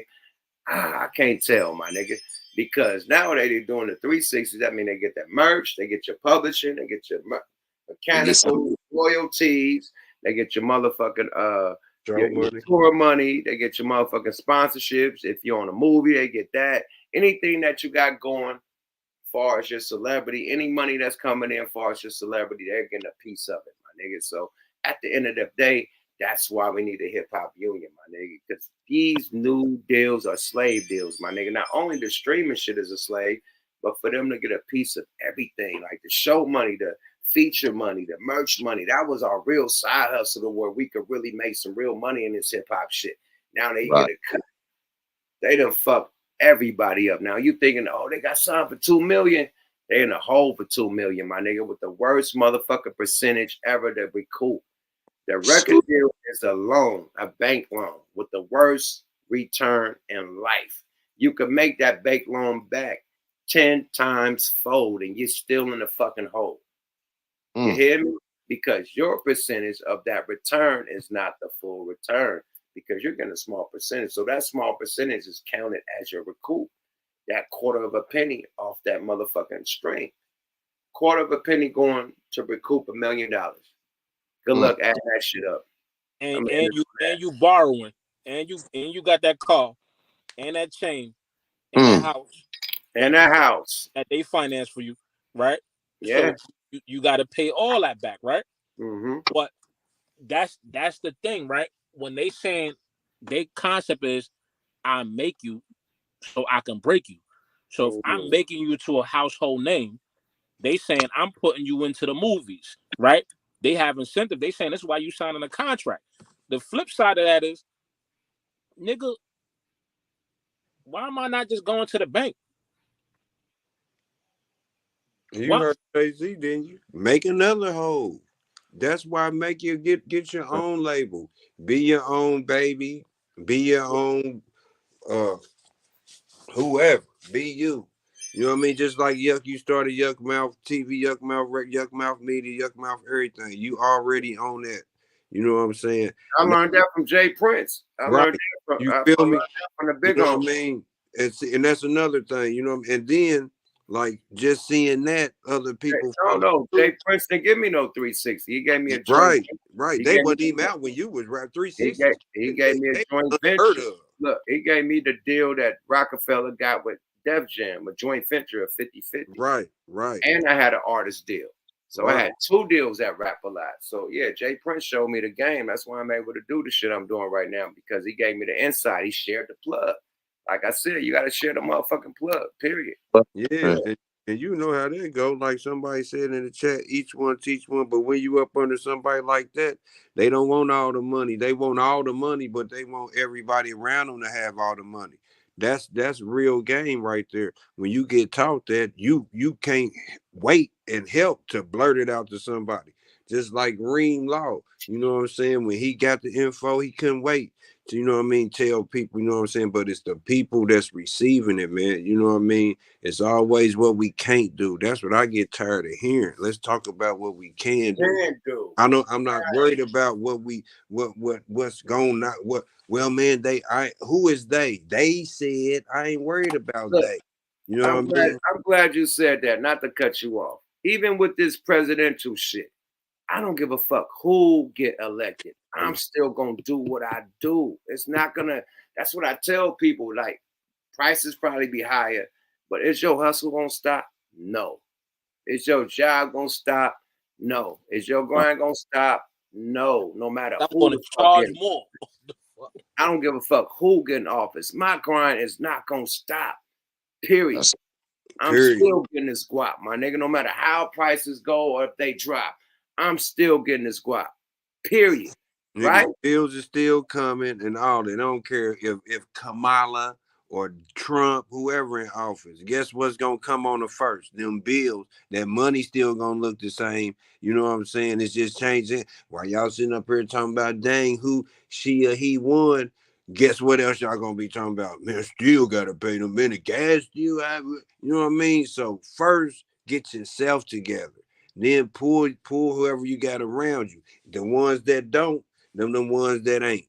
You know what I'm saying? Just like Yuck said, like now it's time for us to reach out. You know what I mean? And be like, all right, well, Yuck, I'm working with my niggas, my buddies. You know what I'm saying? Got a nonprofit, foundations and shit. I got some shit of consulting shit going on. You know what I mean? So I'm coming up from under my rock. You know what I'm saying? like not just talking, but finding people, you know what I mean, a new community, you know what I'm saying, that want to do something. And then maybe just like network you said, you know what I mean, somebody hearing and seeing that, you know what I mean, they'll start coming in, popping up, you know what I mean, well, I got this, you know what I mean, people that mess with houses, you know what I mean, you got a mortgage, you know what I mean, you got a mortgage dude, you know, connect with them. You ain't got to have credit to buy a house, you know what I mean, you can be wholesale. All you need is a piece of paper. Everything not what it is. It's look, they got cheat codes for the game. It's cheat codes in the streets. It's cheat codes in real everything. All, It's you know what I hella mean? cheat Period. codes in the game. It's Period. super cheat codes, Period. but we got to take advantage of it, and we don't even take advantage. Like the the 3%, the F, what is called the FDA loan. What is it called? The FBD. What's that loan called? FHA. The FHA loan. Like I'm in Yeah. California, and I was able to pull one of them motherfuckers off and grab my condo, 3%. Like niggas ain't even looking at the game. Like, man, grab your FHA loan. If you're a first time buyer. There's That's a right. NACA joint too, you heard? What is it? NACA, NACA. That's a no money down Yeah, joint. yeah. And Oh, what? USDA joints. Yeah, Not all only that, right? you can buy duplex. It's easier to get a duplex. Live in one of them. Rent if it's a 4 unit. One of them, rent them out. Yeah, that's what y'all Rent the talking other about. 3 out. You know what I mean? You can do all that. You ain't even got to have your property for 6 months. Thanks to Trump, you can live in it for a minute and sell it. You know what I mean? Like it's a Or lot. live in it for a minute and rent it. Right, all that. Yeah, what you said? I ain't buying another rollie. I'm about to buy a house. Why buy another rollie when I could buy a house, right? Man, that's what I just told my wife, nigga. You know, the new letters OPM, other people's money. You know what I mean? And that's the banks, that's credit, that's private lender, that's everything. If you know people that got some money, boy, leverage your money, as they would say. I'm gonna tell you this. Opium. I'm gonna point it at the motherfucking big ass us screen right there in the back. That motherfucker, it's kind of up. Raise it up. Okay, boom, there it go. That motherfucker right there. As soon as we got them bands from that movie, I went and grabbed some property. I had a choice to grab a Rolex, which I got a couple Rolexes, but I grab another Rolex because I need a white gold one. I ain't got a white gold one. I got the rolls but grab another Rolex, bust down. I could have got the white gold bust down for the really, or grab some property. Which one would you do? 1, 2, 3. Which one would you do? Property. What 40 Water said, don't buy no $85,000 car before you buy a house. Okay, what would you do, Ring? Me, nigga, I'm trying to get like 3, 4 houses. You hear me? Okay, so check this out, right? The down payment I paid for the house was $35,000, the same price of the bust down rolling. And I have a property, nigga, that's rented out and they pay me rent every motherfucking month. And gain the equity for the same price of the rollie with the FHA loan, right? The 3% for a $500,000 property. Pay $35,000 down. The same price you could pay for a motherfucking Rolex. I put $35,000 down on a $500,000 property, my nigga. You can get 7 Rolexes now. Let's you stop get 7 playing. of them. Let's stop playing games. I put $35,000 down on a $500,000 property. Let's stop playing. And niggas buying Rolexes left and right. That same Rolex could have got you a property. Let's stop playing, bro. Let's stop playing. You can sell that property and get 7 Rolexes. I just want to thank all y'all brothers because I know for a fact that it's somebody watching tonight that didn't have no clue about none of this shit.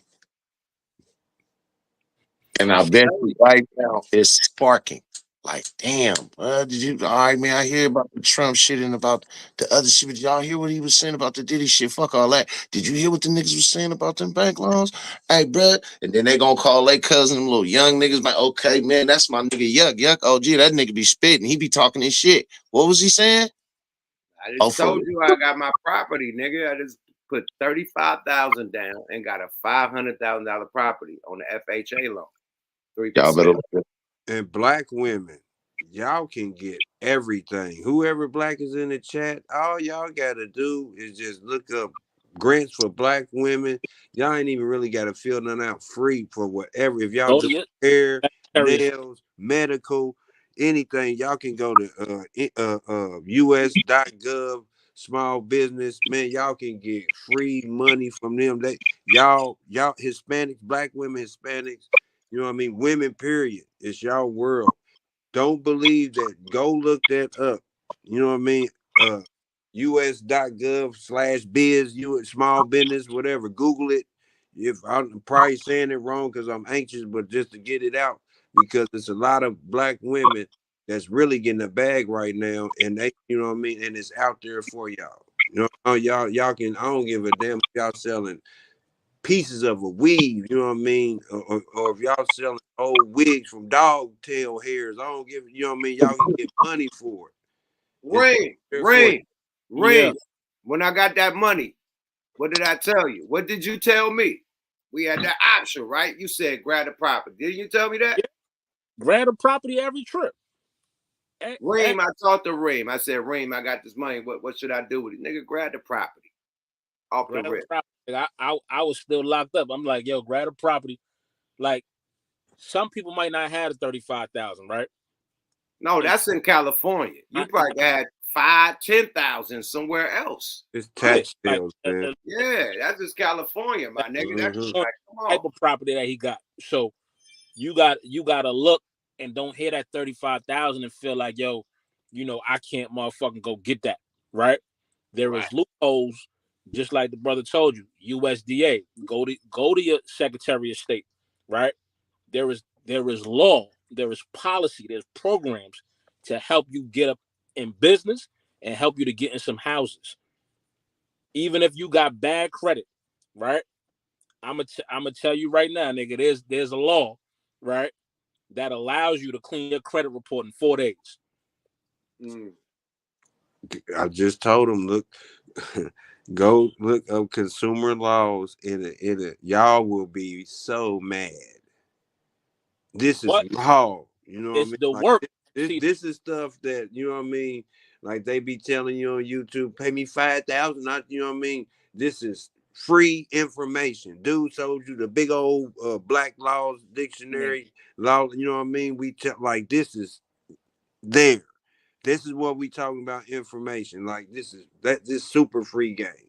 You know what I mean? And the rest is up to you. You can go research on YouTube, find somebody, even if you think they lying. It might be the truth in it. You know what I'm saying?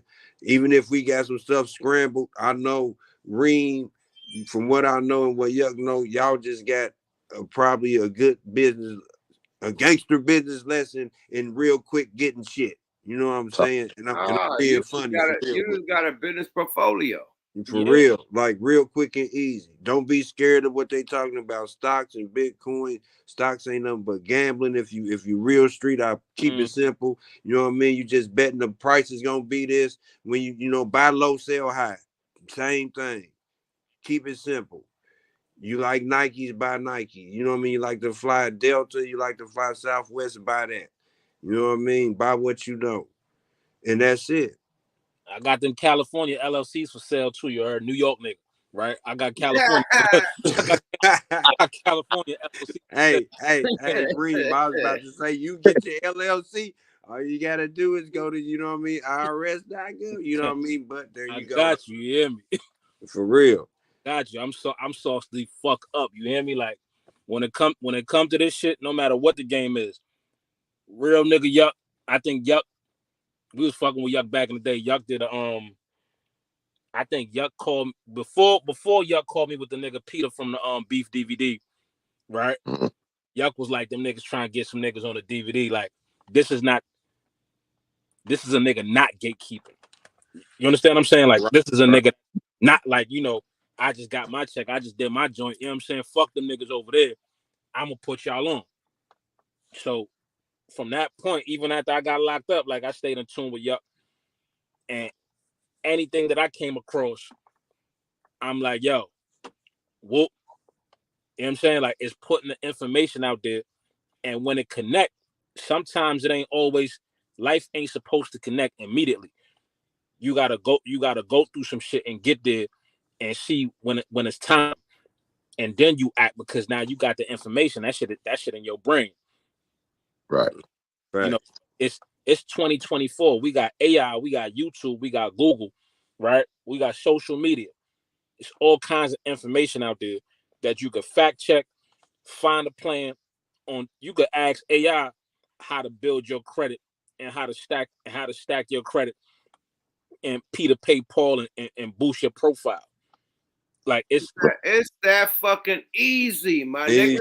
If you want to be a producer, you could take a tutorial how to do the drum machine. You could take a tutorial how to build your studio. You could take a tutorial how to do a podcast. You could take a tutorial how to build an engine. It's all, man, at the touch of a motherfucking button. It's on you to grind and shine. Period. Right. It's that motherfucking easy. I'm gonna tell you some wild shit, yup. And I'm glad all these people on here listening to this wild shit, right? The nigga Cam and Mace said they started a show with what, like 150,000? 250. 250, right? And everybody heard that, was like, damn, that's all that shit took. What people not adding the value was Cam and Mace. No. It was $500,000. Cam put up 250, then Mace put up 250. So it was $500,000. I don't think it was that much. Cam said he put up the first 250, then Mace partnered up and put up 250. That's what he said. Whatever the number is, what people not allegedly, they could have put in 50 and 50. Yeah. Even with 100,000, right? They still Cam and Mace, right? Right. And your name's still Yuck Mouth, right? Mm-hmm. So I'm gonna show you something. Your Yuck Mouth TV show, whatever it is that you're doing, because you're Yuck Mouth, because your catalog is what it is, right? You supposed to put that paperwork and automatically put the valuation of your show on it, right? Absolutely. That's the new sound scan. Because period. You collateralize. I got this show. That goes with my album sales. I got the channel. Yeah, all this shit go together. It's all with the numbers. Period. Niggas be wondering why I do this, nigga. It's a strategic plan, my nigga.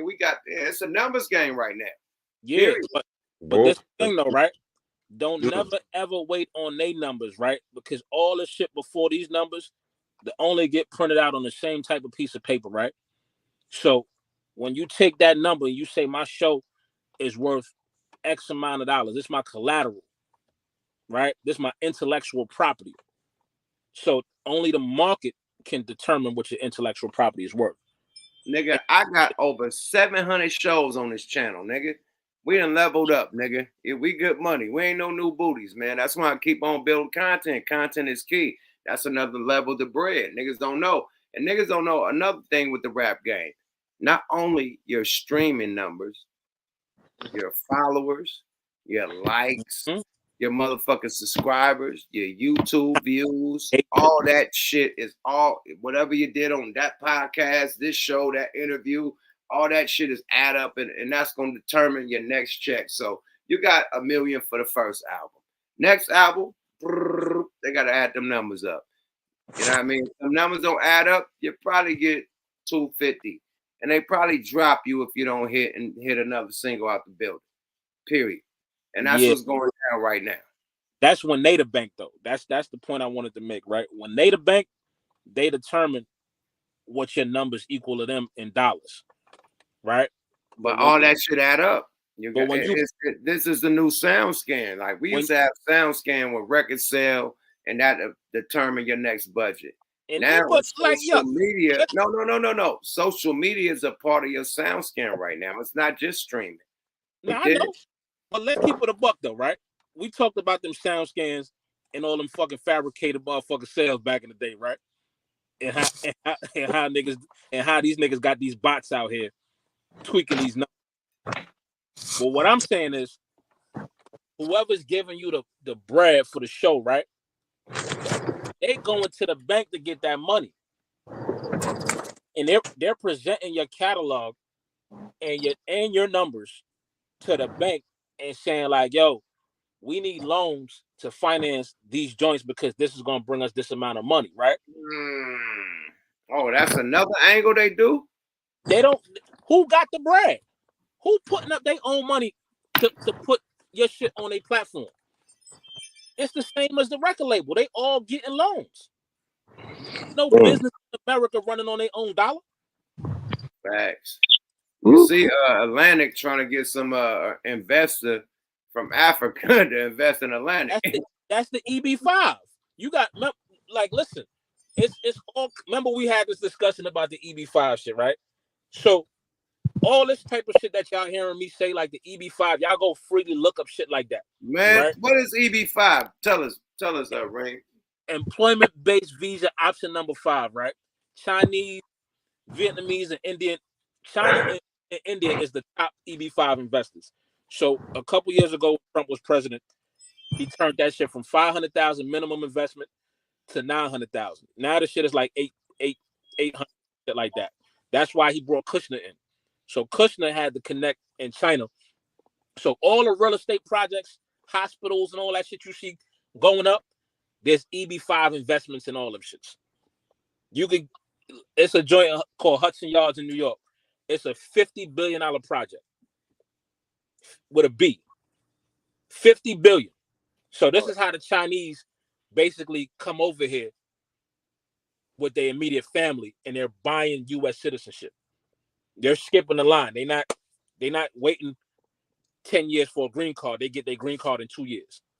Once they get that green card, they can go play the global game because they don't need a visa to go to certain countries. That's why they come to America, because now that once they got the green card, they can go invest in other countries, and that's the Chinese government investing in this, in the what you call the global chessboard. So, in your community, if you are what they call a TEA, a target employment area, which is where we live at in the ghetto. If you live in a ghetto, you eligible for 800,000 for the first investment. You could have 10 investors invest in 800K from China a piece, or they could be investing in equipment. It don't have to be in cash. So you could be like, man, I want to start, a phone service or tech or clothing company, because China got all the textiles. So you got all these ways that you can go figure out how to get some bread. You ain't necessarily got to go to the bank. A lot of these equity companies that's buying these catalogs, this how these niggas doing it. They getting that Chinese investor money. Some of these casinos you see popping up on the reservation, it's Chinese investor, Indian investors. This is why you see these billionaires in this country. The nigga that own the Brooklyn Nets. The Russian dude. Nah, the Russian dude been out of that. Oh, that's right. He sold him. That's right. He sold him. Yeah, he been out of that. It's the dude that one of the part owners in Alibaba. So when they kicked out the founder of Alibaba, Jack Ma, and they gave it to his man, he owned the Brooklyn Nets, and he partnered up with Hove, and he brought KD and all these different niggas in. This is how they do their shit. So now you do the own the Utah Jazz too. You right? Yeah. Yeah, you could write a business plan. This shit started in 1993. You could write a bullshit business plan. It don't even back then. It didn't even have to be a real business plan. This is how Trump got rich for real through the real estate shit. So all Trump and him and his colleagues, they got a bunch of EB5 money. So just without even giving you the full history, they found all the loopholes in the EB5 and took all that bread. It's 17 billion is taxed. And I'm talking about 17 billion is tax money through EB5 every year. Oh wow! So they gotta give that out for a tax return? Yeah. A tax write-off? That's just how much money is coming in. That's how they could tax that. Oh wow! So and then the investors cannot see a return on their investment for 5 years. What's the interest on it? You giving them a percentage of the business. Yeah. So dictate. It's one of the worst joints. Like how I came up on it is in the law library. So a nigga from DC put me on and was like, look at this. And we just watching lawyers and accountants steal all this money. That's how the cases came in. Because we seeing niggas like, oh, they stole the money. So we found out about the program. Niggas is stealing 50 million, 100 million, fucking 500 million and running off. And the Chinese investors couldn't do shit about it. Oh wow. Invested money. You get me? So now, like, all right, you start a business. All you have to do is be a new enterprise. So, yuck, if you wanted to say, all right, well, shit, I'm doing my joint and I'm going out looking for Chinese investors to buy into my intellectual property for my show, I'm skipping the line. I don't want to go to another nigga that I got to pay another nigga that I got to pay another nigga. Hey man, let's talk about that on the phone, man. You give him two. I'm fucking with you. talk your shit. Oh, No. This the game that no. Let me tell y'all. This is a game that me and Reem talk about, man. This nigga, this boy, he's so gamed up, man. Listen, man, this is the shit we talk about on the phone. But I'm at let him bless y'all with the game we talk about on the phone. Talk your shit, bro. But that's where, you know, it becomes scary hours. You got to go put the work in, right? You got to get your paperwork right. But now you got the advantage. You got AI. You got a 15-minute business plan. That's a joint you go check out. You got 10 Web that you can go check out. Build your website with AI. Write a business plan with AI. Plug in the information. Now you go find out how to do your EB5 hub. Tell them where they can get a website and a domain name. Don't cost them about 99 cents. Anyway, they gonna need that too. They gonna need all that if they want to go into business, right? So that's the platform. That's where we gonna stop giving the game at, and that's where you gonna have to start investing in the game at, because at that point, you know, we have a tendency of saying, all right, boom, I'm gonna go to the white dude to help me out to do this, right? And to advance what Yuck's saying about, you know, we having this conversation, and when we start here, we start now. So people can always reach out, you know, comment whatever on Yuck shit or whatever the hell we doing, and reach out to one of us and get some resources and have a partnership, rather than, oh, you pay me X amount of dollars. Like, I could charge you $5,000 to fill out an application. Right. Right. But the application is information that I'm gonna have to ask you the questions about. So you got the answers already. The application ain't nothing but a test that you could cheat on. Facts. And that's what people charging you for. All this legal experience and all this type of shit. It's an application. You can go ask Google what this question means.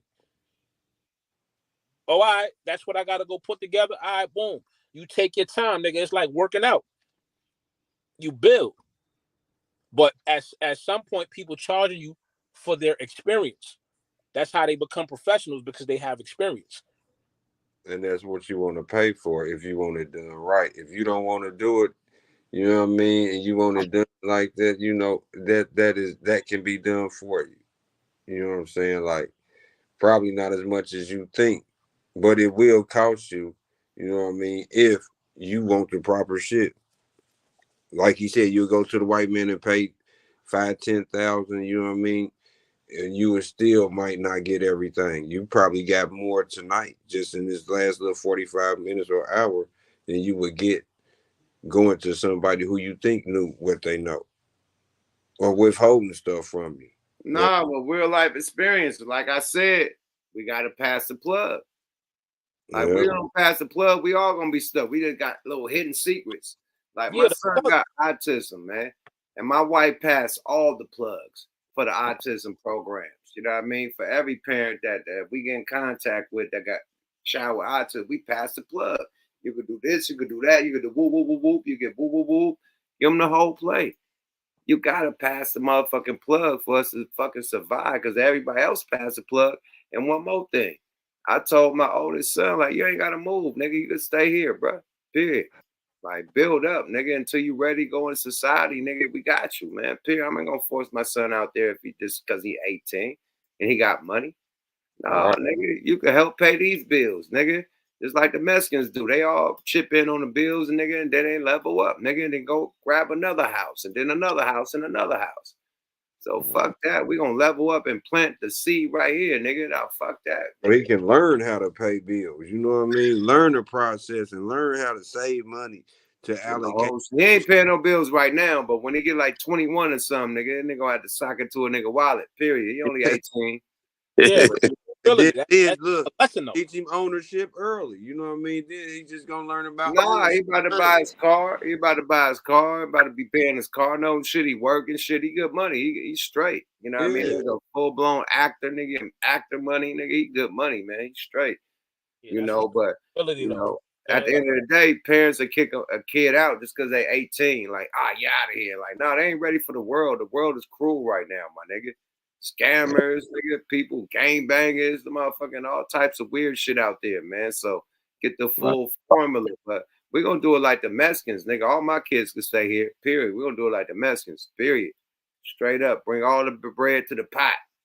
You know, that's how it used to be back in the day. If everybody lived in one house, you know what I'm saying?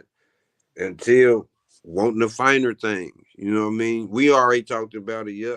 Man, listen. You know what I mean? That's what's missing. That's why I'm trying to preach it right now. Like, yo, I'm gonna have my kid living here as long as he wants to. Until he's like, Dad, I'm gonna get my own shit. But when you here, once you get in your 20, 21s and shit, you're gonna have to help pay for some of these bills. That's what the Mexicans do. I got some Mexicans across the street from me. They 5 deep in a 3-bedroom. You know what they got? All luxury cars. All types of fly shit. I ain't gonna describe what they got, but they got the best luxury cars on the block. 4 or 5 of them. And a regular family fan or something. And they all in one motherfucking house paying the bills. And I know what they pay over there a month. And they all socking it. The mother of the house just holds the house down, take care of the kids, and everybody else go out and work, come home, and they pay the bills. So yeah, we gonna do the same shit, nigga. Fuck all that. Sorry about that. That's acting like this is what we trying to preach. Like, what the they gonna own that shit. They gonna end up owning that shit, and that's more collateral. You know what I'm saying? When they own a $500,000 house. No, this motherfucker damn near costs $1 million across the street. Now that's a 950. So yeah, they're gonna own that and then buy another one across the street. That's how they do it, my nigga. Yeah, that shit costs like, yeah. I know what they got across the street. Yeah. There ain't no fight. My condo is in North Hollywood, nigga. I'm in Porter Ranch. It's a different, yeah. I ain't in the condo, nigga. I'm in the crib. I think our biggest problem, though, is putting the people in the wrong places. I don't know how to say it. The wrong people in the right places. But a lot of times when we get to it, you know, we try to put the homie on. He don't got no fucking work experience. He ain't got no training, no nothing like that, right? So a lot of time we end up failing by putting the wrong motherfucker around the right situations. And I seen somebody in the comments say, man, I'm hitting my head trying to start a fucking LLC or do this business or do whatever it is. And a lot of times it's what the fuck you researching, right? Like what you putting in a Google to get the results, like how to start a business in whatever you state you in, right? How to form an LLC in that state, how to structure it, what you doing, you know, like knowing that you could fax them documents to the state, you could file that shit online. It's just certain things, or you could just call the people up that work at them places. They got phone numbers.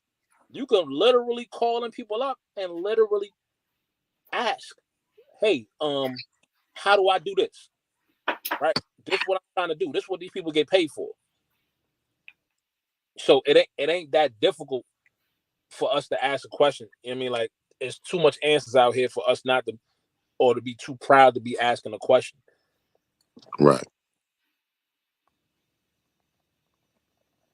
Hey, like I said, man, I made the best decision talking to you and talking to my wife in life, man. Fuck that jury, man. I got property, man, for the same price I could have paid for a fucking Rolex, man. Y'all could pay less because I'm in California. Y'all could pay less because y'all in rural states, down south states, Midwest states, and the East Coast, depending on where you at, it probably costs the same price, you know, with an FHA loan. But at the end of the day, it's that simple. If you a first time buyer, run your shit. Period. It's that easy. Like niggas is crazy. Like niggas act like they gotta follow these rappers. These rappers are in debt. Nigga, you hear about these rappers that own all these. Nigga, Floyd Mayweather is in debt that own fucking jewelry stores right now. Nigga, like let's be real, man. That shit is all glitter, man. Come on, man. Like, don't believe it until you really, like, even if you see it, don't believe it, man. Niggas, like, they front artists, they front basketball players, they front any motherfucker with any type of celebrity jury to represent their company, their jewelry company. And they expect you to pay it back on a motherfucking loan. They give it to you up front, like, oh, you're going to represent my jewelry brand. You're going to post it on your shit. More people will come to me and buy it. But at the end of the day, you still owe. Young Thug is in jail, owe $2 million in jury. Floyd Mayweather owes hella money in jury, like $20 million right now. Like that shit is a front. Don't break yourself trying to be like these dumbass rappers and entertainers, man. They get fronted that shit, man. Buy some property, my nigga. Take care of your family. Stack up money, man. The cars depreciate, man. Soon as you finish paying that motherfucker off, you're gonna have to sell it, my nigga, because you're gonna be in a finance shit for 5 years. Say, okay, cool. You buy 2022, and it's 2024. Okay, you finance that motherfucker for 5 years. That bitch is old. The new Transformer that came out. That bitch is appreciated 10,000. What you gonna get for it? Ain't gonna pay 50, 60, 70,000 for that motherfucker. Like, let's stop playing games with these material items, man. Buy some motherfucking property, you know, get some businesses and shit going, get some nonprofits going. Because all my niggas is millionaires off nonprofits. That's a secret. Niggas don't want to give you the secret on the nonprofits. But yeah, do some other shit, my nigga. Like, nigga, you done live your life. You know how much jewelry you need, how many cars you need, how many motorcycles a nigga need. Like, do some shit that's gonna be generational wealth, my nigga. That's all I'm saying, man. Fuck it, a restaurant, nigga, a fucking taco truck. I don't give a fuck. Something that's gonna be generational wealth besides just splurging on bullshit. Let the rappers do that. We are grown motherfucking men right now. Even though I'm a rapper, I got all that shit in my rapper costume. I can wear it. But I'm grown. I'm past that. I'm beyond that, my nigga. It's time of like generational wealth. I'm trying to plant seeds that's gonna grow, nigga, that I can get to my grandchildren. That's what it's about, nigga. That's what the small hats do. That's what the white people do. That's what the Mexicans do. That's what the, you know what I mean, the Asians do. Nigga, generational wealth. They could pass that motherfucking recipe down to their son. Nigga, when the restaurant, you know what I mean, when the granddad or the dad, you know what I mean, died, the recipe going to the son. He own a restaurant now. Like, come on, it's that simple. Like, it's gonna keep on going, generational wealth. And we talking about self-preservation right now. Live for the day. No, it's about living for the fucking future. We don't even plan for the next 10 years. We got to plan 10 years ahead. Niggas planning for the tomorrow. Plan 10 years ahead, my nigga. What's going to be the play for 10 years, my nigga? That's how I plan. I plan the next 10-year strategy. The property is a 10-year strategy. That shit build motherfucking equity. I grab that out and buy some more property. That's a 10-year strategy, right? You gotta have a 10-year strategy. Niggas is planning for tomorrow. Like, oh, I'm gonna do something next year. My next birthday, I'm gonna buy some more jewelry. Like, man, fuck that. You gotta have a strategy, my nigga, in these times. Nigga, we are in a fucking recession, bro. You gotta plant seeds to make some fucking money and stack your money. And I land my plane on that. I'll kill shit, yuck. That's hard. Like the realest shit you said. I'll kill shit, yuck. that fuck costume, because at the end of the day, that's an entertainer. That's for the public. My private life, I got to do real life shit. I got to do real life shit so I don't end up one of these has-been ass niggas. Like, this shit crazy. This shit bad. The program is fucked up, dog. Programming all the way fucked up, but it's working exactly how it's supposed to. But this shit has been, or you can be had. Bro, it's niggas that work at Tesla that making more money than rappers, my nigga. Don't get it confused. Niggas that work at Facebook make more money than rappers, man. That shit is a facade, my nigga. That shit is a kit. They got the jewelry, they got all that shit, but they in debt to the record label and to the jewelry stores and to the car motherfuckers. So Let's stop playing with the bullshit. These two motherfuckers. Into the real estate, nigga. Yo, these two motherfuckers just came in the game and didn't go triple platinum, quadruple platinum, none of that shit. But they got all the treats and bells and whistles that a triple, quadruple platinum like Drake would get. Right? Right. But Ice Spice ain't sell like that. Sexy Red ain't sell like that. Right? I'm talking about the big dogs. Like they giving them the money like the big dogs. Them albums didn't do shit. The single probably went gold, if that. But I'm talking about like on some big level shit, far as what they giving them the budgets for and all that shit, and put them on the Grammys and put them at the Super Bowl with motherfuckers and all that type of shit. That ain't worth it, my nigga. Within a year or two in the game, these are plants, my nigga. These are plants to fuck up the game. This is plants to fuck up the money, my nigga. You feel me? 360 deals, nigga. Real hip hop has vanished. That's why the Drake and Kendrick beef was so big in hip hop, because hip hop has been bullshit for so fucking long. Nobody want to say it. I'm gonna say it. Hip hop has been trash. I don't give a fuck about that emotional ass.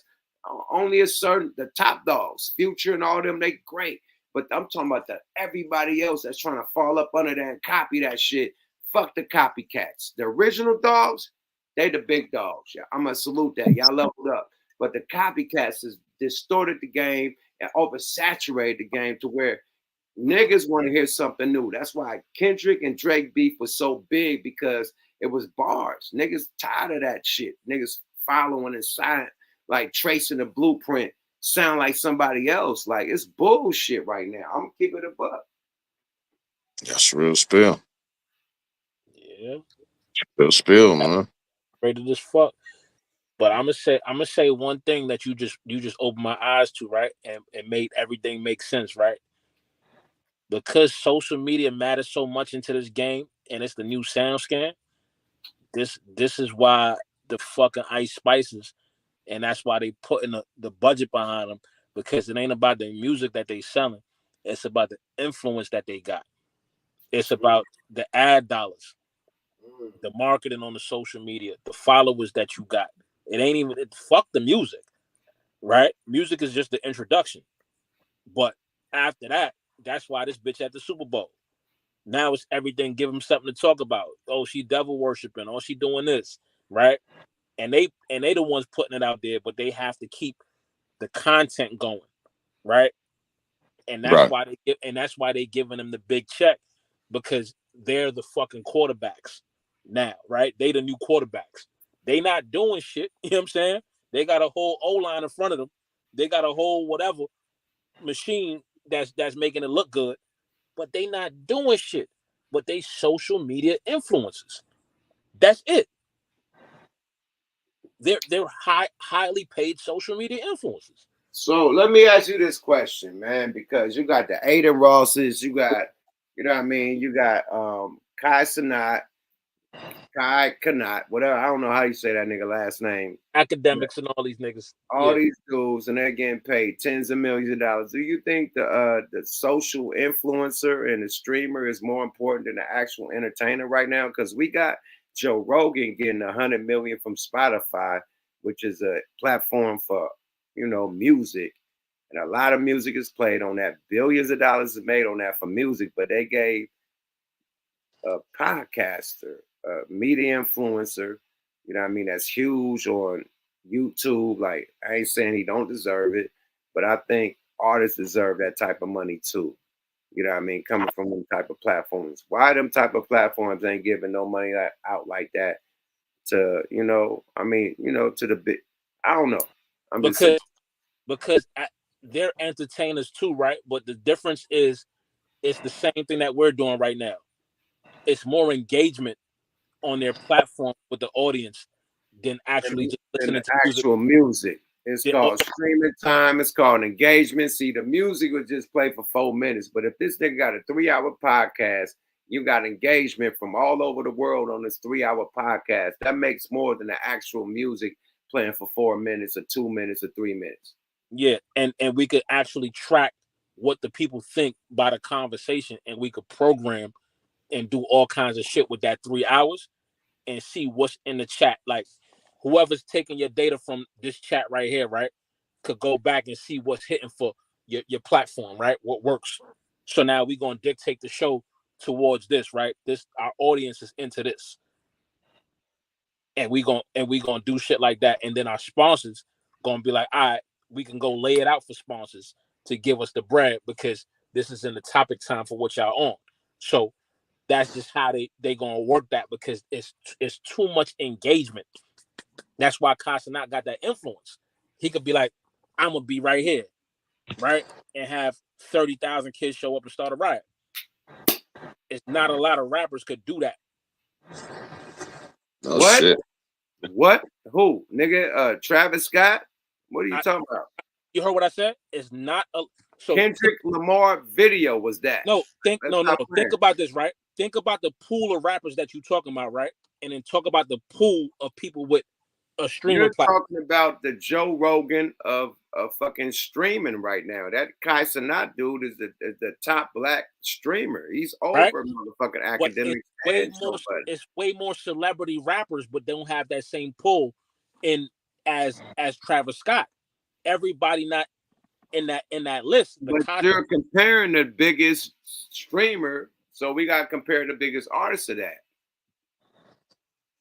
Yeah, you can't compare Kai Cenat to like, yeah, you got to compare the biggest artist to the biggest streamer. Who gonna bring out the 30,000? Do that. Yeah,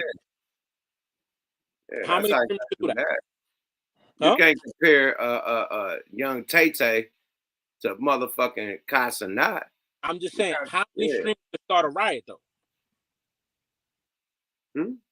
How many streamers could start a riot?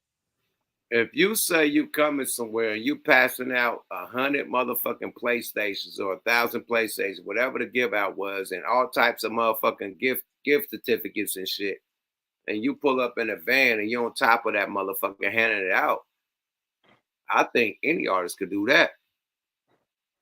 I wouldn't say any artist because they don't have the same following. Bro, he didn't just pull up like him and had 30,000 there. He was giving out PlayStations and gift cards, my nigga. So if Travis Scott pulled up to Manhattan and said he giving out PlayStation and gift cards, it would have been the same shit or more. Or probably, yeah, like, so he's comparable to Travis Scott, right? Bingo flamingo. You understand what I'm saying? On the influencer and streaming side of the game. So if Travis Scott get a show, they're going to give Travis Scott that bag, right? Because he automatically bring in that amount of audience, right? Absolutely. But take for instance, let's see, what's a rapper, right? Like, so a nigga like T.I. is not going to get the same check as Travis Scott. Nah, absolutely not. He don't have the same level of engagement, and just like another streamer not going to get the same bag as Kai Cenat or Aiden Ross. They don't have that same level of engagement. But so, I'm just saying, I just said that, are they more important than a rapper? That's all I was saying. I know they got engagement, but are their engagement more important than the rapper? That was the question. The top rapper. In this day and age, I'm going to say yeah. Bingo flamingo. This day and age, we are literally in the motherfucking matrix. The real music don't count. You need a streamer to talk about your music to make it count. That's crazy. But we allow for that to happen, right? So wow. Think about the DJs, right? So if FEDS think about the DJs. If FEDS don't preview the album, my shit not hot. That's crazy. So no, it's not crazy because you not rapping. Are you rapping for 13-year-olds? I'm just saying, nigga. Is that the new source or is that the new like? That's what it is. And you get the 5 mics. Is that them? Is they the new 5 mics? That's who they are. They the dick suckers. Yeah. Like this is what it is. That shit done changed. So the streamers is the dictators. Like Source used to have the 5 mics. Like XXL used to have the motherfucking the people in the front of the shit that called what was they called? The new People on the front of the page, like the new the sophomores or whatever you want to call it. I don't know what they call the freshmen. Freshman class. What was it called? The freshman class. Freshman class, right? Boom, freshman class, same shit, right? But now the streamers could dictate what's the freshman class, what's the professional niggas, and what's this, that, and the third. But you know who never went through a streamer? Jay-Z. You know who never went through the streamer niggas? Nas. You know who never went through the streamer niggas? J. Cole. You know who never went through the streamer niggas? They went through the magazines. Kendrick. You know, never went through the. I'm just saying, bro. Like they went through the magazines. It's just listen, one of the things I told a young homie, right? If that shit was that important, albums would sell more. I'm gonna end on that. These niggas, the top motherfuckers that's dropping right now, ain't doing more than 30 or 40,000 albums sold. I'm talking about the motherfuckers on the radio all day, the Ice Spices. They ain't doing no more than 40,000. If that shit is real, and she was on Casanat and all that shit, she only sold 40,000, my nigga. Yeah, but put it on the radio all day. If that shit is real, they're selling the most less albums in life in hip hop right now. That's why hip hop albums don't matter, yup. Nobody buying whole albums. No, he's saying but what he's saying, Reem, is like the album is streaming too. Like even streaming, they ain't making no bread like that. Like they albums was coming out first week, 20,000. Nicki 20. Like he just said, they wasn't even doing 50,000. Rick Ross, you know what I mean? All of them, they ain't selling nothing. Because that's an individual stream versus an album, right? It's a different metric. So think about how much the game has changed, right? We not selling albums, we selling singles, right? Kendrick Lamar went how many times platinum on Not Like Us with the same metrics? But he 4-5 million or something. Because I think the nigga went 5 times platinum on They Not Like Us on metrics. On a single, that's not an album though. Nigga, a single is way more harder than an album. Well, he talking about streaming and everything, Reem. He talking about the total sales. He talking about streaming, not just albums. He ain't talking about the physical album. One single to go 1,500 compared to the whole album in total going 1,500. Come on, my nigga. That's way different. That's what I'm saying. Each one got to go 1,500 to be considered as a sale. So the whole album going 1,500 with all them sales on it compared to one single. Come on, bro. So that's what I'm saying. Nobody listening to a whole album. You didn't have a whole album. You didn't have a whole album. I'm just saying the metrics. This is more numbers. Yeah. More songs, more numbers. It add up quicker than just one song. That's all I'm saying. Shit, yuck, you use 5 on it for an example. The single, I know, and this ain't no knocking none. The single outsold the album, right? Damn near. Absolutely. That's the point he making. You know what I'm saying? But now it's streaming. So he's saying, well, me and Yuck is saying, even streaming, they ain't even selling 20 or 50,000. It takes the single to sell 1 million. You know what I'm saying? And they putting out whole albums and not even selling 20.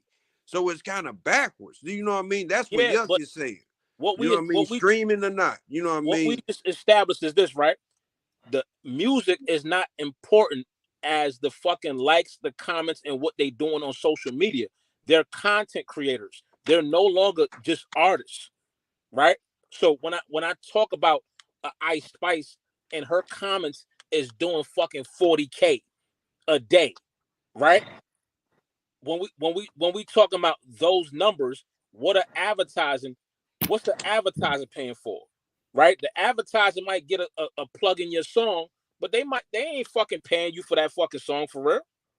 It's more centered on exactly what Yuck said.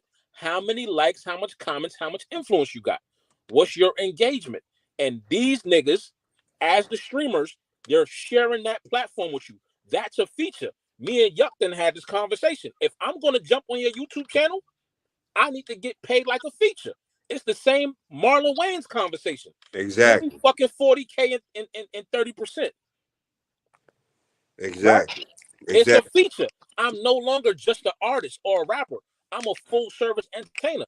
Me coming on your platform, me using my intellectual property, my likeness, right, is my shit. So I need to get paid. So the streamers are the DJs, but it's a new era of a type of DJ. They're what you call. I'm glad you said that. They the new motherfucking DJs. That's what I was trying to say. Go ahead, talk Yeah. your. So, but they the DJs for fucking social media followers and likes and comments. They're not really critiquing the fucking music. Right. Right? They're not here like, yo, matter of fact, let me say that I'm saying that wrong because this day shit, right? We older, we're a different generation. This day shit, right? They on drill music, they on shoot 'em up and bang bang, go to jail, die quick shit. So that's their shit, right? They talk about Booty Hole Brown. That's their thing. So that's what Star and Buck Wild used to do, right? The fucking shock shit, right? They say the most shocking thing, get the engagement, the reaction, right? Be talked about by the streaming platform, make the news, be relevant for however long they're relevant for, but the music doesn't matter because half the time that shit is all sampled out any fucking way. Y'all know who got rich like that first? 50. He started out with the shock. He dissed everybody. And it wasn't about him dissing. It was damn near about that and who he gonna talk about next. So when his album came out, y'all could tell you the anticipation. The albums would pre-sale. Reem, you know that too. 2 million before it even came out. Eminem pre-selling 5 million copies. The album come out Thursday, Wednesday, he done sold 5 million. That ain't happening now. So they gotta do content with their music. So what Yuck is saying too, and what you saying for like these people gotta have content and content creators to bang they or pump their music. Not like going to the radio station, whatever. Now you got a content creator like old dude, bigger than Aiden Ross and Kashanot, Mr. Beast, the white dude gives out money, millions and shit. You know what I mean? So just think he started Aiden Ross and Kate, you know what I mean? So just think if he endorsed a song, just like what you said, somebody's song, they don't even need the A&Rs or whatever now because of how it is now. It's short attention span. The song is only 2 minutes. So you got, and then just think how fast, that's a short almost. So just think how much money can be generated like that. But you know what I'm saying? Singles and shorts, right? Singles and shorts. That's, you know what I mean? A simple short. But they ain't even got to worry about the music like streaming. Go ahead. Finish. Go ahead. Talk your shit. No, that was it. I said they ain't have to worry about the music streaming no more because like Reem said, which makes sense.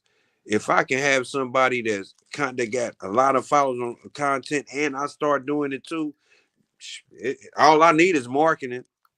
That's it. Oh man, hey, talk your shit, Reem. Let me get to this alley-oop, man, to show you this shit, man, right quick. And we gonna end it on this because we've been going crazy. Yeah. On the, can we do the CRIP Max shit before we get up out of here? Nah. We ain't gonna keep. Nah, we gonna keep it on this industry shit because this deep game.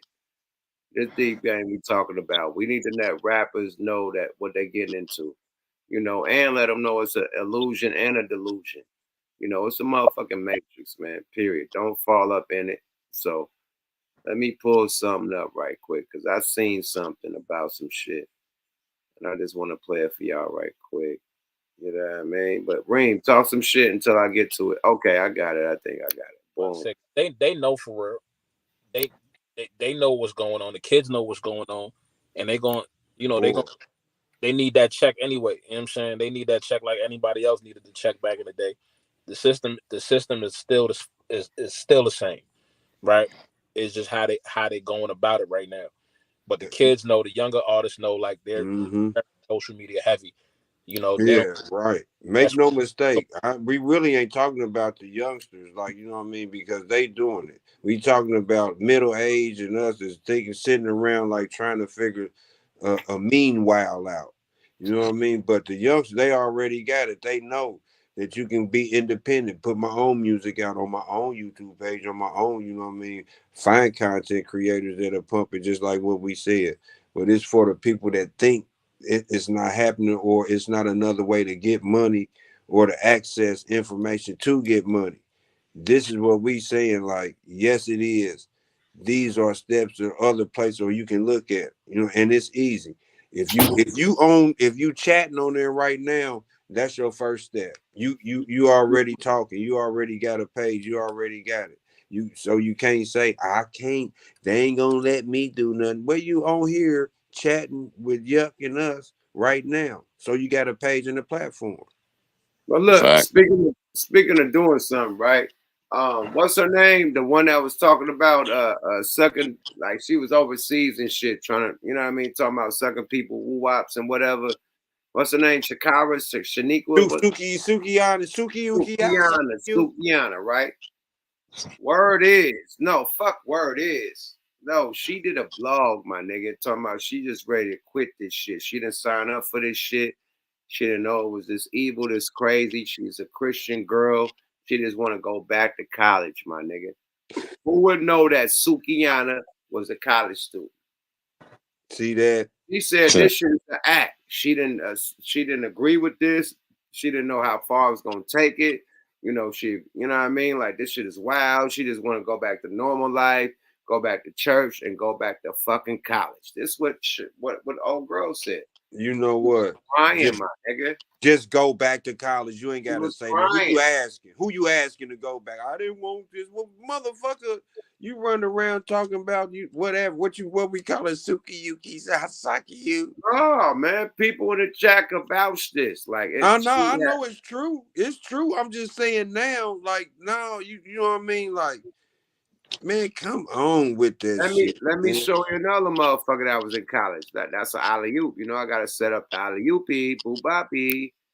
So let's get to this Ice Spice shit, man. Another one. And another one. Hold up, man. Let me present this shit. Why go gangster? You in school. That's what's up. You feel me? Like, why go gangster? Yeah. You in school. Come on. Come on, Isadelic. Don't do that to us.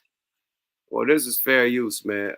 Hold up, Big Swell up. I gotta get through all the beginnings and shit. This is like prelims and shit. Oh yeah, I need the beginning is the main thing. Let's go, y'all. Fair use, man. All the Ice Spice. They're marketing her like this for a very specific reason. Her body is more popular than her music. I just don't understand how people don't see it. Best new hip-hop artist, Ice Spice. How long can they keep on shoving her down our throats? I ain't gonna lie to you, the best part of when she performs is the twerk. It seems like people are waking up and it looks like off is approaching.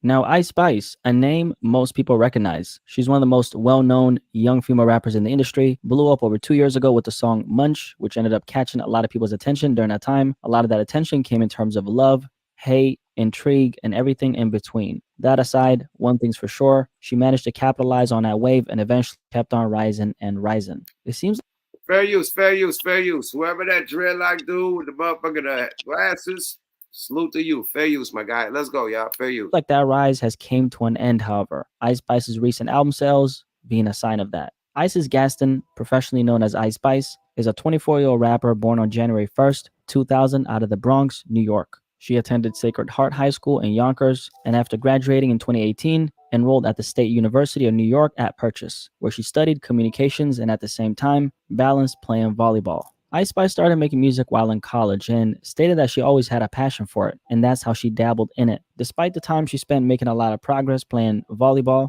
along with her studies, she eventually made the decision to drop out around her sophomore year. That led to her shouldering the responsibility of being the eldest sister of 5, working a wide range of jobs, including at Wendy's and The Gap. During her studies, she ended up meeting Ephraim Louis Lopez Jr., mostly known as Riot, a well-known producer of her records. Ice Spice and Riot built a very close, tight-knit relationship, which later on transitioned into a producer and artist collaboration. A relationship.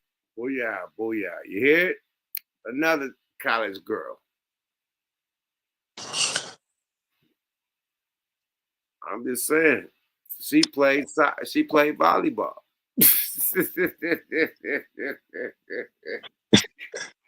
Let me make you famous. That's what's up until you fall off, I guess, ain't it? Like what happened? Like what was the peak? She could make it to the Olympics. I don't know. She went bozo. She went bozo the clown here. That's why she got them thighs, man, them legs, because she was hopping over them goddamn volleyball nets and shit. She was saying, what they be saying? Set, all that. I don't know what to say. Oh man, all that shit, man. Hold up, third, because she is strapped though. That motherfucker is strapped. Nah, she got the legs that match with the ass. You know, a lot of girls got the ass. You know what I mean? Hers is natural. I think it's strictly from athletic conditioning, volleyball conditioning. You know, if you watch the Olympics, you see them girls in the Olympics. They got some. You know what I mean? Yeah, them volleyball shorts. Yeah, volleyball booties too. You know what I mean? No. The car, the motherfucker gonna depreciate the second it come off the lot. I'm just saying they be hitting volleyballs and they butt is a volleyball. You know. Man, have you watched the Brazilian volleyball? Oh my lord, man! Oh, the volleyballs is cool, but I'm a dirtbag, boy. I done, boy. Hey. I done wipe one off of the Brazilian. Boy. I done wipe one off, my nigga. I ain't gonna let them back, man. Brazilian, I find that shit a few times. They had this motherfucking center that had so much ass. Did you? I swipe one off there, man. No disrespect, but. You said you had to smear the queer. Man, this bitch had so much ass hitting the ball, and her shorts is all caught up in her ass like a G-string. There's cheeks everywhere. Like, man, listen. Wow. Jello. Man, no disrespect to I mean, I'm a dirtbag. Hey, me and my guy was watching it too. Boy, we was like, man, is this real? Like, what are they? Like, what's going on? Man, listen. We play on YouTube and whack. Yup, fuck them up. I'm gonna do my stuff. I did my stuff. Not to fuck up the content, man, but goddamn, man, let's go. I'll tell you. That became a key component in her success and blow up. Because not only was Ephraim a very talented and ambitious producer, he also had a lot of prior ties to the music industry, something that Ice Spice benefited from. The ties to the industry he had was through his father, DJ Enough, a DJ and radio personality born in Brooklyn, New York, who's been working at hip-hop radio station Hot 97 since 1998. The encounter with Riot later on led to Ice Spice releasing her debut song, Bully Freestyle, in March 2021. The song gained attention after a video of Ice Spice participating in a challenge called the Bust It Challenge went viral on Twitter. Sometime later after that, she dropped the song Name of Love, which also gained attention, but this time on SoundCloud. On August 10, 2022, Ice Spice released her song Munch, distributed by Worldstar Hip Hop. The song quickly gained traction on social media, and Ice Spice was officially on the trajectory of blowing up, and that's exactly what eventually ended up happening. Ice Spice, in a span of a few weeks, became one of the most talked about new artists, all because of one song, but more specifically, one line from the song. You thought I was feeling you? That nigga a munch. Millions of people use the sound bit in their ladies, if any ladies, I need some ladies to tap in. But that blew her up. You thinking I'm feeling you? You a munch. That blew her up? Real? That's what it was. Motherfucker, man. I don't know, man. Did that blow up? Ladies, let me know. Ladies, we got a lot of lady mods. She was rapping shit. I thought she was like Glorilla, as the old folks say. I thought she was like Glorilla. I don't know. Was that the punchline? That nigga, you a munch. I didn't hear that like I be hearing nigga. I'm gonna keep it a buck. I never knew that was until right. I mean, I heard her say it, but now nigga, you got bitches out here calling niggas a munch. Nigga, hold on. Is it like pause? I heard pause more than that. It ain't pause. It's a munch, nigga. You a munch. Pause. You eat pussy for a living and you ain't fucking on nothing. You a munch. You know what I tell her? Pause. Have you ever ate pussy and never fucked? That's a munch. Right? Am I lying? That's dinner, goddamn it, shit. I assume that's a munch. Oh no, these youngsters then rephrased every fucking way. What's Hey, a munch, my nigga? What's a munch? Somebody describe that for me. What they talking about? Some popcorn, crunching munch. I don't know, my nigga. We living in a generation where women call other women bruh. So And twin. oh no. What's happening, twin? For real, bruh. Bro, hey, bro. Right. And they say it's so cute, bro. A muncher. That's the nigga that eat pussy, my nigga. That's what I thought. A muncher. Yum yum. Somebody said girl on girl, but she said nigga, you a munch, not a girl. But let's go, y'all. Fair use. Their TikTok videos, and she was getting posted all over the blogs. On top of that, her streams were going through the roof, and all around, she was receiving a lot of attention all at once. Even Drake co-signed her by sending her a DM on Instagram, which she posted online as promo for herself. On September 2022, around a month after her initial blow-up, Ice Spice signed a record deal with 10K Projects, which was under a bigger major label, Capitol Records. In the months following, Ice Spice capitalized on her 10K, you know that's old boy's son, right? That got that Tekashi and all them. Just got the big deal with what's the name, didn't it? Just got the deal with Atlantic. That's his artist. Let's go, y'all. Fair use. relevancy, as she was now backed up by the industry machine. At this point, she was really starting to take off. The hype on social media had built her up to a level where she had all the attention on her. However, since she climbed so fast in the industry, Ice Spice was still a very much unknown face to the world. Here we had this attractive, racially ambiguous looking light-skinned woman who essentially blew up overnight in the music industry. So she had a big name, but who was the person behind the music? This is when streamer and YouTuber Kai Cenat comes into play, because Ice Spice ended up doing an hour-long stream with Kai Cenat. In the hook, I said, literally in the hook, I said, you did me dirt, because what did I do? Like, That's a bar. People could suddenly now put a personality to the face, which is an important part of the story, because if people feel like they don't know you, it's going to be very hard for you to pivot. Along with the song Munch Climbing. Oh, bingo flamingo. Look at the influencer, right? The first interview she did, not with Charlamagne, not with the Breakfast Club, but with the influencer. Hey. That's the new outlet. That's what's up. That's the new DJ. That's what she's supposed to do. You That's feel the me? new motherfucking DJ. Astronaut is the top black one. Period. I wonder how much did it cost? You think she paid? Hell no. They paying Kai Cenat to do it. Yeah, that's what I'm talking about. That's what I mean. Pay him. He ain't gotta pay her. They paying him. Yeah, that's what I'm saying. She paid him. How much you think they came out the pocket?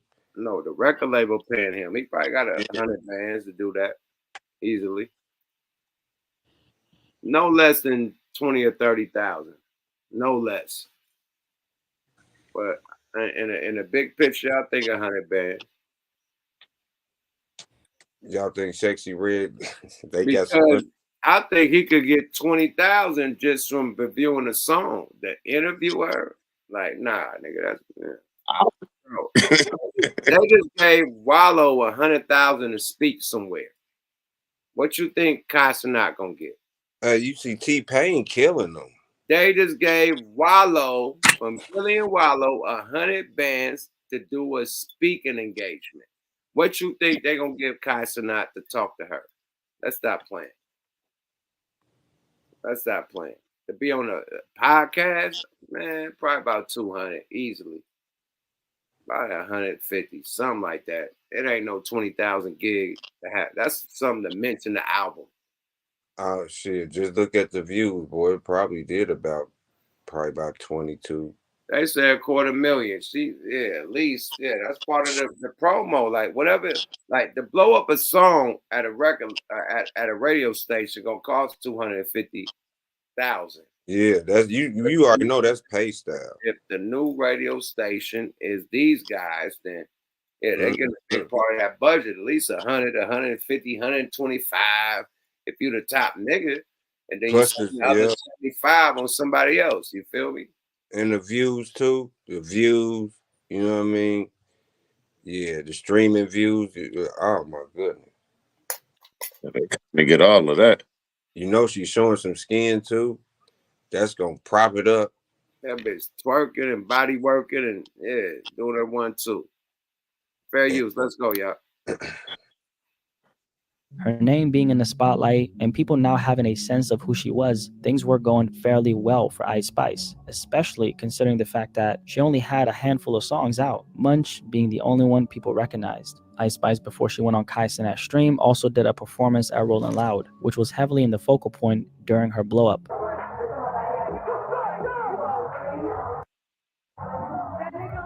You can tell that she wasn't prepared for this moment, and on top of the narrative regarding her being an average rapper becoming stronger, people are now criticizing her stage presence, which is a critical aspect of being an artist. However, for Ice Spice, since she was such a new act who had rose to prominence so quickly, people eventually gave her a break. Fuck all that. Let's get to this pretty privilege. I think she got pretty The privilege. core of what Ice Spice sells is sexuality and promiscuity, something that she knows and all the people backing her up also know. This is not a secret when it comes to her. At every single moment possible, she's either seen twerking or sticking out her tongue in a salacious way, which does constantly feed into her brand. This is what keeps her popular because as a female rapper in this generation, unless you're selling the idea of sex, it's going to be hard for you to even get your foot in the door. Talk your shit. Part of selling this brand-wise is connected to children, specifically little girls. If you pay close attention to the visual aspect of her brand, bright colors like pink speaks to that younger audience, something that's been an integral part of marketing her to that big demographic of young girls. On top of the visual aspect, we also have the personality aspect. Ice Spice appears as a very likable person. That was, of course, up until the recent story. Whoa. Let before that pass, you see how he added the colors and all that to relate to the kids. That's Manny. The Annie wig. That's a kid movie. Bam. Little curly Annie image. Like, come on, Bam. bro. If they, they probably don't know about Annie, they need to look it up. You know what I'm saying? That's how practical, that shit is. That lets you know how really small-minded. They ain't even thinking further up. You know what I'm saying? And that's also so they could damn near probably forget about little orphan Annie. You know what I'm saying? And she might be made. Yeah, remember artist development? If she's just sticking out her tongue and twerking, she ain't got no dance group behind her. Like, some of these chicks at least got a little dance step behind them. You know what I mean? A couple chicks, they dancing with them. Nah, she got a crew. Do she? Well, I think at the BET Awards and the Grammys, but not personally. I ain't seen a crew. Yeah, right. So she dug her crew. Is the art? Where's the artist development at? You know what I mean? That's what I'm talking about. Because if he was saying her stage presence ain't shit, like she should have a stage. All that, that, yup. Like, is she lacking that? So it was baked in to not really, go far. That don't work for everyone. Yeah, Buddhist woman. We're done with that. We already seen the program that they did, and now it's backfired. You know what I mean? Motherfuckers ain't selling albums. You can put all that money, you can put us in your face. It's like anything you hear on the radio 1,000 times, you're gonna know it unwillingly. Like literally, songs you don't like, just because you in your car driving in traffic and you gotta listen to a fucking radio when they got this song playing. Oh, fucking Sirius Satellite. They got these same songs playing back to back. You know them without even having that shit in your motherfucking your library or your playlist or your iTunes or whatever you really like to listen to. Boom. It's going to be programmed in your fucking mind. So you program this chick in our mind back to back to back to back to back. And then when the album come out, nobody go buy it because you could pay to play. You could play your shit all day. Is the people gonna go buy it or stream it? Yes or no? That's the question, And that's what they dealing with right now with these new artists. They ain't selling worth shit. You could put them, put them in our face. You could give them awards. You could do all this shit, but are they really the culture? Are they really selling albums? Yes or no? You said it right there. They getting 1/10 of a penny. So all the money's being made off the streams. Damn near they don't care if the album don't sell. because the money made off this single that they put out. Preston put out 2 or 3 singles, and then made money off of them going out there because of the deal they got, the 360, the marketing. Go out there and advertise. Then you got to do the ad when you put the album out. You got to go on your press tour.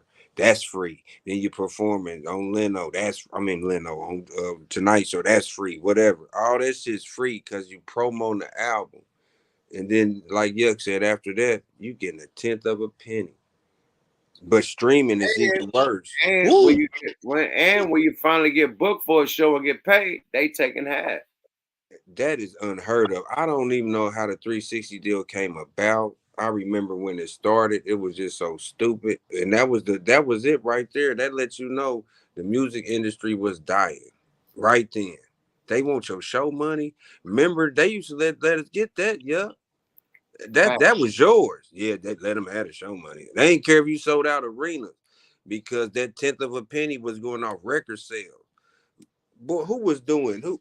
Man, them rappers, Eminem, all of them, like they were selling 10, 15 million platinum. Easy. Just if they was getting $1 off each album, they would be dumb rich. Prince broke it down, and off the streaming, it's even worse. Cause you could 450,000 streams to equal one record sale, one hard copy record sale. Just $1 alone. Oh my goodness. That's crazy. And then they broke it all the way down. Y'all heard me say 1/10 of a penny. Let me give y'all some game. Man, listen. In history, according to history, Jeff Henderson, head of Silent Majority Group, the first artist 360 deal was created by Henderson along with attorneys Jim Zoomwart, and Kent Marcus, and Jim's partner Orvain, was submitted to Atlantic Records for a rock band promo, while Henderson, Marcus, and Zooming were employed by the label. So this shit was bought by Jeff Henderson. We always thought it was like the big dudes at Def Jam and whatnot. Everybody tried to say Leor was the first one. It was Jeff Henderson. They say the first one, and he bought that shit to Atlantic Records, and he was working there. And did he not transfer game? Hey guys, look, I got something to tell you. Boy, your show money? Your show money? It wasn't even an executive. It was a nigga that just worked there. Right. That's crazy. Your show money, man. It was a silent minority group. And they done blew up. Ain't that SMG? The head, SMG. Bingo. You broke the shit down. So Olaf Music Group. The last dude name was Olaf, wasn't it? Hold on, let me go back. Who was the first record label to start at 360 here? Okay, and you say Olaf? Olaf with a O. Olaf. Ain't that the last dude name you tried to say? It was Orville. The last one? It was Orvelli, and it was Zoomwart.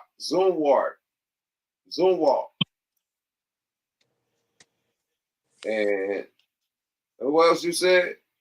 Olaf. Marcus. Yeah. Who you say? I probably said it wrong. Olaf. I thought I heard you say something like that. You just Orvelli. Oh, okay. But yeah, I think that's SMG though, ain't it? Silent Majority. Silent Majority Group. Yep, SMG. Wowzers. There you go. There you fucking go. Been a lot on this motherfucker tonight, boy. Man, let's wrap this shit up, man. We've been in this bitch for hours and hours and hours and hours, man. I'm about to eat dinner, take a shower, take my ass to sleep. You know what I mean? And y'all have a great night down in my period. I was gonna get to the CRIP back sentencing. We'll do that on another episode. You dig? We got Smoke A Lot Radio coming up this week with Yada. You know what I mean? You know, signed to the big boys, you know what I mean, out there in Vegas, man. We're gonna talk some real game with Yada. You know what I mean? A big dog in this shit. you know, songs with the biggest niggas in the industry, man. So yeah, Yada live and direct at the Smoke a Lot radio you know, compound with I mean at the motherfucking Corn Academy compound where we shoot Smoke a Lot radio. Yeah, this Thursday it's going down, man. It's gonna be litty in the motherfucking city. One of the twins coming this week too. Shout out to Goose the Great. And shout out to y'all, the whole chat, everybody that's came in this motherfucker tonight. Shout out to motherfucking network. Shout out to motherfucking MJG. Shout out to my partner Grind, Ream, the Dream, you know. That's one of my spiritual advisors, man. I talk to this nigga every day about bullshit, man. He just gave y'all a glimpse of the game he got, man. So big shout out to Ream. We bringing Law Library back. Definitely, you know what I mean? Because we had a podcast called Law Library. So we bringing it back, but we're going to do it on an intellectual level to where we could get bread off this shit, you know what I mean? So we probably do Patreon on Law Library and shit. But Ring won't keep tapping in, you know what I mean? We're going to do our 1-2. And appreciate everybody in the chat, man. Shaniqua, Erica Miller, Ebony. We don't call them motherfucking Cash App Ebony. You know what I mean? Always saluting to the squad and supporting the mob. And everybody from all around the world, little boys and girls. We out this bitch Dynamite. It's been a lovely night, man. Do y'all shout outs, man. Y'all two do y'all shout outs before y'all get up out of here. You already know I'm shouting out Yuck Network, the whole, you know what I mean? We the alumni. Alumni. That's right. That's right, Yuck. Hey, and I love to be a part of what, if y'all get on that Patreon, man, you know, I love to transfer some game like that too. You know what I mean? For real. And to the chat, this is what we do. You know what I mean? What Jay-Z say, less is more, but it's plenty of us, goddammit. And thanks to Yuck, we building something. You know what I mean? For real. I'm out. Thanks for tapping in. Jay-Z and his motherfucker, man. Network Calico. What you gotta say, Jose? I definitely want to give a shout out to the Fire Breathing Dragon. Salute to Gooch, man. You know, for you guys opening up y'all platform and giving us a space to not only teach but learn. You know what I'm saying? Shout out to all my motherfucking partners in the town, man. You know what I'm saying? It's town business. Shout out to Vallejo. You know what I'm saying? 80 Granny Boy, man. You know what I mean? All my niggas, man. 3D. Renegade Squad, man. We out, man. Salute, my nigga. 1 mile.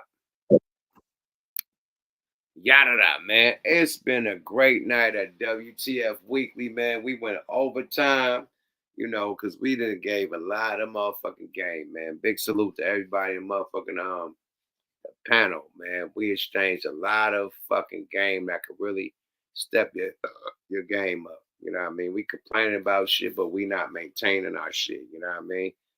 We gave niggas the blueprint with shit you could do to level up instead of following this motherfucking code, this materialistic code that they got us following. They put this shit for us to try to break ourselves. Have you ever broke yourself trying to follow motherfuckers? I think you niggas that got them PPP loans broke yourself trying to follow motherfuckers because you got them loans. You bought the biggest car you could buy. You bought all the jewelry you could buy, all the clothes you could buy, the biggest apartment you could buy. But after that money ran out, you couldn't maintain it. You know why? Because you try to follow the Joneses. You didn't take your PPP loan and go buy some property, go open a business, go do this. You went balled out. Like you ain't got to pay that money back. And like you ain't got to pay them bills. Right? So we gave y'all the blueprint tonight, what to do with your money when you get some big money instead of just balling out. Nigga, you got options to do generational shit. You know what I mean?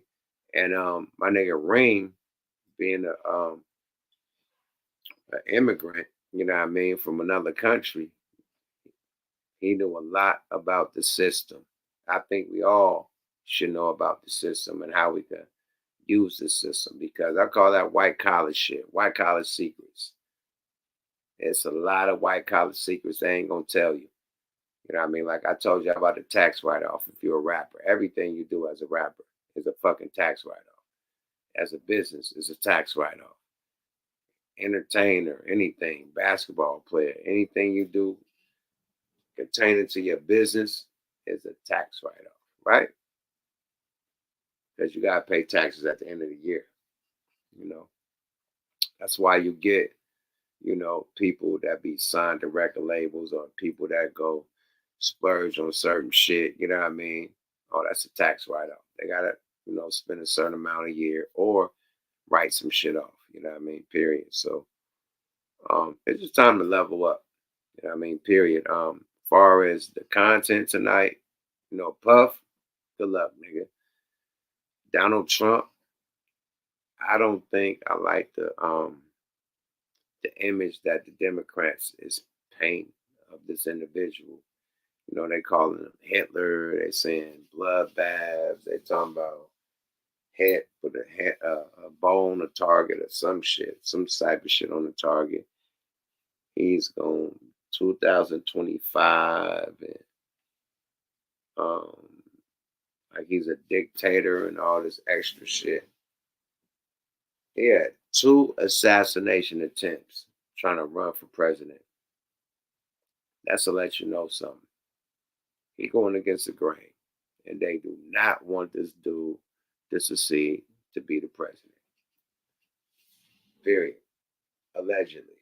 I'm gonna end it on that, and I know none of that shit. But from these 2 assassination attempts, and no, on the other side, you could paint a picture that make a motherfucker rebel.